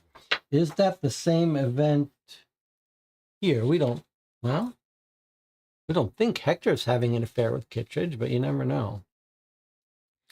Mr. Joseph Sampson, 36, of Manhattan, confirmed that Mrs. Gaynor interrupted rehearsal at 5:13 p.m. Yeah, making a hell of a scene and damn near killing Viola right in front of us all. Oh, this is Sampson. That's not how he talks. He's the helper. He's the stage manager. Okay. Making a hell of a scene and damn near killing Viola right in front of us all. He was confident of the precise time because I made a note of it. It's my job to pay attention to the details nobody else cares to notice. He stated that before Miss Gaynor had the chance to hit her daughter with her cane, he took the cane away from her with the help of Mr. Rowland and threw her out onto the street. He then decided to purchase flowers for Mrs. Gaynor in order to improve her low spirits from Miss Gaynor. Mr. Erickson recommended to him a florist shop of which Miss Gaynor was fond. Mr. Sampson claimed he left no more than 10 minutes after the fight, and the trip took him longer than he anticipated, slightly over an hour in total, due in part to a misunderstanding regarding his order. When he returned just before 6:30 p.m., he found that the others had already departed, and he was, as far as he could tell, the only person in the building. He stated repeatedly that Miss Gaynor's dressing room was empty, and that her personal effects, including her costume trunk in which she usually kept her theatrical supplies, was gone. He remarked on the absence of the trunk because there was no reason for her to take it unless she was planning to leave for a long time. All right, couple of quick observations here. A trunk with a body is going to be hard for a young woman to carry up to the attic. If it's here on the ground floor at stage level, whoever brings it to the attic, even a man would have a hard time carrying a big, unwieldy trunk. So is it two people needed to drag the trunk upstairs to the attic if they've killed her downstairs? Certainly Mrs. Olga's not carrying a trunk with her daughter up to the attic. I think that suggests we got a man involved here. If she was killed, put in the trunk, and then brought upstairs, which we don't know. Okay, here's Mr. Ira Adler, the director, 29 of Manhattan. There's Ira right there. Confirmed he was present in the theater on the night of November 6th, stated that he did not witness the altercation between Mrs. Gaynor and her daughter. He said that Mr. Erickson's wife showed up wanting to talk to her husband a while before 5 p.m., and Mr. Erickson called for a brief recess. While the group was on break, Mr. Adler went into Mr. Erickson's office to make a telephone call. He claimed he was on the line with the clerk at the Excelsior Hotel for over an hour, as they had bungled my dinner reservations and refused to make it right. He stated he was on the telephone from just before 5 p.m. to nearly 6:15 p.m., although he added that, well, damn well felt like a lifetime. When asked why, as the director of the production, he did not return to rehearsal for over an hour, he said, I wasn't about to let some fool's clerical error ruin my future happiness. Besides, I thought they could handle themselves without me for a moment. I had no idea it would take so long. He added he was not aware Mrs. Gaina had attacked her daughter on stage until someone from the cast informed him of the incident later that evening. But he did note that a few minutes before 6 p.m. he heard some sort of scuffle or row from one of the dressing rooms. Shortly afterward, he heard the service elevator running. I see. That's bringing her body up with the trunk, maybe, which he said he recalled because it's quite loud and is not ordinarily operated during rehearsal. He stated he left the theater promptly after getting off the phone since I was already late for my own reservation, thanks to their incompetence. Further interviews will be necessary. Mrs. Ruth Erickson, 39 of Manhattan, was not available for comment. All persons of interest accepting Mrs. Erickson have agreed to make themselves available for further questioning if necessary. A search of Miss Gaina's dressing room confirmed Mr. Sampson's claim that Miss Gaina's trunk was gone. Examination of the dressing room did not discover any personal effects. All right, so the fact that he's telling us about the elevator seems to suggest to me that he's telling the truth. I want to get the time of the elevator. A few minutes before 6 p.m. That would be consistent with, and he heard a row and then the elevator. So I think he's hearing the murder here. So according to Ira, somewhere around 5:57, he heard a fight, then elevator. I think that's when she was killed, and there she is being brought up in the elevator. So because they have a service elevator, it seems like maybe anyone could have dragged her body up. Maybe. There was one more clue I thought was worth highlighting here. So he's got a dinner, probably with Kettridge, don't you think?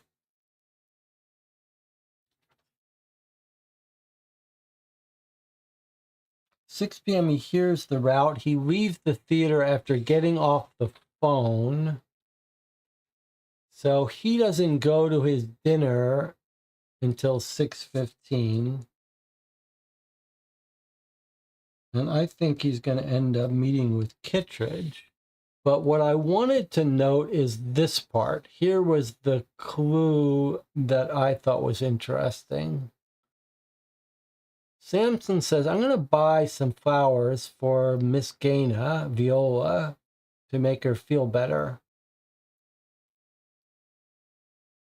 And he says, a florist shop of which she was fond, by someone's recommendation, Mr. Erickson recommended him a florist shop.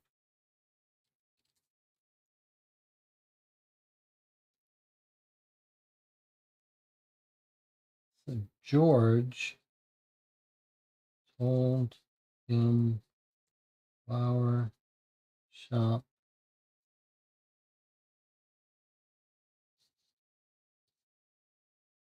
I mean, that could be, it certainly could just be an innocent thing where he happens to know which flower shop Viola likes. I just find it a little bit fishy.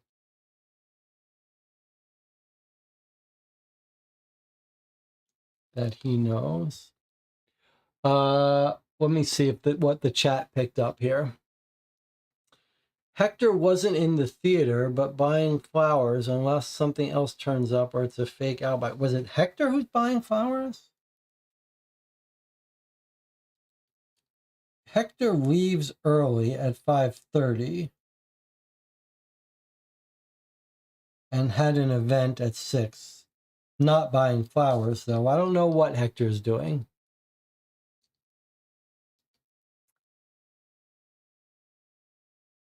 He goes to rehearsal and then he's got an event at 6 that he goes off for. He leaves early at 5:30. I think that makes him innocent. Joseph is gone. He returns before 6:30, meaning he would be absent buying flowers. When does this guy leave? 5:30. Both of these people leave before we think the murder happened and come back. Samson comes back after. Hector doesn't come back at all. Ira, I believe, overhears the actual scuffle, fight, and moving of the body. So the real question is that those both seem alibi to me. Now let's look. All right, Erickson didn't want to talk to police. Why is that true? Here he is talking to them. He sees the assault.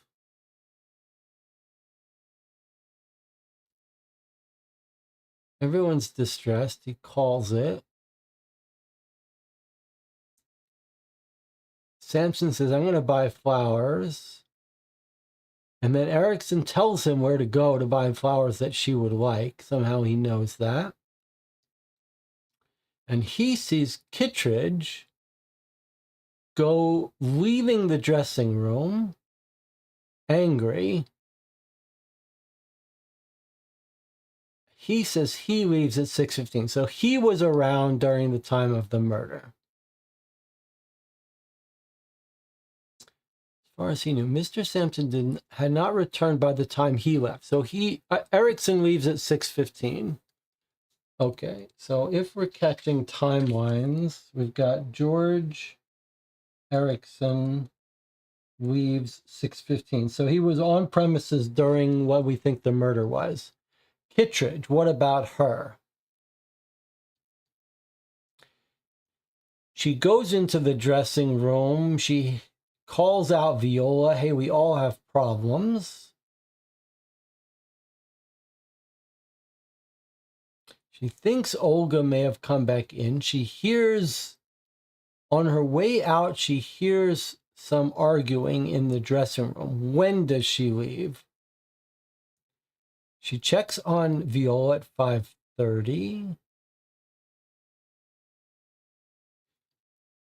She left after perhaps a quarter of an hour because she had a dinner engagement. So she goes in there at 5:30 and she leaves a quarter of an hour later. So she claims Kittredge leaves at 5:45. She claims.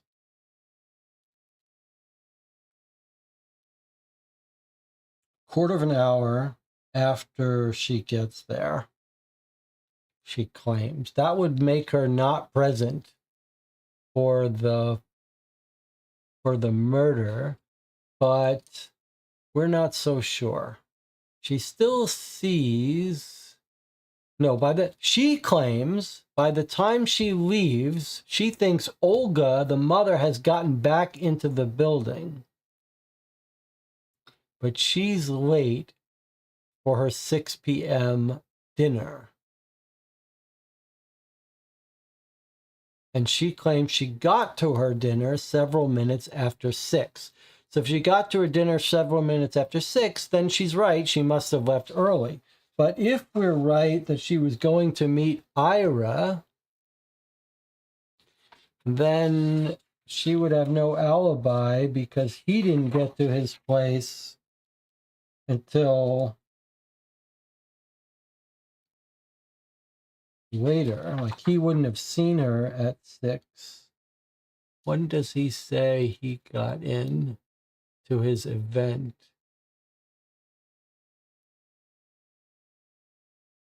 Yeah, he says he doesn't leave through 6:15. So if, in fact, Ira and Evelyn are meeting up for dinner, no one's going to be able to prove that she got to the dinner at 6, like she says, because Ira wouldn't have showed up until 6:30.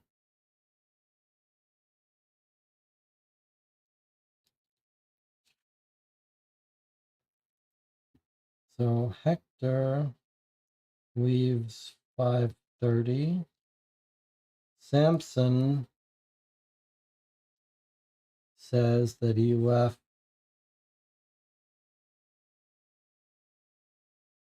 no more than 10 minutes after the fight, which is at 5:13. So he says he left at 5:23. And then it takes him an hour. Returns 6:30 after the murder. And then lastly, we have Ira Adler, who seems to witness. Here, he's an ear witness to the death and moving of the body at 6. And he says he left the theater promptly after getting off the phone since he's already late. And he says he got off the phone at 6:15.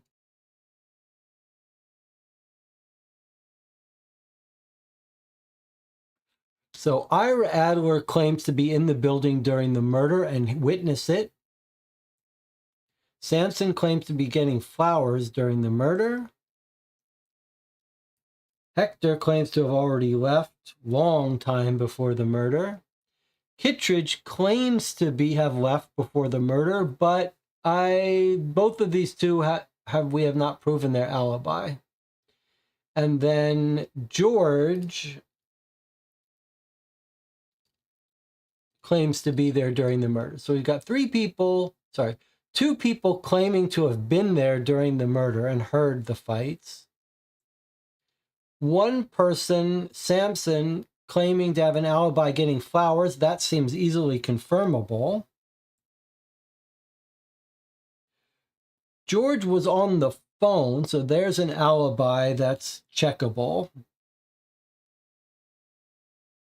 So George has a good alibi, and Sampson has a good alibi.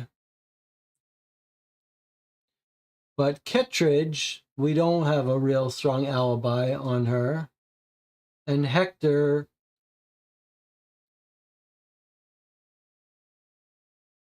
we don't know. And Ira claims to be there. Does anyone else witness when Kittredge leaves? Like, Kittredge's statement seems a little bit fishy. She says she thinks Olga got back in. She left in quite a hurry.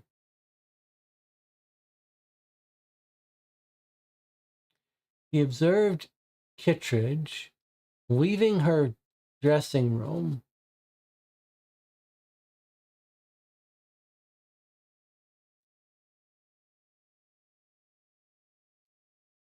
Spoke with his wife, cancels the rehearsal.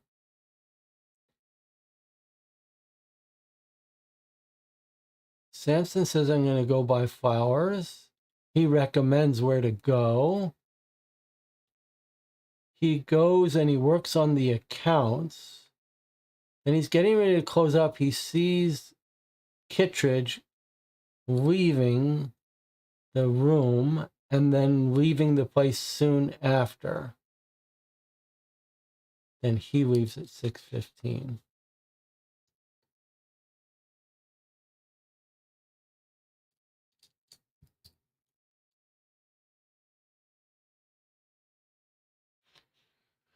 So I suppose we do have a little bit more timeline information. Everyone's dismissed at 5:13. But we do have this information. If this is the 6th, we know George says he goes back and works on his records. Nothing interesting there, though. All right, let's see if the channel has any more thoughts. Mrs. Erickson didn't want to talk to the police. You mean Ruth Erickson didn't want to talk to the police? We've got another page, actually, that I didn't read yet. If Kittredge killed her and immediately left, that means she didn't use the elevator, but that doesn't rule out an accomplice. That's a very good point.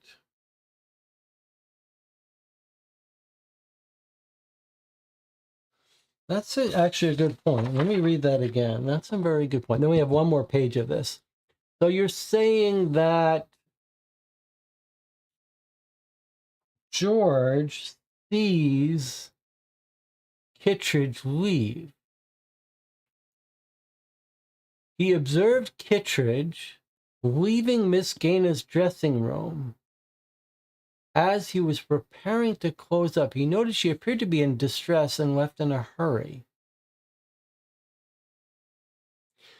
You're right, except for the fact that, look, he says, as he was preparing to close up, he saw her leave.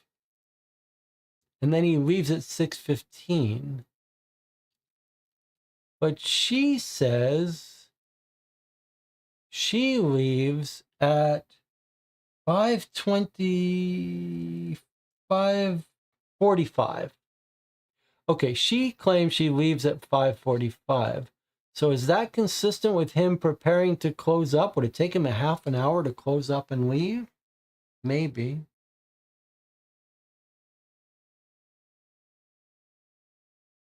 She says she left at 5:45. He says he sees her leaving her place as he's closing up, and then he leaves at 6:15.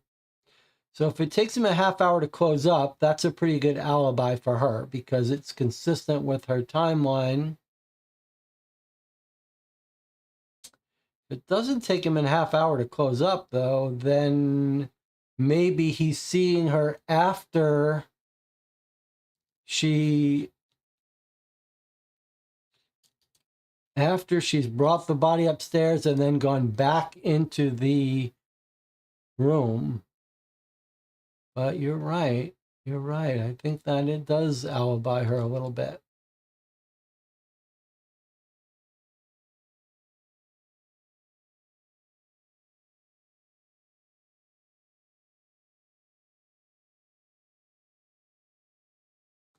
But it is a little weird. Like, according to his theory, he sees Kittredge leave at 5:45 and then he doesn't leave for another half hour, during which time Gaines Viola is killed.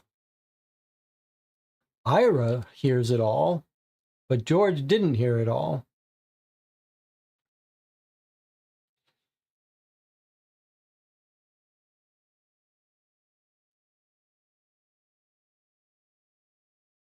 Ira hears it, right?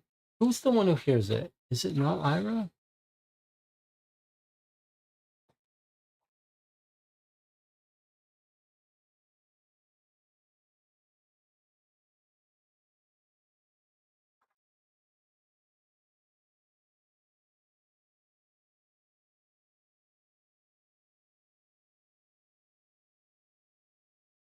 Yeah, Ira hears it.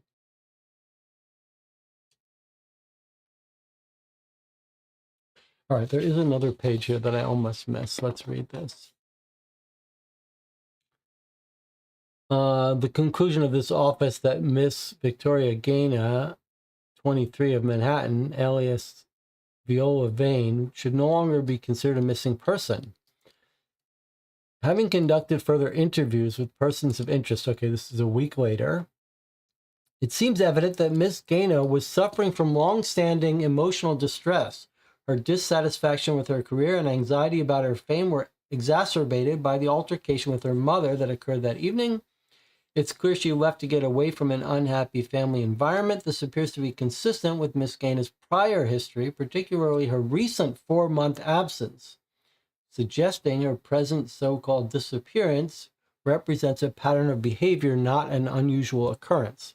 Despite her disturbed state of mind on the evening of November 6th, it does not seem likely that Miss Gaina intended to harm herself, and most likely a death by suicide or accident, had it occurred, would have been discovered by this time. Fair enough. No unidentified remains matching Miss Gaina's description have been recovered. No signs of foul play were evident, either at the Cadence Theater or elsewhere. Therefore, it's the conclusion of this office that Miss Gaina left of her own free will, which, as an adult, she is within her rights to do.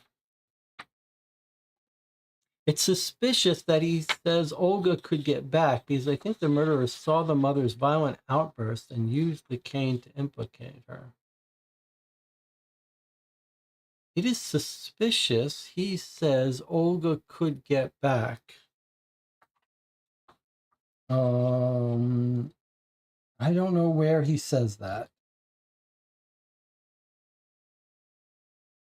Kittredge says she thinks Olga might have gotten back in, but does someone else say that Olga got back in?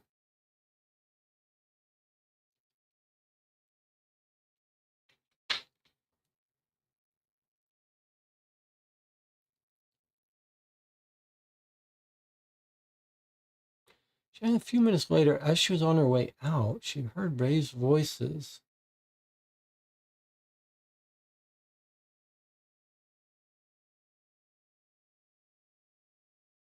So she is hearing arguing. She claims to hear arguing when she left.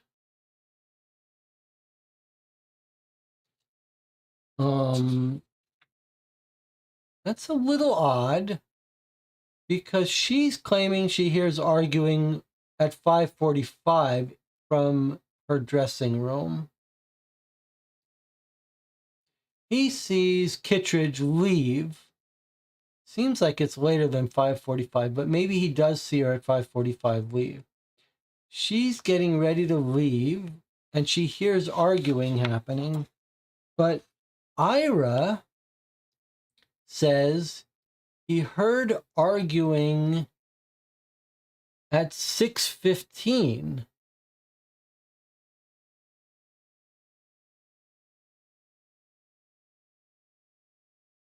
No, 6. So while he's on the phone at 6, he hears the scuffle in the elevator, which is the actual time. So don't you think it's a little odd that Kittredge is saying she heard a fight at 5:45? But we know the actual fight and murder happened at 6?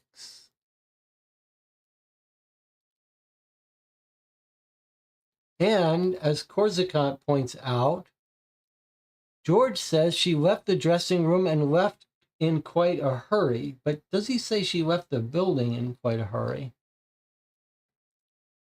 Kana's dressing room, Kittredge left. She appeared to be in some distress and left in quite a hurry. Did she leave the building in quite a hurry or leave the dressing room in quite a hurry? That we don't really know. I still think it's a little troublesome that Kittredge is saying someone else went in and had an argument with her at 5:45 when we know she didn't die until 6. And Ira says he heard someone arguing with her at 6.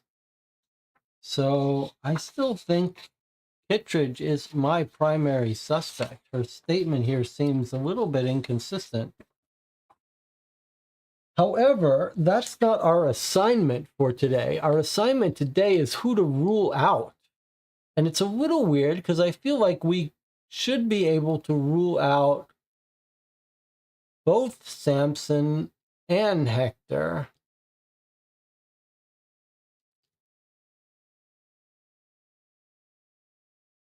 But Samson comes back. So maybe we can't rule out Samson, but we can rule out Hector. Hector is the one person who for sure leaves and doesn't come back, and no one disputes that he left, and he has an alibi. But we haven't checked his alibi, so I'm not sure. It's a little odd that it feels like we could, well, maybe we're gonna be able to prove someone's alibi now, and then we'll know it's them. Let's read this letter from Hector. Before we do, though, we need to take a break. We're 4.5 hours in. All right, a little bit of a long session today. We haven't had a long session in a while. Nothing wrong with that. Nothing wrong with experimentally trying to marathon a case in 3 days. I'll see you in 8 minutes.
We're back at 3:34 a.m. here, Wednesday evening. We're still lots of stuff in front of us to do, including some reading from box 1 we haven't done yet. And also, I think I've noticed that there were some other items in the box 1 file that we didn't look at. We looked at the body. I'm going to bring it up again. Remember, it's quite shocking. But we got so startled by the body that we did not continue reading documents here. So it's all like moldy and stuff. We did notice this clothing that I think we should look for. It looks like there's also, like, is that rope down there? Oh, it's really kind of creepy. But we didn't notice these 2 articles here. So here's an old article. Beloved Broadway Beauty's baffling betrothal betrayal. So here was Hector and Viola planning to get married. Any cufflinks on site? Not that we can see. He's got some real makeup on. Let's read this. Bad Blood Between Bombshell and Her Beau by Bernice Blumenthal. Award-winning thespian and all-around heartthrob Hector Rowland confirmed the end of his engagement to co-star Viola Vane last week when the two were pressed for details on their relationship at the stage door of their hit romantic comedy, The Strange Duo. "If you must know, Viola and I are no longer engaged," Roland said in response to a reporter's question regarding the rumor that First Lady Eleanor Roosevelt was to attend their wedding. "I have no further comment, except that my heartstrings have been plucked from my chest and tossed into the gutter, and that I may never know another woman, may never love another woman." Roland continued, "I will, however, soldier on for the sake of the show, and I hope to remain on good terms with Viola." Vane herself remained wide-eyed and tight-lipped when pressed repeatedly for comment, leaving the scene shortly thereafter. The lovebirds' courtship began after Roland and Vane were cast opposite one another in The Strange Duo. Things heated up for the steady pair faster than an uninsulated spotlight, with witnesses reporting longtime bachelor Roland dropping to one knee beside a table of Dom Perignon oysters Rockefeller and scattered rose petals at the Waldorf Astoria just weeks before the opening night of Duo. But now it seems as though insurmountable troubles have entered paradise. Why would such a handsome couple feel the need to call it quits? Well, perhaps the stress of the production dampened the duo's spark. Perhaps the actors found their egos clashing on set, or perhaps a man's man like Roland was simply too much for a delicate young flower such as Vane to handle. And then this is a 2-page thing. We've got another advice column. What do you call these columns? Dear Deborah. Dear Deborah, I'm a housewife who recently gave birth to an absolute radiant infant. I'm ever so grateful for my child, yet I can't help but feel rather lonely and frustrated sometimes. I spend my days all cooped up in a dull apartment with nothing but the wailing of a newborn and the gossiping of my mind for entertainment. Even if I were to ask the maid to watch my child, I have no close friends in the city to socialize with. When I do socialize, it is with people my husband works with, and I find myself growing resentful of the time they get to spend with him. What can I do to ease my frustrations? Miserable Manhattanite mother. Is that going to be Ruth writing in? What if George and Viola have an affair? Like, remember George said, remember I pointed out how odd it was that George knows what flower shop Viola likes? What if George and Viola were having an affair? That's what broke up Viola's engagement, and Ruth, this religious wife with the newborn, finds out and freaks out and kills Viola. Is there any sign that George is heartbroken about Viola? Jamie says, I like this theory. Okay, let's hear how this woman, how the gossip columnist, what do they call it? Not a gossip columnist. This is the Dear Abby letters. What are they called? Okay, here's her reply. Dear Mother, first off, I would like you to take a moment to celebrate your luck. A healthy child, a gainfully employed husband, and household helper, all woefully difficult to come by in this day and age. An agony column. Now, don't get me wrong, your luck in certain areas doesn't discount your frustrations in others, but it seems as though you already have some solutions laid out in front of you. You can leave your maid the occasional tip in exchange for childcare during the day and go out on the town in search of friendship. You could also use this time to drop by your husband's workplace to say hello. If you feel confined by your living space itself, perhaps you can arrange a short vacation. So, do we have a date on this paper? Because it really seems like it might be... Okay, we do have a date. It's February 25th, so it's not right around the date of the rehearsal. so it could just be a coincidence. But here we go. Here's another letter. Dear Deborah, I'm a young woman who had nothing but rotten luck in love for as long as I've lived. Every man I've ever gone steady with has eventually revealed himself to be a liar, a scoundrel, or a layabout. Is there something wrong with me? How do I go about making better selections? Signed, Loveless in Long Island. Dear Loveless, heartbreak is a nearly inevitable part of life, and I doubt there's anything wrong with you in particular for having experienced it. In the future, I would advise you to look very carefully at the social connections a suitor keeps with people besides yourself. Is he crude and cruel towards his friends? Is he kind to his mother? Is he short-tempered with waiters? Notice how he acts around those he has no need to win over or impress, because that is how he plans on treating you one day. Advice column. Okay, I think that's a better proper term for it. All right, so there you have it. Is it possible that Hector is gay and that it was always a sham wedding? I like this theory, though, that George and Viola may have been having an affair. Okay. That was the old article that we didn't read before, and now we have a new article. What's this? The Vanishing of Viola Vane, How a Starlet Was Rediscovered After More Than 80 Years. It's a little article about the finding of the dead body by Jack Edwards. The mummified remains discovered in the attic of the Cadence Theater were confirmed Wednesday as 20th century starlet Viola Vane, according to the New York City Medical Examiner's Office. If the name sounds familiar, it should. Vane was at the center of one of the most intriguing mysteries in show business.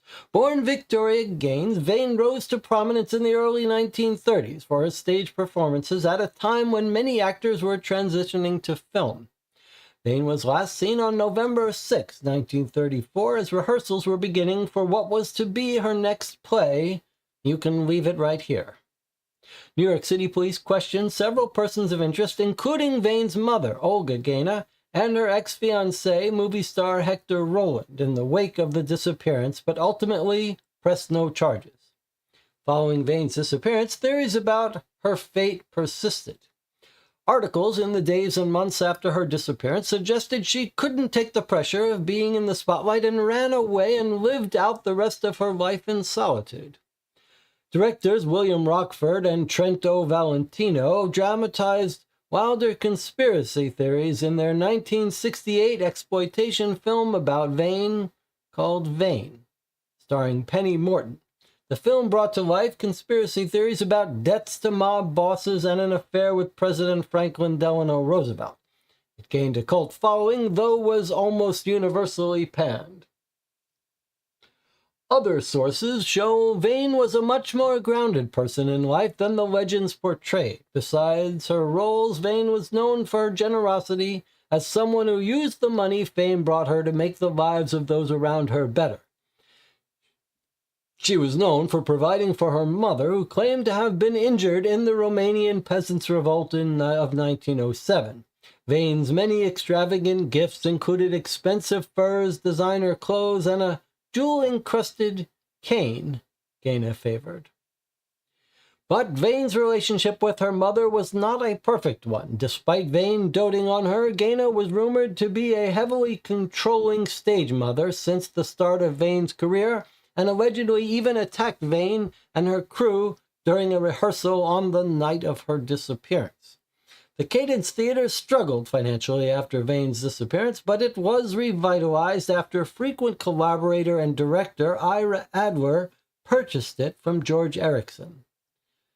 Vane's understudy, Evelyn Kittredge, replaced the vanished starlet, having made her Broadway debut in a lead role earlier that year in The Strange Duo. Although Kittredge went on to have a long, illustrious career and even a marriage to Adler, the transition simply wasn't enough to keep the follow-up to Duo from flopping.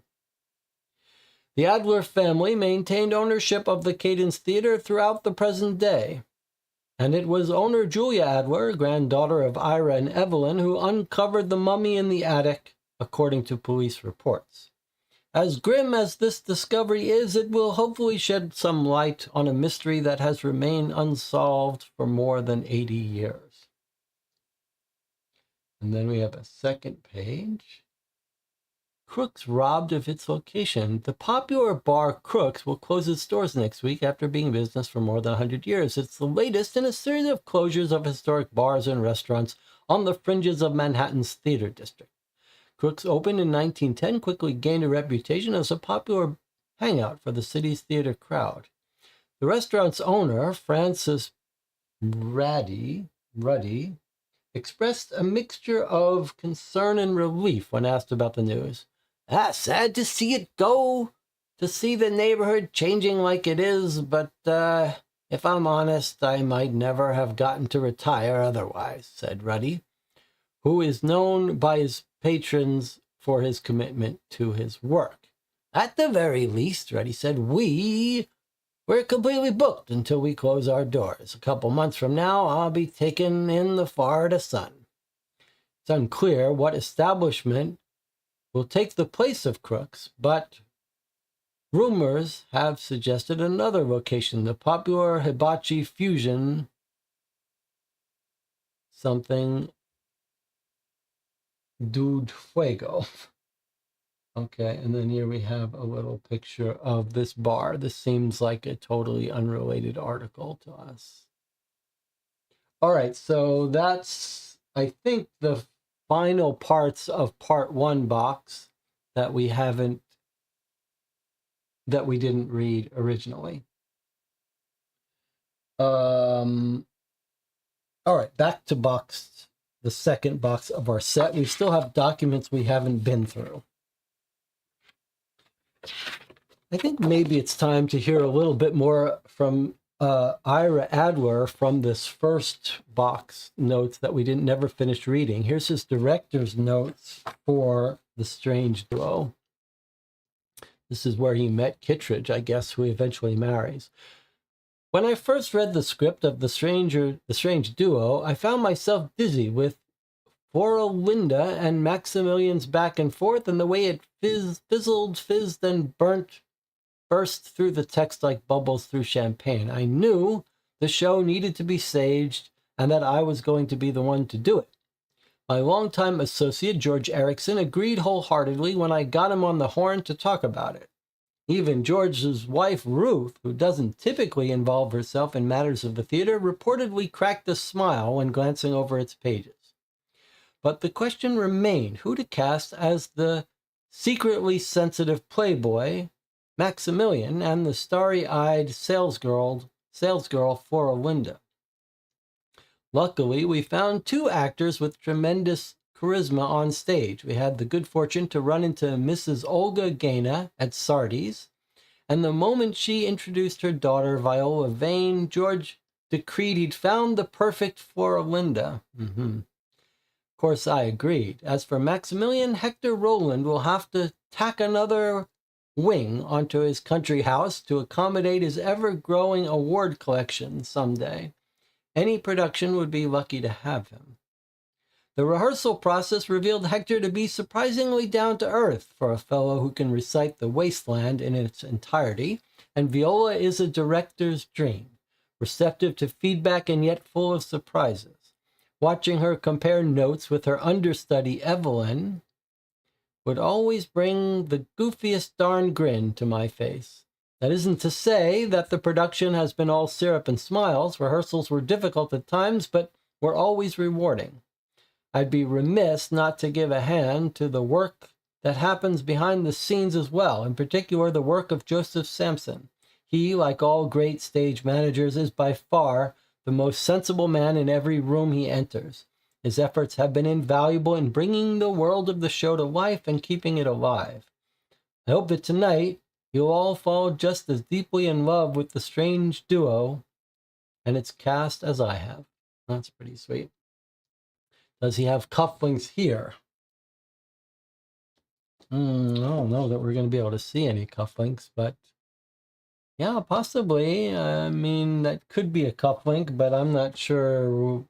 I don't think we can identify it. I'll bring out the magnifying glass if there's any doubt, though. Okay, so that's our strange duo performance that they're putting on, that Ketchridge takes over when the other one disappears. Let's read this little synopsis.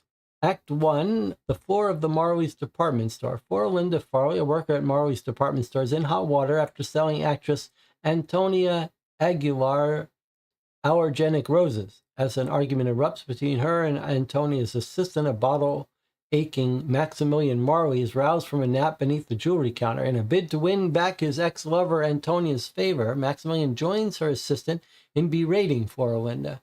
Miss Morris Marley overhears and declares that Maximilian must learn humility by switching lives with Florinda. If Maximilian is unable to prove himself capable of doing so, Florinda will be declared Morris's heir in his place. That's kind of crazy. Okay, is this normally happen in a playbill? Do you get synopses of the acts? I don't think so. Maybe we'll read this later, but let me just read this. I trust you have enjoyed our production of The Strange Duo. I'm proud of our talented cast and crew. Miss Nielsen's charming script. I owe special thanks to Mr. Adler and to Miss Vane for being all that one could hope for in a star. I got 2 ads at the back here. Why not try Radiant Tonic? Spring water and top secret medicinal ingredients.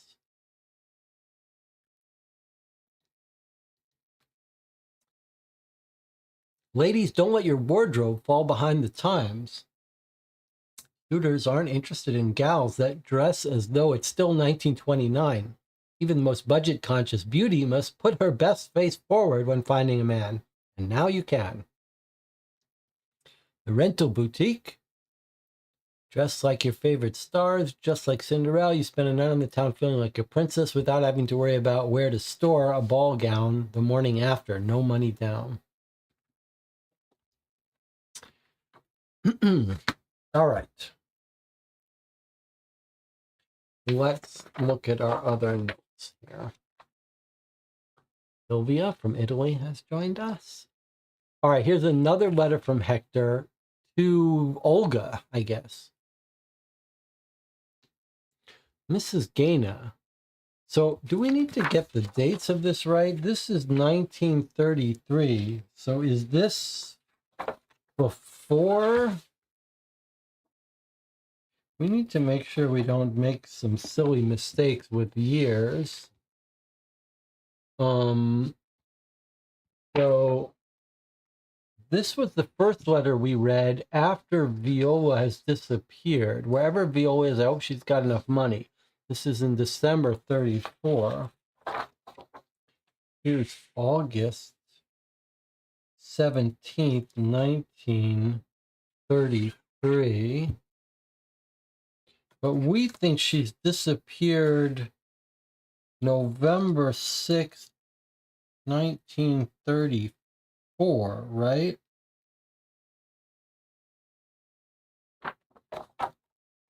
(1934) she's gone missing. So what we're looking at here is a letter before she's gone missing.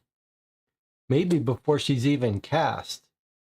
He's writing to Olga, Viola's mother. My apologies for canceling our meeting on such late notice. I've been more than a bit overtaxed lately, and I completely forgot about a prior engagement on Christopher Street when I agreed to discuss wedding invitations with you this afternoon. I hope the assortment of fresh fruits and chocolates delivered by my driver, along with this note, will convey the depth of my remorse. Okay, so let me just tell you a quick thing. Does anyone know why this paragraph might be important?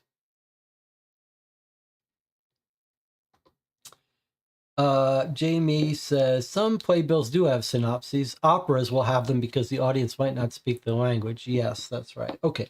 Now, does anyone know any significance of this?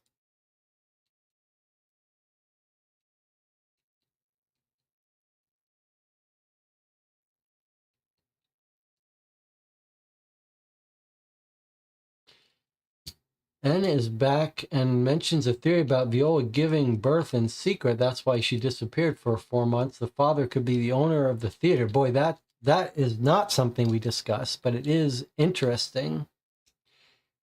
But I think Anna may have figured it out. I think that's the connection. I've suggested that George and Viola might be involved, but your idea that they might be involved and had a baby is very intriguing.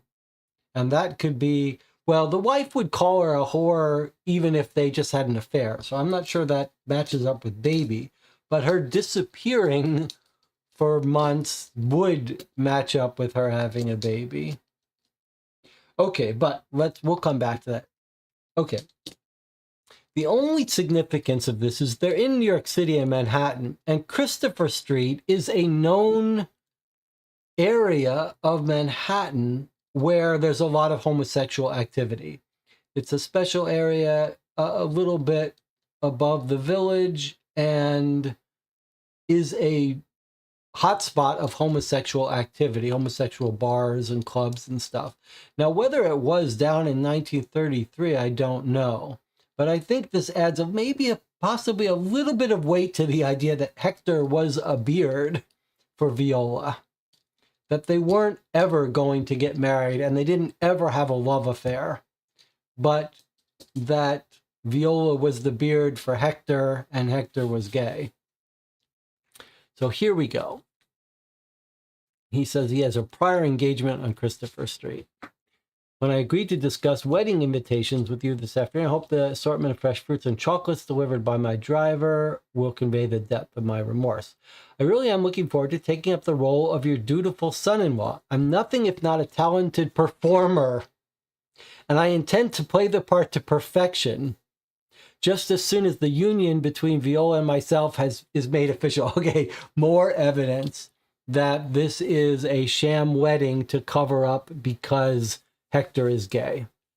Now that the date is set in stone, I'd like to thank you for all the work you put into bringing Viola and I together with both of our hectic schedules to account for. It's a true miracle you were able to arrange all of those candlelight dinners, long walks down Fifth Avenue, and rambling countryside drives, not to mention all the effort you've already begun to put into planning the wedding itself. Who knew that one could order Silver Bella to be affixed to Dove's feet like that? The effect when they fly up into the rafters as we kiss is going to be breathtaking. My publicity team looks downright lazy in comparison to you. All they've ever had to do was tell the press where to point the cameras. Speaking of news hawks, I hope you're finding yourself as gratified by the glowing press coverage as I've been. Yeah, it's all staged press here. It's been tiring, to say the least, to be constantly referred to as the Broadway Bachelor in the papers, as though my private life is more worthy of note than my career. What a relief it will be once I've settled down, and there's no more delightful a girl to settle down with than your daughter. An admirable scene partner who I'm sure will be equally as pleasant a partner in life. If Viola and I are to keep the press's interest in our next production too, we stand a real chance, if we're able to keep the press's interest, we stand a real chance of becoming the next Pickford and Fairbanks, with fewer public scandals, of course. I'll bet if you look these up, this is one of these is gay, a fake husband and wife beard situation, as a set, since they really seem to be laying it on thick here. Just imagine Viola and I cast opposite one another on stage and screen throughout the decades, our names up in light, one right next to the other. It's everything I've ever wanted in a career. I'm sure she feels the same. Yeah. So it's very clear here that he's gay and that she is the beard trying to make him look like a respectable leading man. Something quite common back in these times. The gay male lead would want to get married to stop speculation and because it helps his career to make him look like a romantic leading man. And I wouldn't be surprised if this little reference to Pickford and Fairbanks, Fairbanks was a famous actor, but now I don't remember if he was gay, but I bet because they're laying it on so thick, I'll bet that is another hint about it. All right, doesn't matter. It's going to come out. It's clear that that's what's happening here, which gives further weight to our idea that George and Viola may have had a thing. Or Ira, and that's why Kittredge married her to get him away from Ira, but I think it's going to be George. Okay, let's put that aside. Let's take a look at this. Nothing strange in her success. Understudy shines in the spotlight. Oh, here's Kittredge. All right. By Kitty Parker. Let's take a good look at these two. Okay, no cufflinks, just buttons. And here's Kittredge, charming Ira Adler.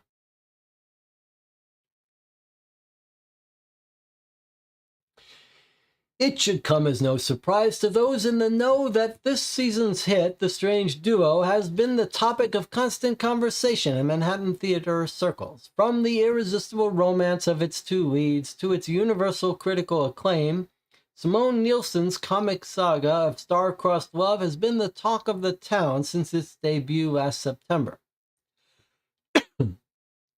When it was announced last month that the show's leading lady, Miss Viola Vane, would be leaving the cast, fans and critics alike expressed concern that her absence would be a loss from which the production could not possibly recover. As Roderick Bentley put it in his column the week her departure was announced, "One feels sinkingly certain that Strange Duo, despite its obvious merits, will not survive without Miss Vane's wit and charm to give it life. However, to the delight of theater aficionados everywhere, Miss Vane's replacement has proven herself more than capable, winning rave reviews for her star turn." Who is this rising star bold enough to attempt to take Viola Vane's place? Evelyn Kittredge may not yet be a household name, but she will certainly be before long. We predict that Duo will do for Miss Kittredge's career what Girl Crazy did a few years ago for one Ginger Rogers.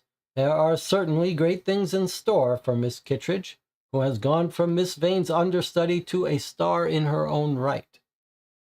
One might expect an actress in Miss Kittredge's position to simply retread the steps of her predecessor, but reviewers have remarked upon the refreshing vivacity this young thespian has brought to the part of Florinda, the naive young flower seller turned high society dame. In the words of the Gazette's drama critic Avery Martindale, her performance is full of fire and music, a revelatory interpretation of an already iconic role.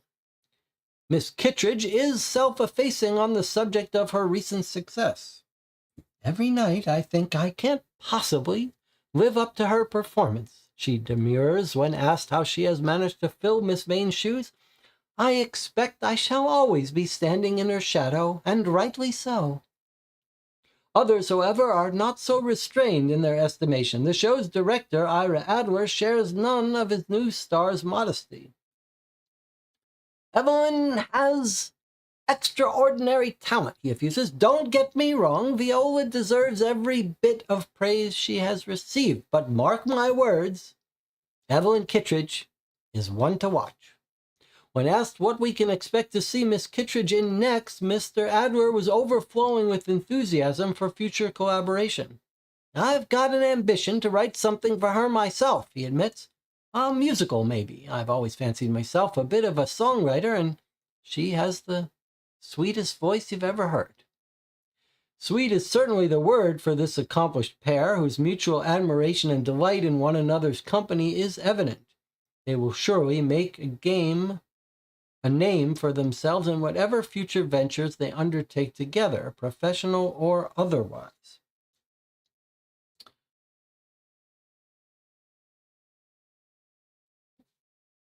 For now, however, Miss Kittredge's growing crowd of admirers will have to content themselves with seeing her on stage in The Strange Duo, which will continue its engagement at the Cadence Theater through the end of October.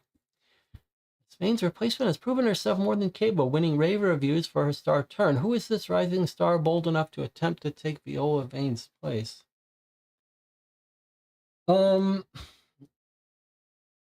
Yeah, I guess I'm getting a little bit less suspicious of Kittredge because, well, okay. Ira Adler's in a position of fame. If he fell for her before she took the understudy role, he could get her in other productions and work with her and make her a star. So, assuming he already fell for her, she wouldn't really have to kill off Viola to get her chance at the spotlight, because these two would have paired up and gone on to do other stuff. Now, if he didn't have eyes for her until she took over the role, then we still have a motive for her. He doesn't have a motive. But I guess if she was the understudy and being ignored, then maybe she thought, well, I have to kill this woman to get my shot, and once I get my shot, he'll notice me and then we'll get famous. But I'm not sure that that's consistent with if they were hanging out ahead of time, then it would be totally unnecessary for her to kill Viola Vane. Then we have a little side article here. How is Broadway to contend with Hollywood? What future for a floundering industry? All right, let's read this. This is probably just a little bit of flavor here. There's no denying that the lights of 42nd Street have dimmed somewhat of late. Despite their glitz and glamour, the denizens of the Great White Way are just as susceptible to economic hardship as the rest of this great nation, and like millions of other industries across the country, Broadway is struggling. As audiences have doubtless noticed, countless stage theaters and vaudeville music halls have closed across the city in recent years. Those venues that remain open have been forced to reduce ticket prices significantly, some charging as little as 25 cents for admission. Whether they are established stars or chorus girls, stage managers, or scenic designers, workers all across the industry have felt the strain of these difficult times. Many have made admirable efforts to assist those most affected through charitable endeavors.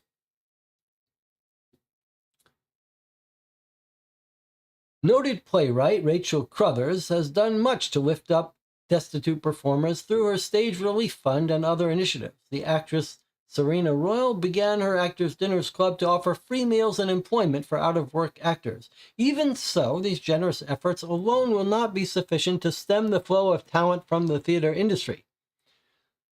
The arrival of sound in moving pictures now means there is talk. There's little film cannot accomplish that the stage can, at least in the opinion of some commentators, and its novelty has made talking pictures as enticing an artistic challenge for many performers as it is an intriguing experience for audiences.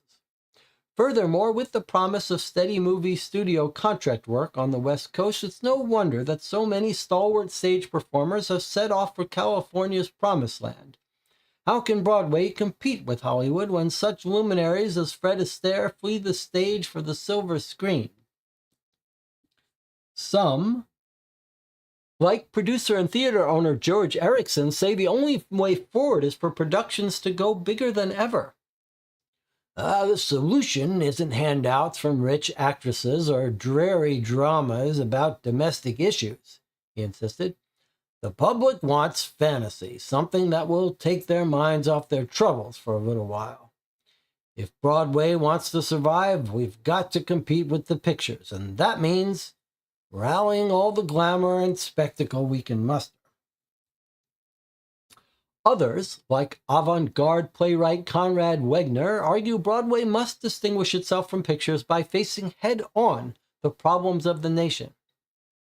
We have a responsibility as artists to tell stories that address the common man's struggle, he said. The pictures will never take real issues seriously, but the stage can, and indeed must. Though there may be a difference of opinion regarding the ideal approach, there can be no doubt that many in the business are dedicated to ensuring the future of the Broadway stage. Whatever form that may ultimately take, there are plenty of talented performers and even more devoted theater fans who look eagerly forward to the day when Broadway's lights shine their brightest once more. Okay, fun little article, a little bit of history too about when the talking films with sound came out and devastated Broadway plays.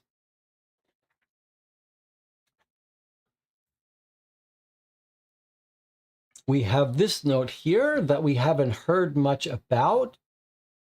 Joe Sampson at the Cadence Theater has ordered a Sentinel lockbox.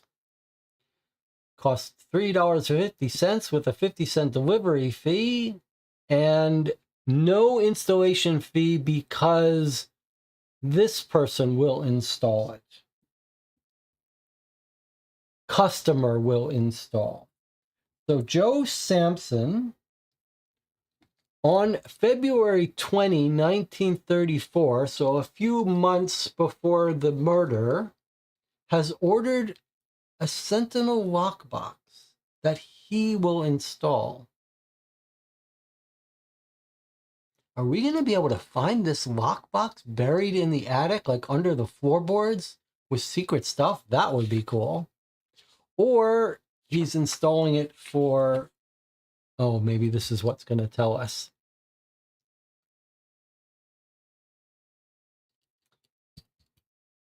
Let's decode this now. All right, here's our system. Here's our code. Now, we've got a new key.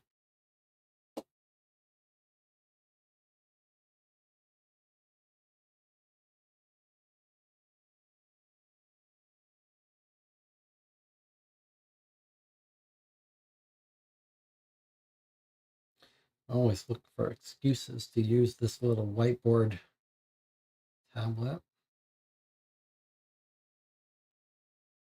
It's not the best. Probably a little transparency overlay would be better. But it is fun to use something different.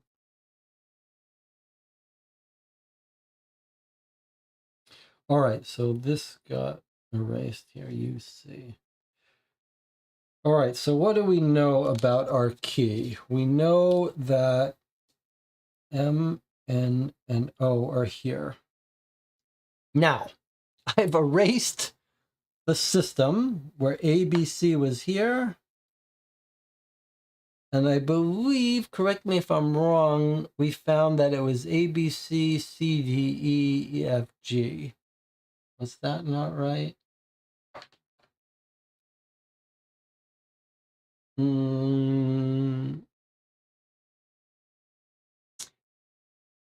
B, C, D, E, F, G, H, I, S. Okay, I don't know what that little... Is that a green overlay? There, okay. Whoa. Okay, that was our screenshot from earlier.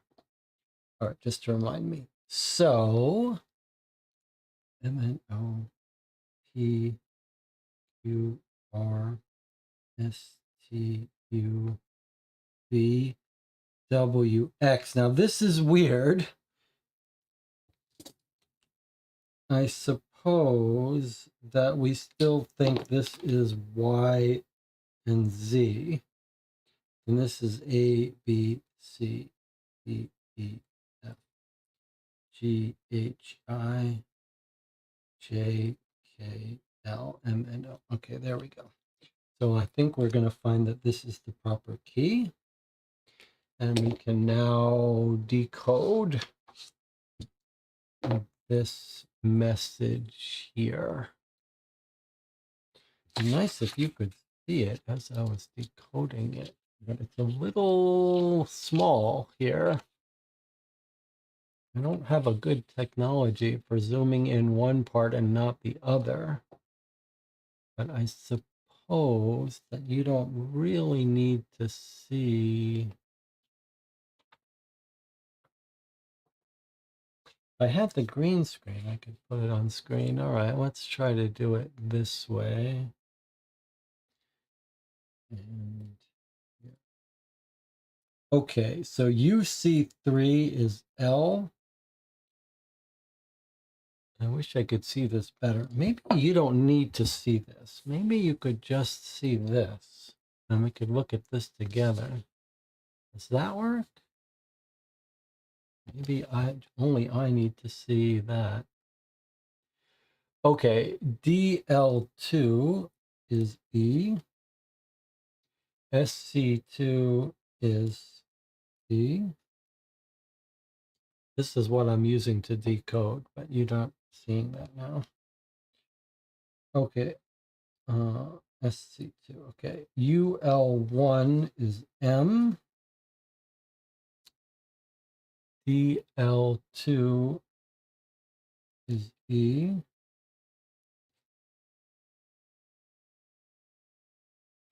UC2 is K. UL2 N. UL3 is O. You can see where this is going. SLT is W. Okay, UR3 is I. DL3 is going to be an F, surely. Okay, now we're down to the next line here. DR1 is Y. UL3 is O. SC3 is going to be U. Let me know if UL1 underneath the cube. Okay, UL2 is N. DL2 is E. DL2 is E.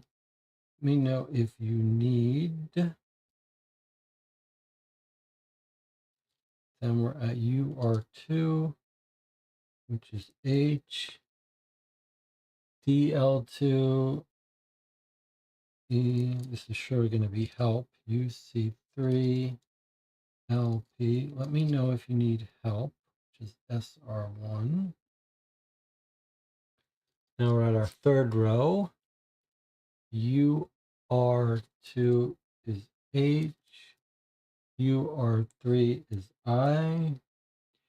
DL1 is D. UR3 is I. UL2 is N. UR1 is G.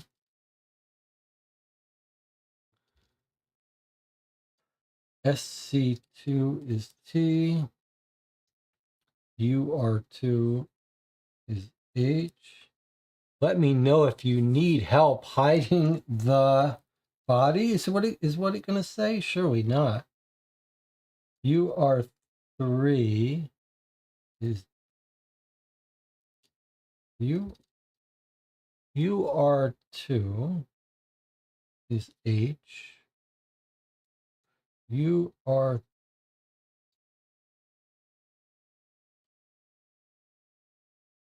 Let me just make sure I don't get off track here. SC2 is T. UR2 is H. UR3 is I. Hiding. And then SC1 hiding this. Let me know if you need help hiding this. Oh, they're talking about the safe box, hiding the safe box. Thank God it's not hiding the body. DL3 is F. SR3 is R. UL3 is going to be from, right? From. UR2 is H. Is it going to be from her? UR3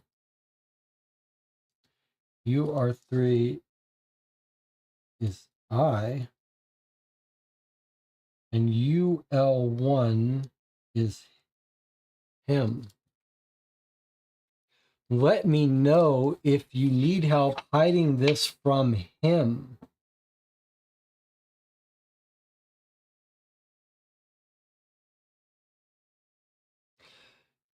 This is the cool part about how this decoded is as each word was coming out, it wasn't clear how the message was going to end. I thought it was going to say, if you need help hiding the body. Now it says hiding this, and then I thought it was going to say from her, but it's really from him. Now we know that this code is one used by Samson, who's the guy who signed for this, who ordered this. So who is the him? Who is the him? And who is Samson writing to?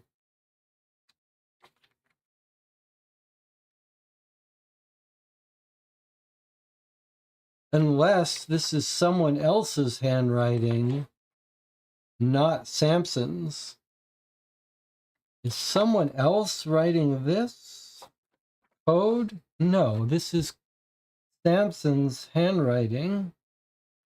So who is he writing to? That's very weird,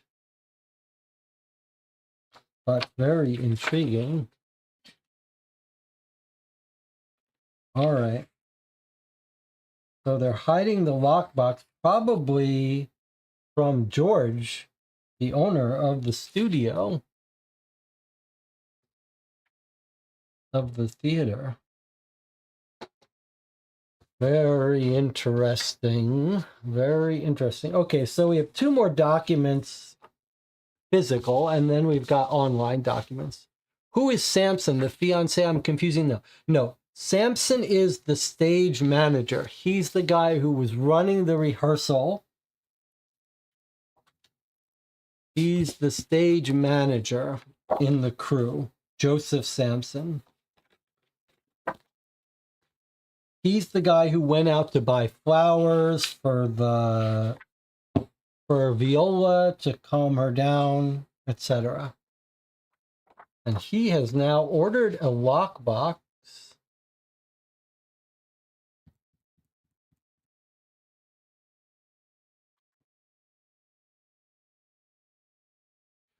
All right, let's take a look at this letter. A little bit hard to read. This might be one that we may want translated. But what's going on here? Is he using a code for names? WZIORMT. Is that someone's real name, or are these 2 code names? I'm taking precautions in case Nagrisri finds this letter, which is why a few phrases might seem a bit backwards to you. TMNOIZW. It's not quite backwards, but what is it?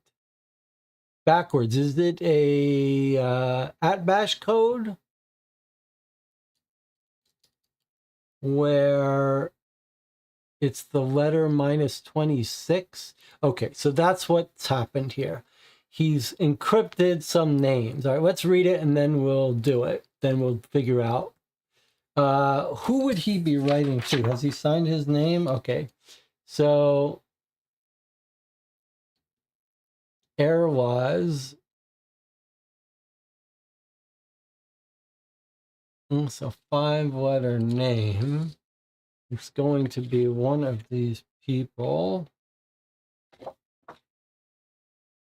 So let's just see whose name it could be. We're looking for a 5-letter name, who's writing it, and a 7-letter name, or 7-letter first name that it's writing to. Okay, so it's not writing to Hector or Viola.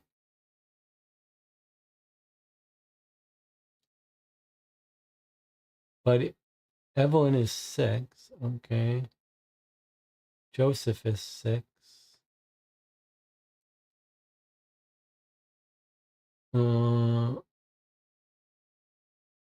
Adler is 5. So is this Adler? No. 5-letter name. That's Viola. Is this this is going to be Viola writing this? A, B, C, D, E. E is the fifth letter of the alphabet. And if we look at V, V, W, X, Y, Z. V, W, X, Y, Z. V, W, X, Y, Z. A, B, C, D, E. Yes, it's at Bash. So E maps to V and so on. We have an at Bash cipher here. Yes, I think we can make it work. Don't quite have one, but we have close enough. If we remove this and we flip this, I think we should be able to map our A's to Z's and so on. Okay. Be easier if I had an at Bash there, but I think this is what it is. So Airwaz is V, R goes to I, L goes to O. This is what we're doing, by the way. L goes to O goes to L, Z goes to A. Viola, Viola. So this is a letter written by Viola. Now, who is it to? Who is Viola writing to? W, which is D. All right, let me do it this way. W, which is D. Z, which is an A. I, which is an R. Is that an O? Yes, an O, which is an L. An R, which is an I. Oh, darling. Okay. Let's read our letter. Darling. So Viola is writing to someone calling them darling. Now, let's see what Viola says. November 24, 1 year before her death. 1 year before her death. But before we do, we need to take a break. Leave on a little cliffhanger. I'll see you in 8 minutes.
We're back. Ready to read through the letter from Viola to her darling. I think many of us suspect it's going to be to George. I guess it could be to her unborn baby if Anna's theory is right. But something occurred to me before we read this. I mean, we were all starting to think about Ruth, the wife of George, and we thought, okay, George and Viola are having an affair. Maybe it's his baby. The wife comes in, she writes a note saying Viola is a harlot, a whore, don't let her act in this play. So we were starting to think maybe Ruth killed her, the religious fanatic. That's a pretty far-fetched scheme. Doesn't it seem more likely, more realistic, that Ruth is upset that her husband is having an affair with this woman? Well, I was going to say, like, wouldn't it be more realistic for George to kill Viola? There's no sign that Ruth was around during the murder, although she could have been. She was there earlier in the day. But maybe what's happened is that Ruth has discovered that George had an affair with Viola, wants her gotten rid of. And what if one day Viola goes into George's office and says, I'm going to tell everyone about the baby. And George says, you can't. You'll ruin my whole career, my life, and my marriage. And Viola says, I don't care. I'm telling your wife. I'm telling everyone. Then George has to kill Viola.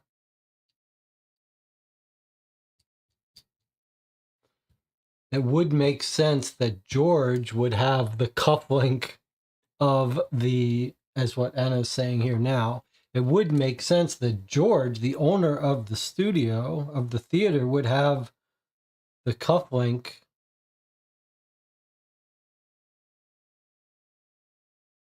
bearing the logo of the theater. All right, George is my new number one suspect. He claims he was on the phone about his dinner reservations. That's an alibi we should be able to track down. All right. So now the question is Viola writing to George or her some other lover or her unborn kid? And we're about to find out. Darling, I'm taking precautions in case... Oh, did we not translate this? Because this is going to be probably George, which is going to make her lover not George, if we're right. Let's see who they're talking about. N is not George. N becomes M. Sorry. M. What do we think this is? An L? M? Oh, it's going to be mother. Okay, it could still be George. Okay. I'm taking precautions in case mother finds this letter, which is why a few phrases might seem a bit backwards to you. If you find yourself at a loss, look to the gift I embroidered you for guidance. When vanity becomes elegance, the truth can emerge. Okay. The walls in the radiance tend to have ears, so I don't feel secure asking you this in person, but I was wondering if... What is this word? It looks like JFGE, maybe? QUT.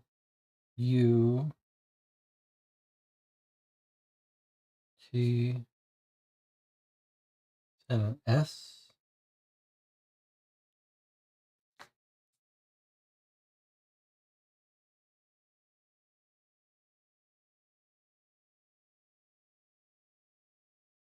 What are these letters here? That's an I. First letter is an I, which is R. I'm wondering if Ruth, she's writing to George. I'm wondering if Ruth has said anything to you about me lately. She pulled me aside earlier today and told me in no uncertain terms she wished I had never... This is going to be born at all or something. Okay, so it's absolutely George. We were absolutely right. She's having an affair with George. She's calling George her darling. I'm almost certain now that this is George she's talking about because she's asking about Ruth. She wished I had... M goes to N. See if we can do this better. M goes to N. V goes to E. E goes to V. So this is never. B, E, E, N. And then is this an X? Y. H. G.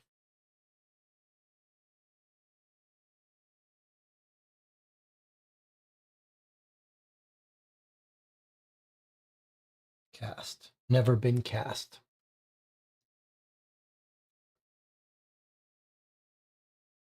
Or N. I'm not sure what this is, but this might be in.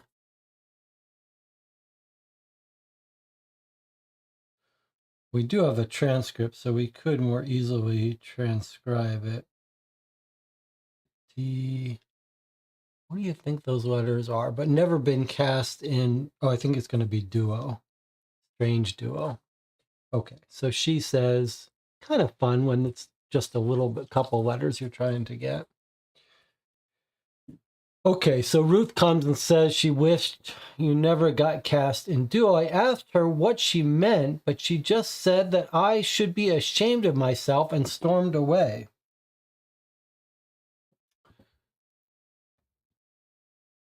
I genuinely have no idea what any of that was about. Have I done something to offend her? Is it the stress of her pregnancy making itself manifest?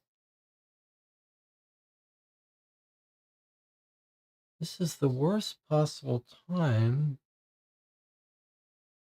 to have made an enemy. It's simply too much with the show, the press, and the wedding to contend with. I barely have any time to breathe. I can count on one hand the number of times I felt neither hungry nor tired nor miserable. I'm starting to doubt she's writing to George now, because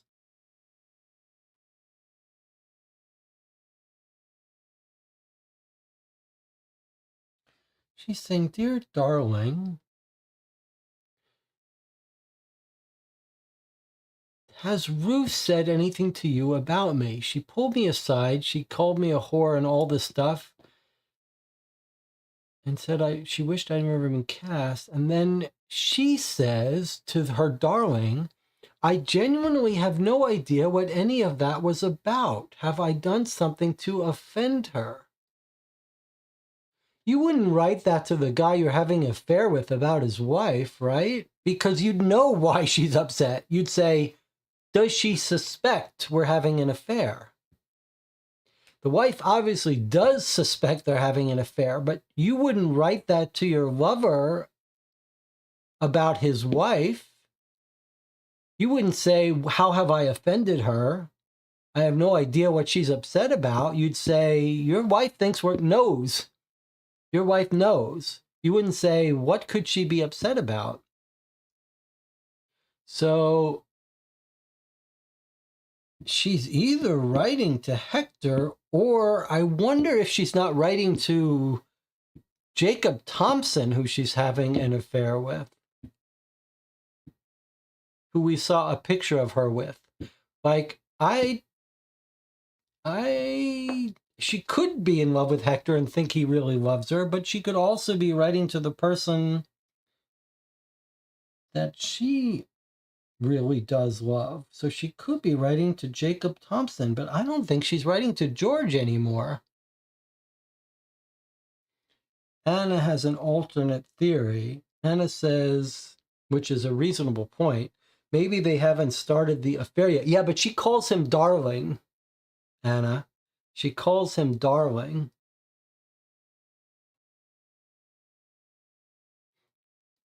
All right, let's keep reading, but I'm liking how this is going. She says, the worst time for me to have made an enemy is simply too much. With the show, the press, the wedding, I hardly have any time to breathe. I can count on one hand the number of times I felt neither hungry, nor tired, nor miserable over the past few months. And during, I got more code here.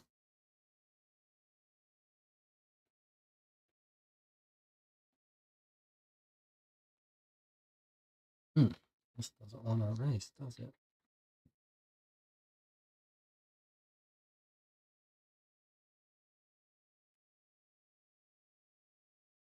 All right, what do we have here for code? During, I wonder if it might be nice to get this transcript instead of trying to, is it VEVIB? VEVIB is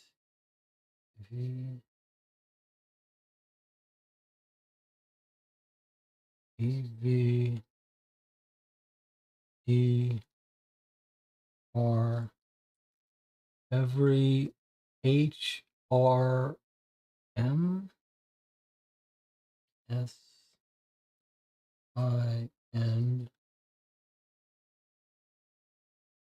It's going to be every single. And during every single, we think that's LMVO on every single one of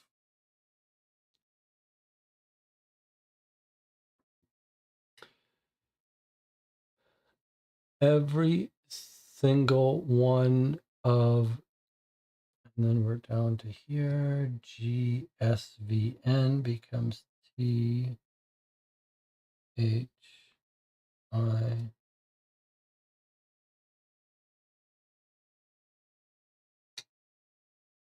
N becomes M. One of them. Then R, E, V, apostrophe R, such as I've. During every single one of them, I've. YVVM is B, E, E, N. During every single one of them, I've been DRGS, which is MIT.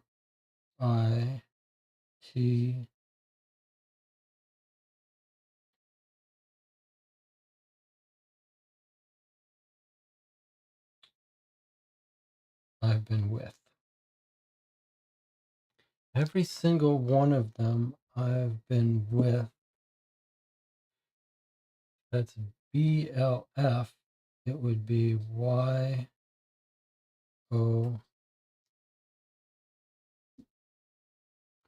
Every single one of them I've been with you.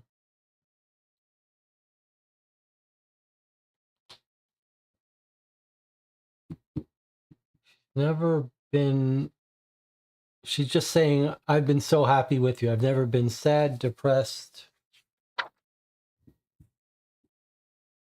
I can count on one hand the number of times I have felt neither hungry nor tired nor miserable over the past few months, and every single one of them I've been with you. She's saying there's been very few times when I haven't been miserable, and those times have all been when I'm with you. So she loves this person. There's no sign of any real reprieve on the horizon, though. NLG Mother has my life planned down to the matching outfits I'm wearing with, this is going to be Hector, right? No, with W. What is that letter there? D, N, X? No. X becomes C.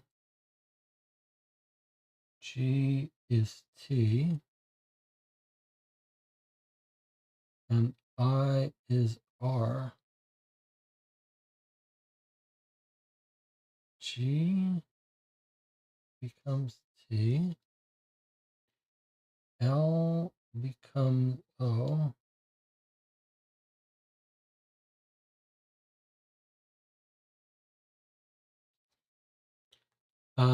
If it's an S and not a D, then it's Hector.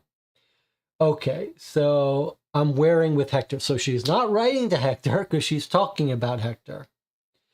So the mother has everything planned, the matching outfits I'm wearing with Hector to our hypothetical something something in 38. This is going to be like our baby or something. URON is FILM.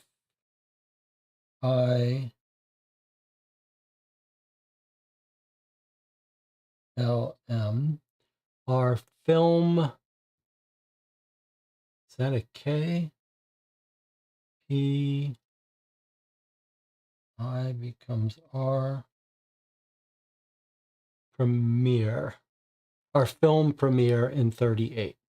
It's a selfish thing to complain about, I know, but I can't stop thinking about what you said the other day about being able to step back and see the big picture. It made me realize that I've spent my entire life like a carriage horse fitted with blinders. I've never seen anything but the path I'm being driven down. Wow. I can't go on like this forever. I know if, no, I know, not I know, NEED. Okay, so she's saying, I need to GET. I need to get, LFG is OUT. I need to get out OF of GST.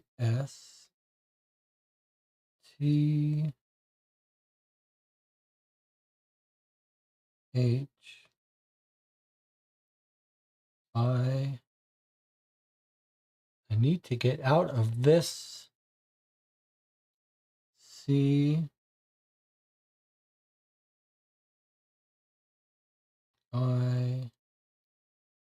I need to get out of this city. Next line. YFG is BUT, but MY, but my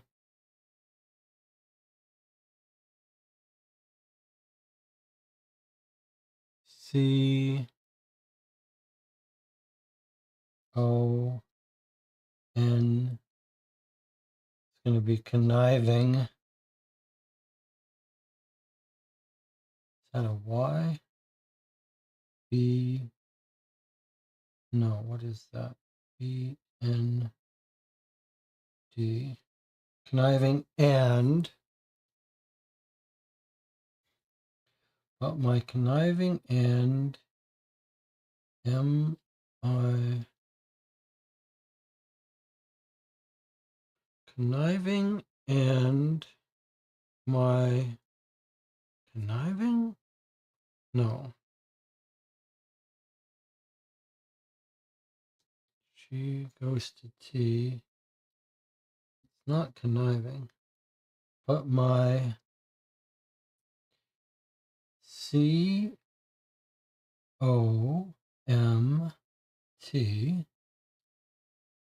controlling,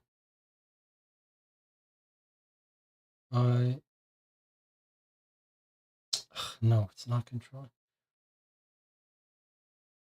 TR,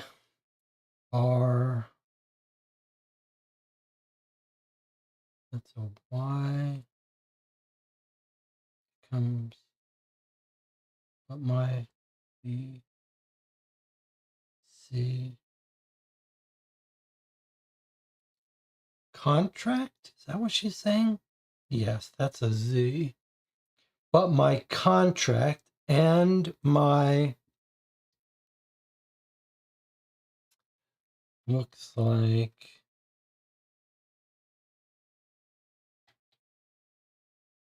BEN T becomes G, engagement,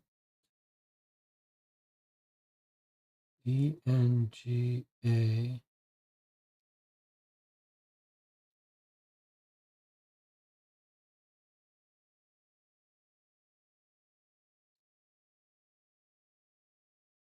engage, MENT, my engagement, my contract and my engagement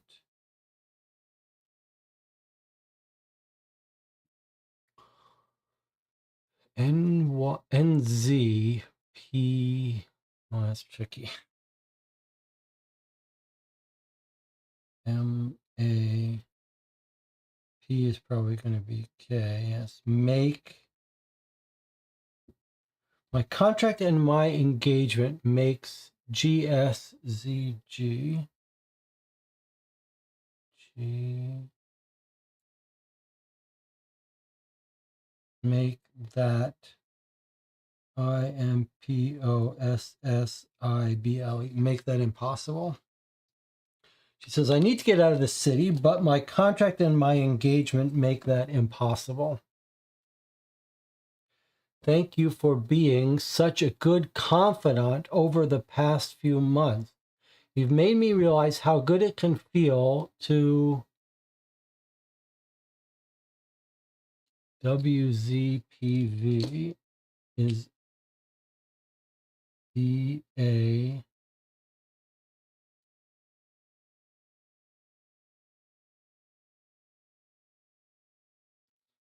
I'm going to have to write this out again. I'm running out of space here. I'm getting a little bit tiring.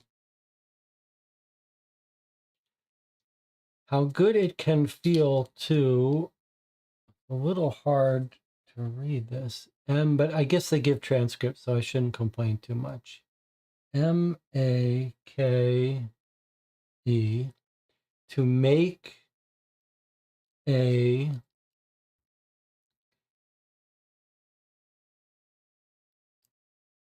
XS is C, make a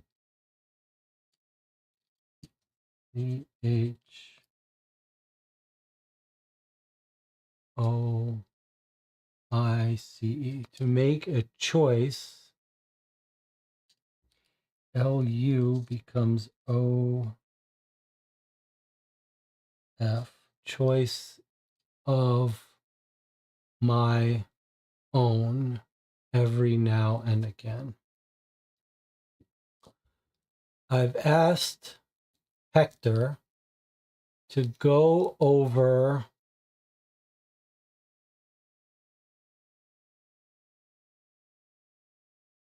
something with Mother, to go over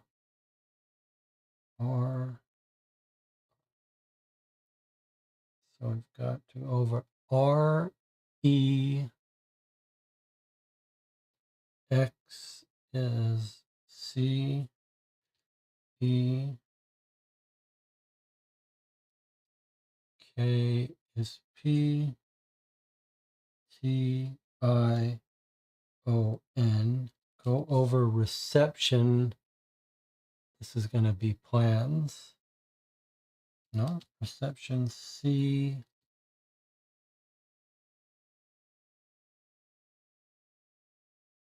L A N. Yeah, it must be plans. That's got to be a K.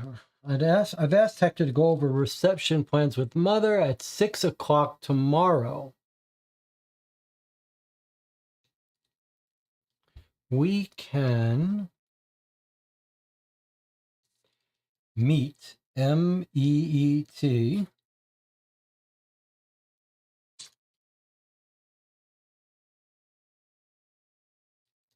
in my WI, this is going to be dressing room, in my dressing room,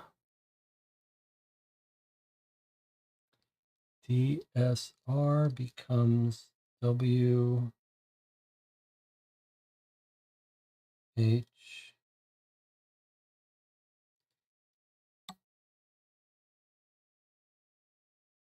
WHI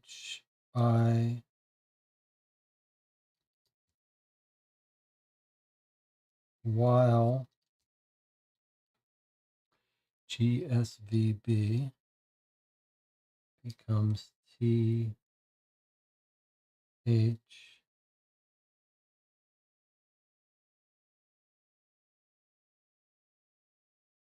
E. We can meet in my dressing room while they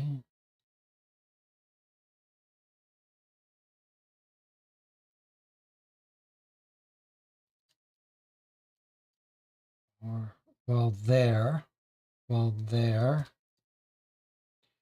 YFHB becomes BUS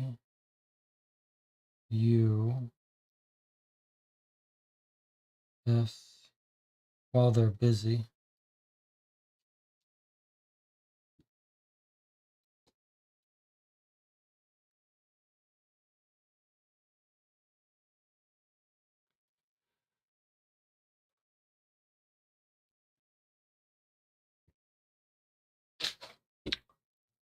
And then she signs off by saying HVV, which is SCU soon. All right. Well, that was a bit of effort, but not without some excitement.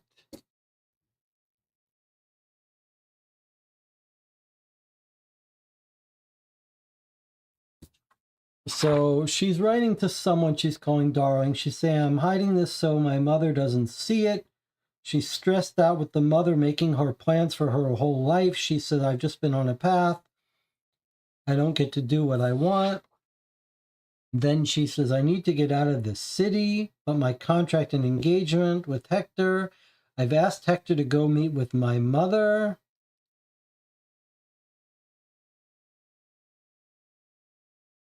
And we can meet in my dressing room while they're busy. See you soon.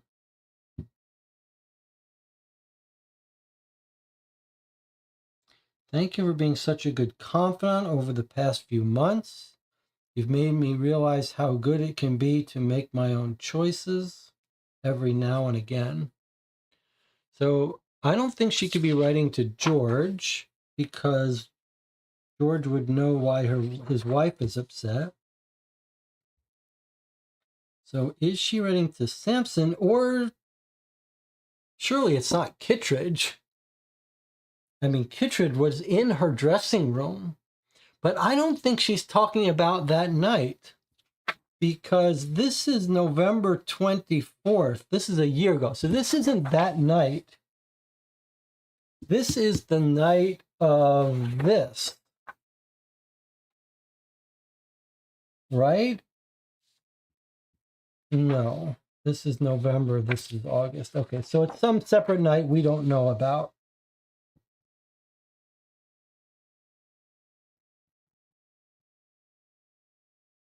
It's some site we know about. So is this Samson she's talking about? Talking to? I think it makes certainly possible. Corsican says there's fatigue setting in. I'll have to watch the rest of this. Well, I do think we're seeing some of the cost of doing 2 boxes in one night.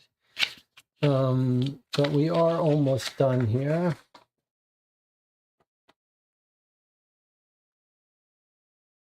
I'm not sure that anything we've read recently lets us rule anyone out, but we now know that Viola was in love with someone else, not Hector, and probably not George, although George's wife clearly thinks they're having an affair, but I wonder why.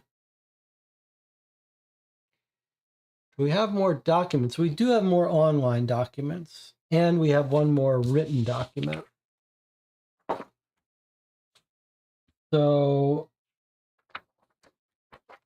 here are the records that George is keeping. Now, this letter says it's November 24th, 1933. What? Do we know what year this is? How do we know if this is 1933 or 1934? And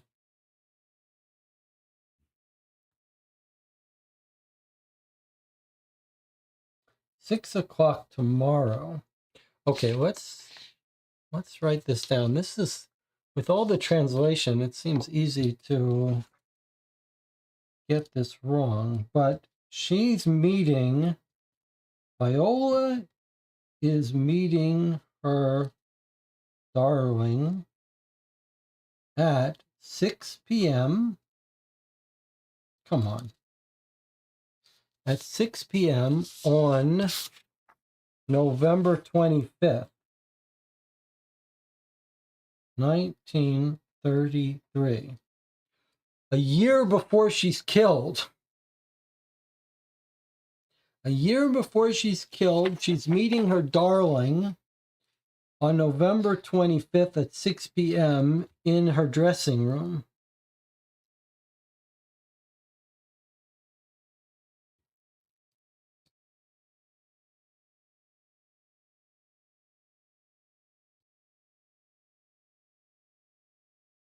And it's not Hector.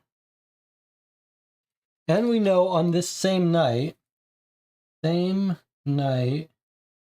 Hector talks reception with mother. If we get some other clue that that's the night, but I guess we already know the night. The question is, can we find what? What do we want to find? We want to find who that could have been in 1933.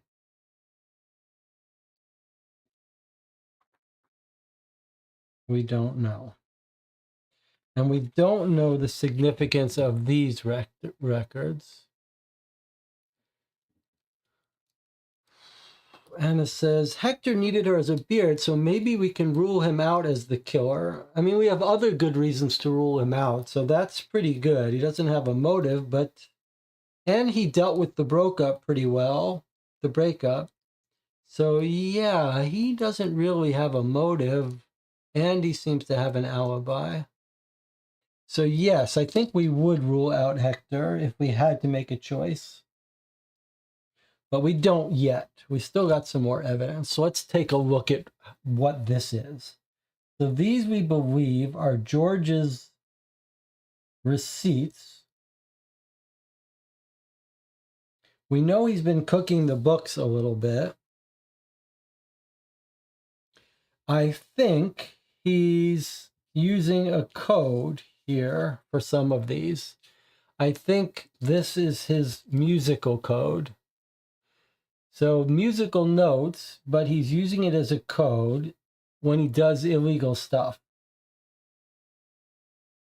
So UXJW is some code. So he's got real things here, and then whenever he uses music, ticket sales, liquor sales, costumes, but why is he writing in code here?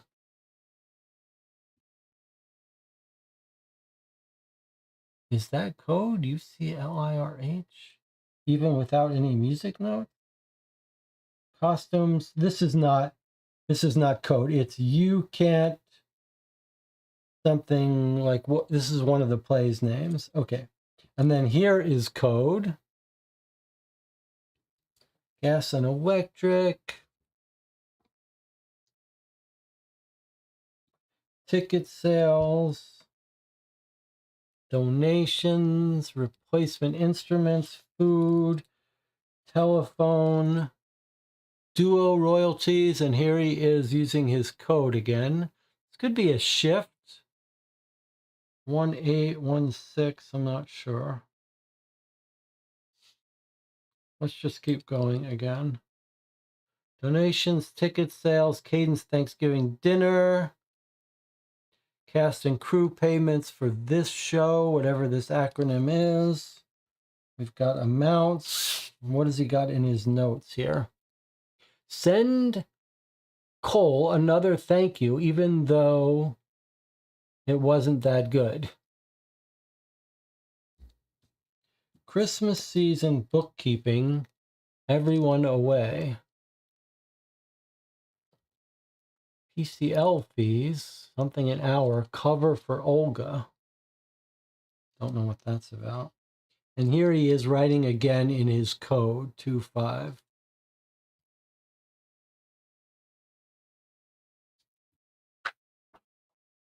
On the back, it continues into, I guess this is the first page. That was the second page. This is the first page.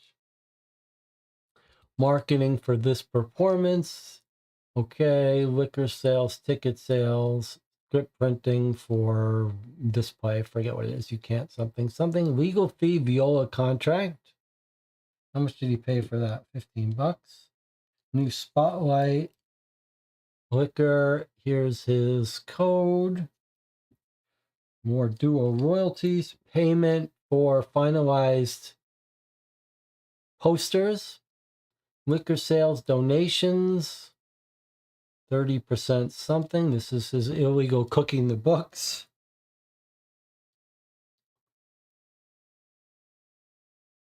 Stock liquor, donations.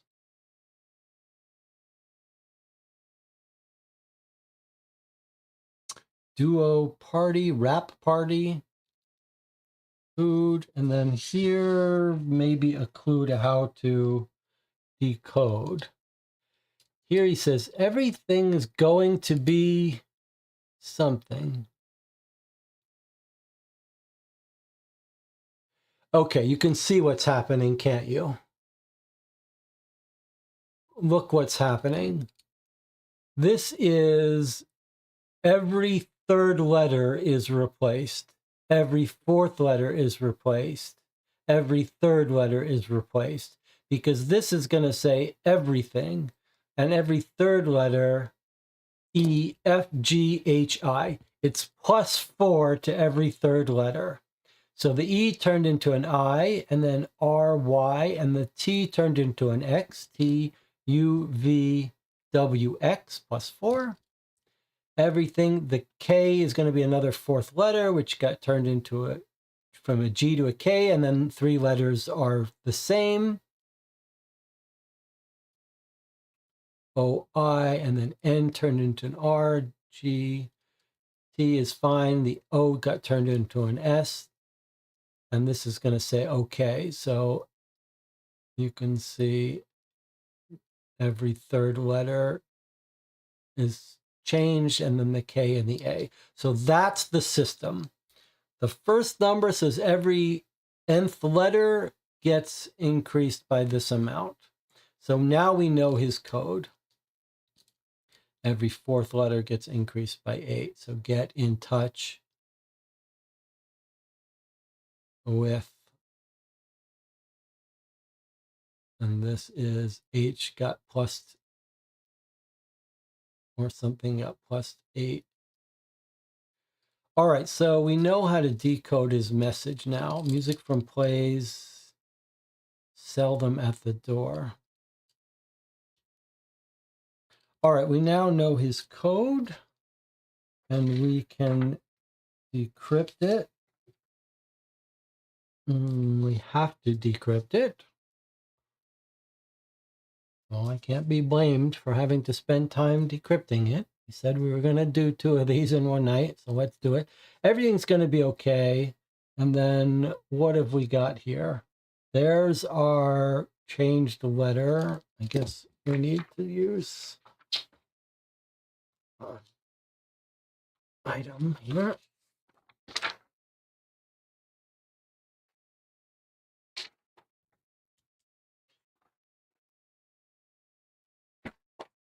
All right, so if we're going to decode this 3, 4, we need something that goes backwards for decoding, which is this. Oh,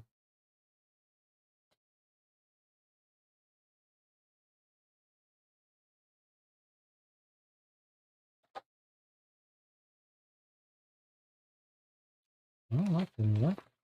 Yeah.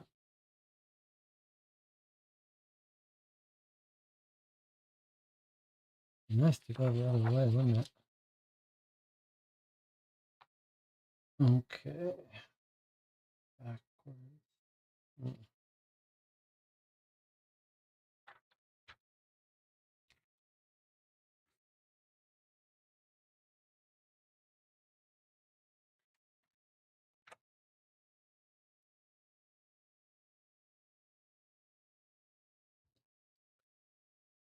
So the third letter I.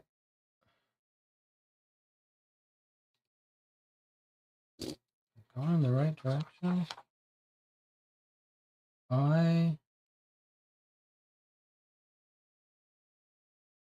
E turns to I.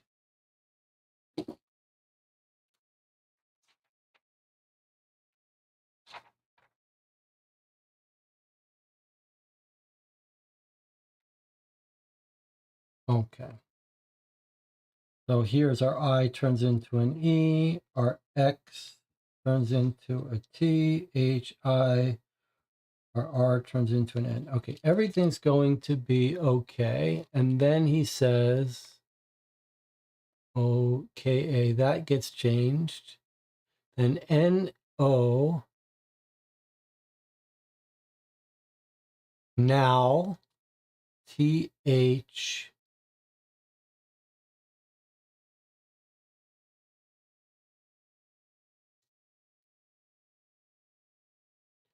now, TH, that looked like a C to me, but that doesn't work right. Now, THY.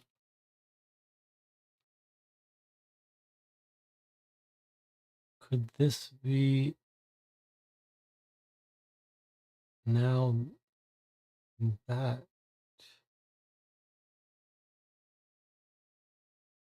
Every fourth letter.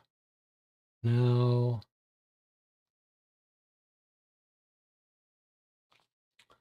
I'm confused. This is now that your I turned to E and COM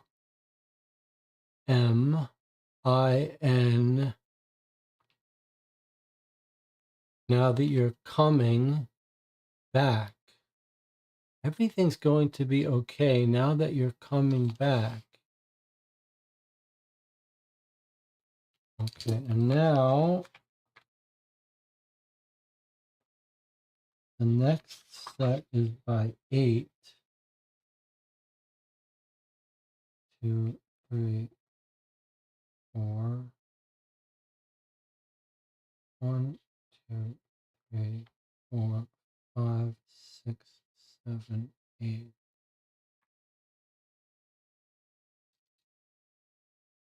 Every fourth letter gets moved by 8. Get in touch about every fourth letter. This one, 3, right? So the T turns into L. L-O-A-N.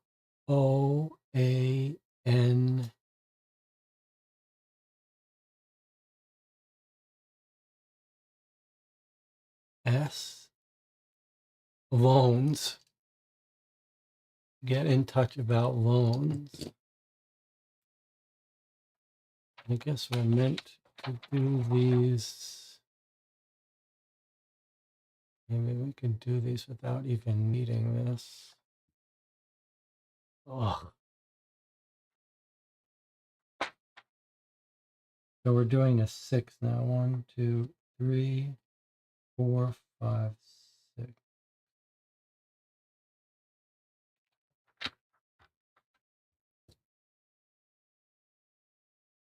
Okay, every 6th letter. So the G, Carl Bank.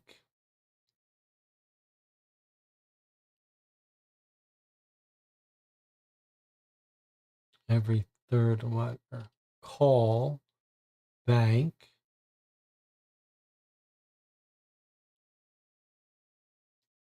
about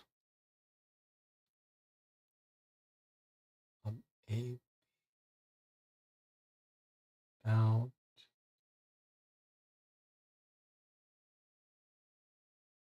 G-U-R.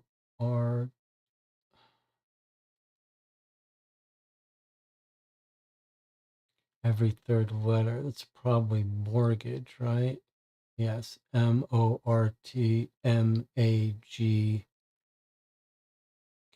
turns to E. Call bank about mortgage. Okay.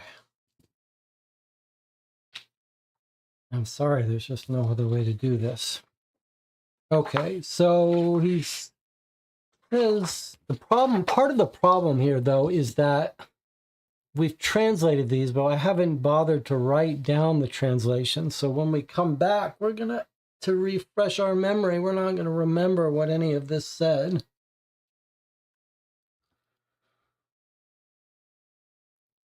So everything's going to be all right now that you're back, he says. So who is he talking to? And then the rest of it is loans, etc. Okay, so this is the October finances of George.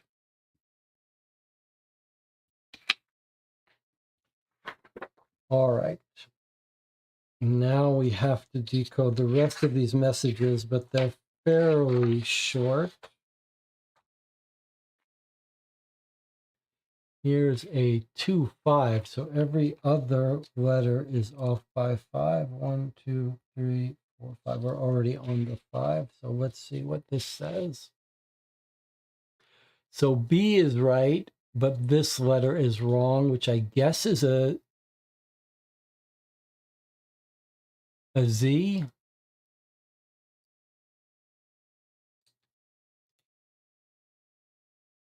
And one thing has got an offset. Is that a Z? If it's a Z, it becomes a U. B, U, Y. J becomes D.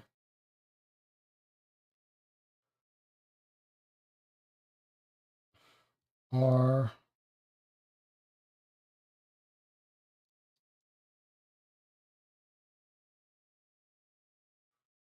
Oh boy. Okay.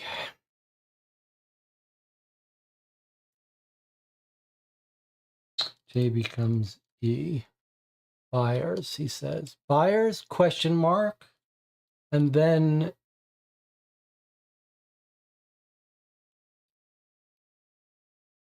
some letter and an L. I guess there's transcripts, so maybe I shouldn't be so upset about having to translate this, but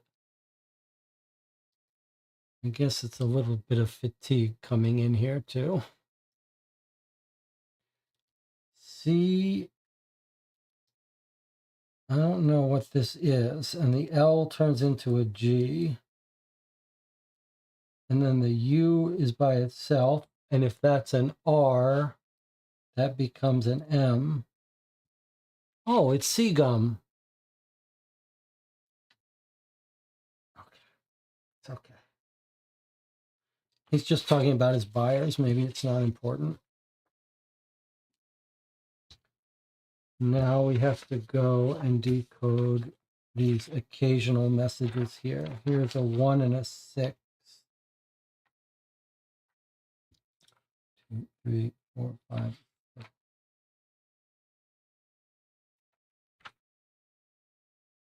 All right. Here's a 1, 6, meaning every letter is off by 6. So let's see what he says here.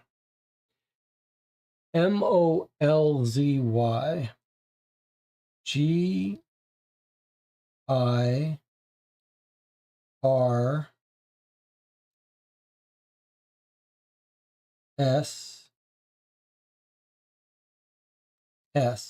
Oh, fuck me.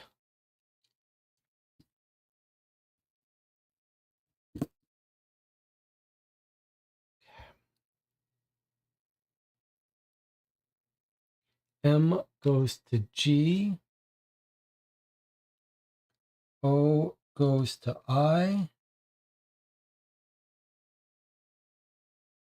What is going on?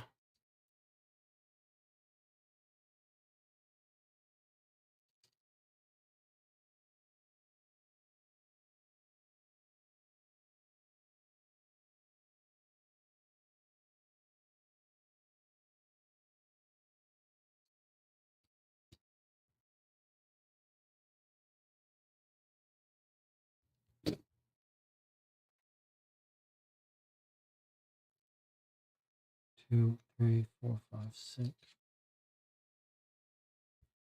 Is it every? No, it should be every letter, right? Not every other letter.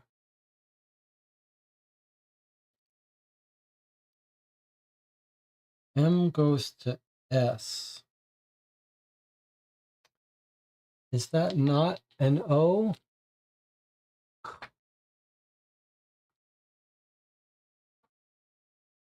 Oh, guys, come on.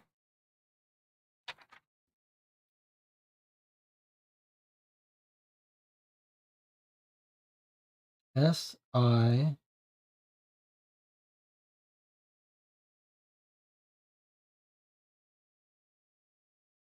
F.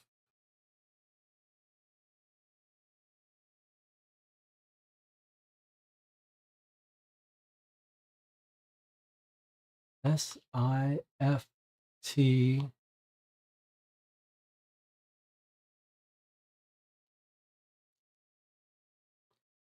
What the fuck?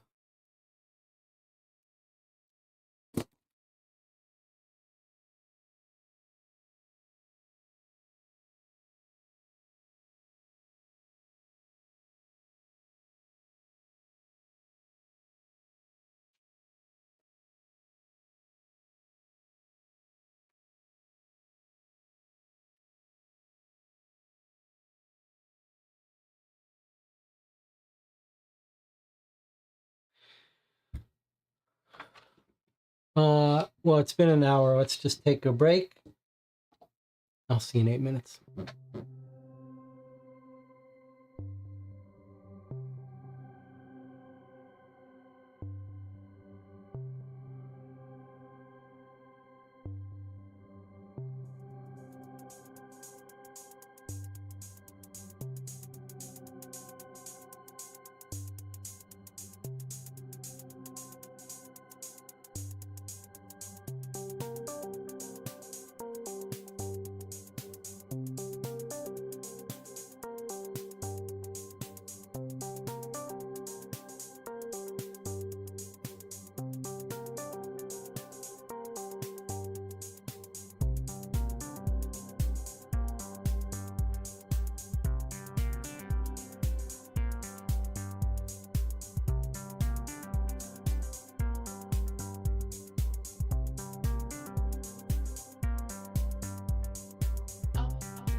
We are back. I was clearly getting a bit frustrated. The frustration comes when there's a combination, it's getting too warm in here, and expectations are that we finish something quickly, but we're being forced to keep working on it and getting a little tired. We've been playing almost 7 hours, but I feel like I'm refreshed now. Yes, it's true. We don't have to work on all this. We could just guess the person's out that we think has an alibi, but we're not 100% sure. And there is more information to go through. So I think we've decided to play 2 boxes in one session. Let's stick to our commitment. We still got some online material to read, but we can reconsider whether we want to do 2 boxes every night going forward. So let's just relax here. We'll do what we have to do. So far, this has been an amazingly engaging case. So let's just get our energy back. I've got my caffeine, I've got my soda. I think we're understanding the basics of this now. He says there's 2 important things here. He says, now that you're back, everything's going to be okay. And then he says, get in touch with the bank, call the bank about the mortgage. He's worried about loans. And I think what we're looking at here is that his encrypted messages look like they might be loan payments because they're all negatives. Like here, his expenses are negative, and then incoming money, sales, ticket sales are here. So I think he's taking out loans. So look what's happened here. He's got a 30% something. He's taking out a loan, I think, for $1,500. And if we look at more encryption stuff, here he's paying out $30 encrypted, paying out $50 encrypted, paying out $20 encrypted. So I want to see what this encrypted incoming money of $1,500 is. I think it's going to be a money that he's borrowed from someone. So 1, 6. Let's put this back to our 6. 1, 2, 3, 4, 5, 6. Okay. Let's see what this is. RUGE maps to LOAN.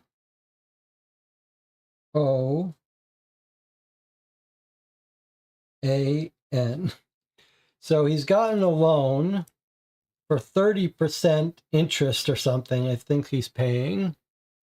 Getting a $1,500 loan. Who is he getting the loan from? Looks like OTZKX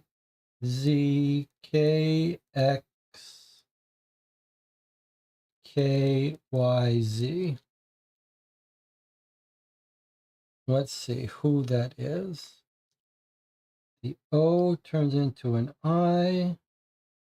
The T turns into an N. The Z turns into a T. E R E S T. Loan interest. He's taken out a loan at 30% interest for $1,500. Probably from the bank. So he's getting some very high interest rate loans to pay to keep this place afloat. Now, who is he paying out? Here's a 1-6 MOLZY.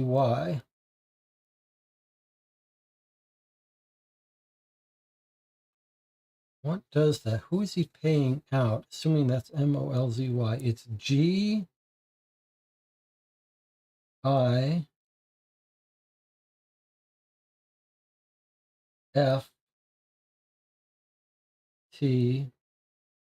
Gifts. He's getting gifts to someone for $30. Why he's encrypting it, I don't know.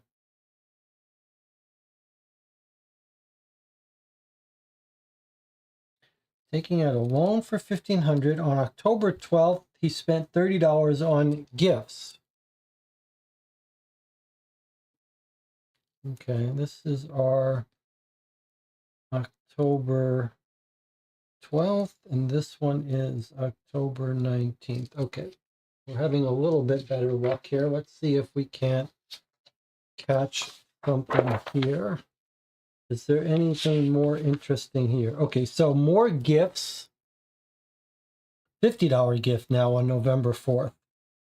November 4th, he spent $50 on gifts. Now here's another loan he's taken out at 30% interest. He took a $3,000 loan on November 1st. And he's bought some gifts. Now we have a new code here, which I happen to know what it's going to be.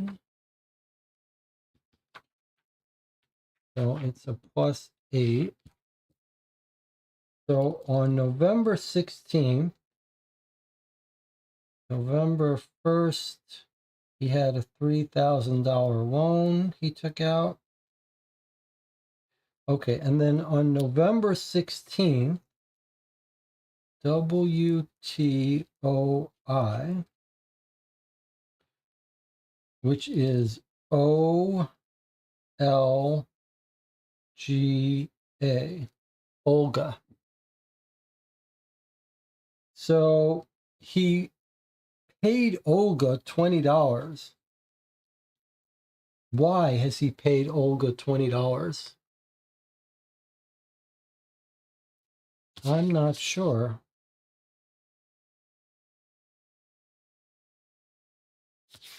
I'm not sure. So we've got a $3,000 loan, $50 spent on gifts, and $20 given to Olga on November 16th for reasons we don't know.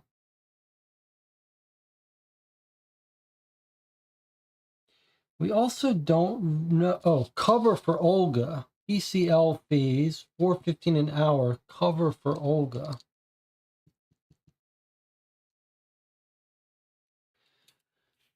I feel like we should be able to figure out whether this is 1933 or 1934.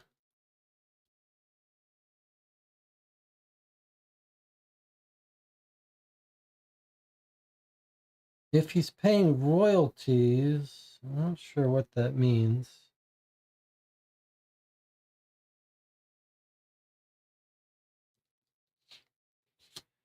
We've got one more encrypted thing to do, and that's here. BZYJRX. And it's 2, so it's like this. And it's a shift of 5. So 1, 2, 3, 4, 5.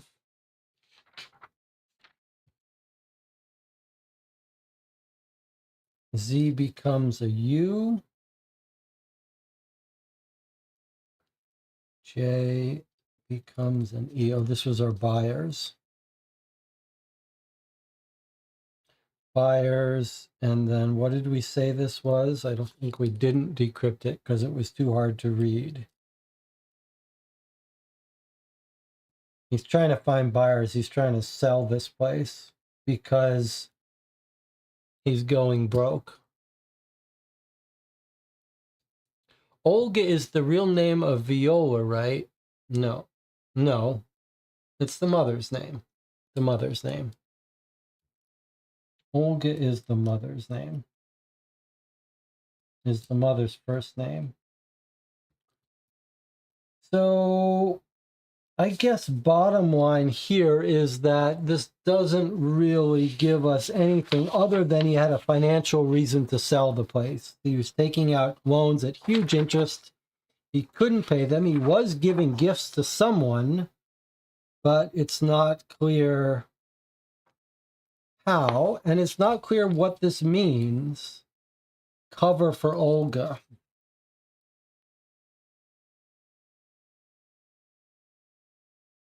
We don't know what that means. He's paying Olga money and he's covering for her, or asking himself if he should cover for her.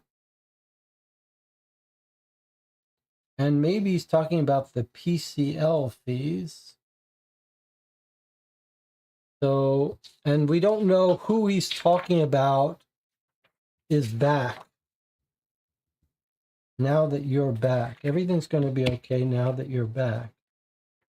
Is that a note for this? Liquor sales, ticket sales, donations.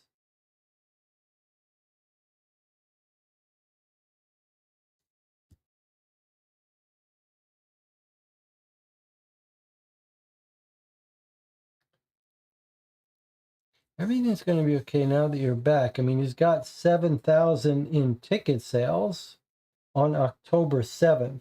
Maybe that's what he's saying. Now that this person is acting again with him,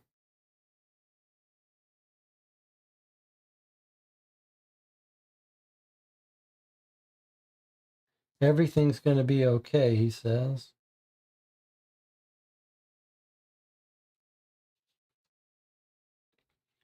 So this may be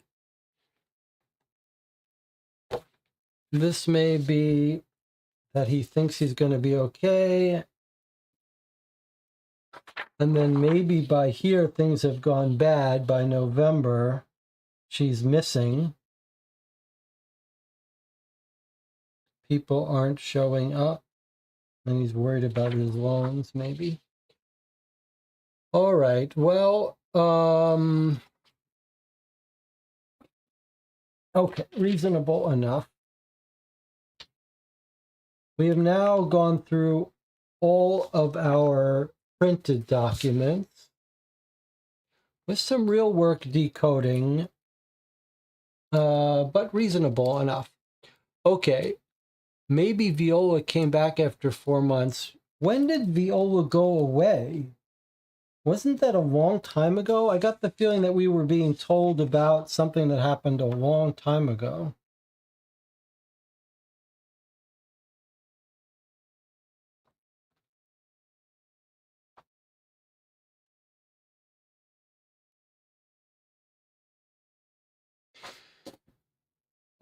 Anyway, let's worry about that in a moment. I have brought up the new folder. So in addition to, so Staten was our first folder. We're in Delancey, that's box 2. So here we go with box 2. So we've got transcripts for these items that we've been going through, but we've also got 2 additional receipts. 2 additional receipts that, or 2 additional items that are added to our evidence. So here's the first one, the florist receipt. So this may give us our alibi for Johnson. He said he went to pick up flowers, and here we have evidence of it. 1 dozen dog roses, discounted to 54 cents, up 54 cents because of the mix-up. Sorry about the wait, pal, but glad we ended up having what you needed, and it was good catching up. Next one's on the house. Just show this to Audrey if I ain't in, says Frank. So Thompson, Samuel Thompson, the stage production manager, Joseph Sampson did exactly what he said. He went and got the flowers, and here's his proof that he's been there the whole time, all the way up on 75th Street, quite far away. So I think we have our alibi for Samuel. Joseph Sampson. Not Samuel, Joseph Sampson. All right, let me check on the chat. So I think we know who we're going to alibi. And it says, when she died, the mother said Viola just got back after 4 months. Yeah, I'm not sure what the just got back is. All right, so I think we know who we've got an alibi for. We could have done this right away. However, there's one more piece of evidence, which is this: the letter from the board to Julia. Dear Mrs. Adler, on several occasions we've expressed concern over your inability to properly manage the Cadence's administration, finances, and overall reputation. The bad press we've received over the past month has only deepened this concern. Countless news outlets have capitalized on the sensational nature of your discovery in the theater. It appears someone leaked confidential records concerning the police investigation. As a result, the Cadence's image has suffered irreparable damage. Therefore, we have voted to protect the board's best interests and will be taking offers for the sale of the Cadence Theater effective immediately. We will consider any and all monetary offers during the allotted bidding period. At the end of the time, we will appoint full ownership of the theater to the highest bidder. There will be no preference given to individuals with familial ties and or industry connections. After the theater is sold, the owner will be free to decide its future. If you wish to retain ownership of the theater, you must provide a competitive offer. We will be sure to update you regarding all incoming offers. Keep you informed of the bidding status. Please know this process, while difficult, will ensure a positive outcome. And this is signed by Lloyd Andrews, president of the board. So this gives us a little pressure here on us to solve this case because Julia's having the theater sold out from under her. All right, well, we can go to our email now and send a new message to Julia. So our job is to eliminate one person. Put the full name of the person you think is innocent. All right, so we've decided that it is our stage manager, Joseph Sampson, who went to get flowers, and we have his receipt. So there are other people that seem like they're in the clear, but we only have a strong alibi with receipt for Joseph Sampson. So clearly he's our guy. So let's send a message.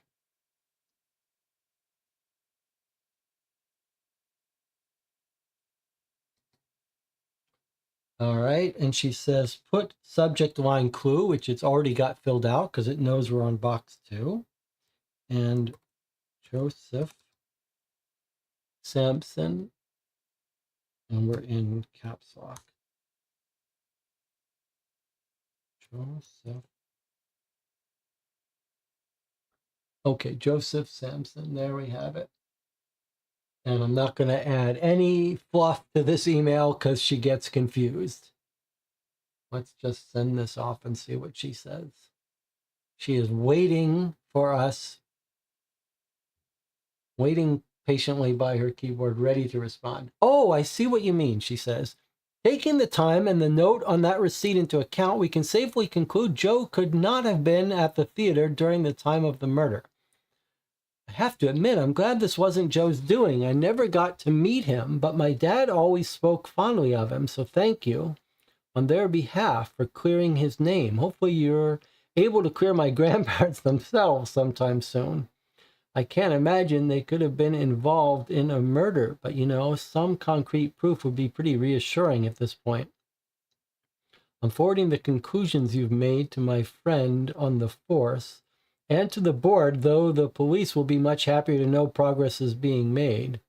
The theater's other shareholders would rather leave the past hidden away in the corner of an attic than actually reckon with it. But it's their responsibility to know what's happening, just like it's mine to keep pushing for answers.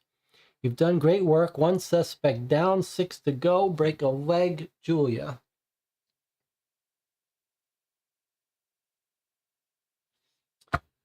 Okay. We have finished our 2 boxes. Actually, almost uniformly very engaging and very enjoyable. Little rough patch when we got to the 6.5 hour mark, feeling a little stressed doing deciphering after 6.5 hours. and trying to read cursive. But boy, is this an engaging case.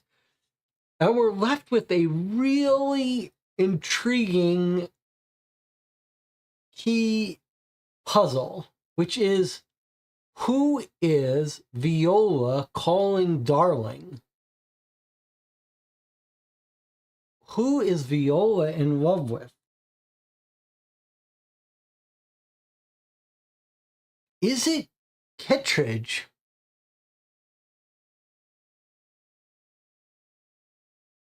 Boy, that would be a weird story, wouldn't it? If Julia's grandmother was a lesbian?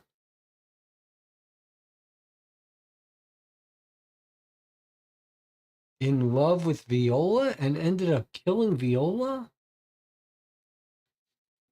Or is it Samson that we've cleared Samson? It's not Samson. That doesn't mean she wasn't in love with Samson, though, right? So it's still possible that Viola was in love with Samson.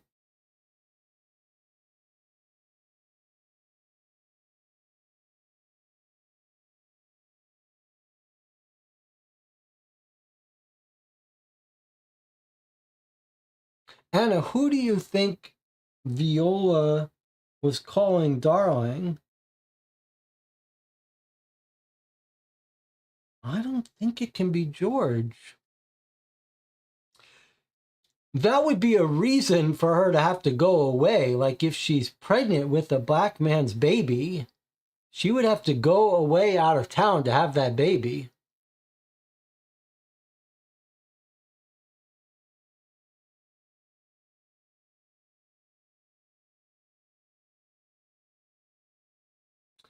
Anna says, maybe they weren't in love. Girlfriends called each other darling back then, so it could be the grandmother. That's another separate interesting possibility. Was she calling Kittredge? Was she calling Kittredge her darling, but not in a love standpoint? Not from love. Boy, that's an interesting idea. Or it was Samuel Johnson. But if she's pregnant, whose baby would it be?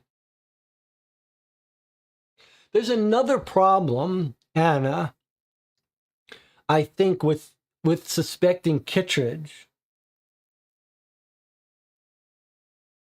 I think that problem is she's writing this letter saying darling, right? But then she's talking about Ruth. And she's saying, I have no idea what any of that was about. Have I done something to offend her? Is it the stress of her pregnancy? Okay, I was thinking she was asking this person who might have insight into Ruth, but maybe she's not. Maybe she's just talking out loud and not expecting Kittredge to know. But I don't think she's writing to George. Now, one way we could figure out if it's Kittredge is this date thing, right? Look what she says. I can't stop thinking about what you said the other day about being able to step back and see the big picture. We should keep our eye out for anything Kittredge might say along those lines. But she does mention how long she's known this person. The past few months.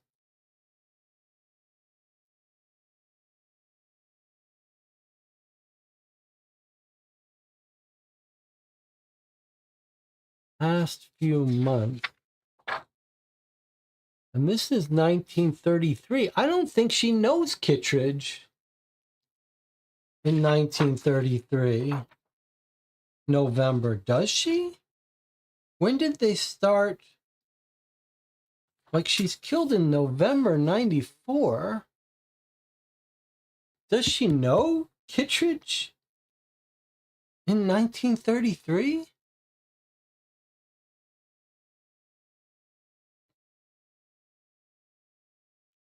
Yeah, the director could be the father, so could Samuel Johnson. But do we know when they started rehearsal for this? I It seemed like she might have met Kittredge on this production, and this production wouldn't have been happening. It's you know what? I think we might be a little bit sloppy about our dates. Like, I don't think they were performing this when she was killed. So actually, this might be from 1933. This might be when this was. And no, that can't be right, because we know 1934 is when they're meeting.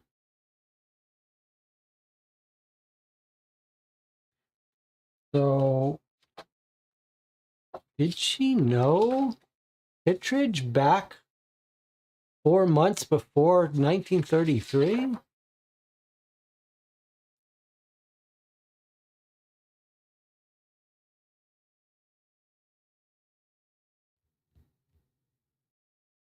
I like a timeline of 1933.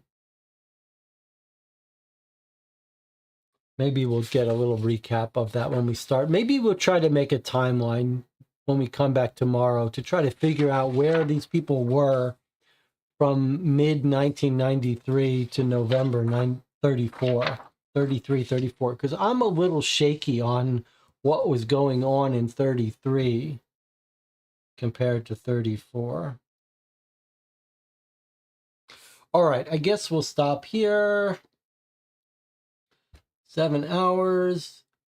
I don't mean the grandmother killed her, just that she could have been a confidant. Yes, I think the grandmother wouldn't have. Yeah, well, anyway. All right. So far, a great case. I can't wait to see how it turns out. I can't believe we're only a third of the way in. It feels like we're ready for the ending. Feels like we've had a full, long, serious case. And we really have only gotten 2 boxes in. All right, I will see you tomorrow at 11 p.m. But I think Anna might want to consider whether we really should be playing 2 boxes a night. It wasn't the end of the world, and in fact, if all we have is till Friday, then we should continue playing 2 boxes a night. But if we have till Saturday, we might want to play it by ear. If we have a short box, play 2, but if we have a long box, play 1. Although this is manageable, it's just a little rough. We lost most of our viewers, most of our team. All right. Well, I'll see you tomorrow. That's the other last point. That's the other little downside about cramming in 7 hours per night, is that it becomes harder for people to catch up who want to join. But it can be done. I'll see you all tomorrow, 11 p.m. for boxes 3 and possibly 4. Thanks for joining me. A blast, a good case. See you tomorrow.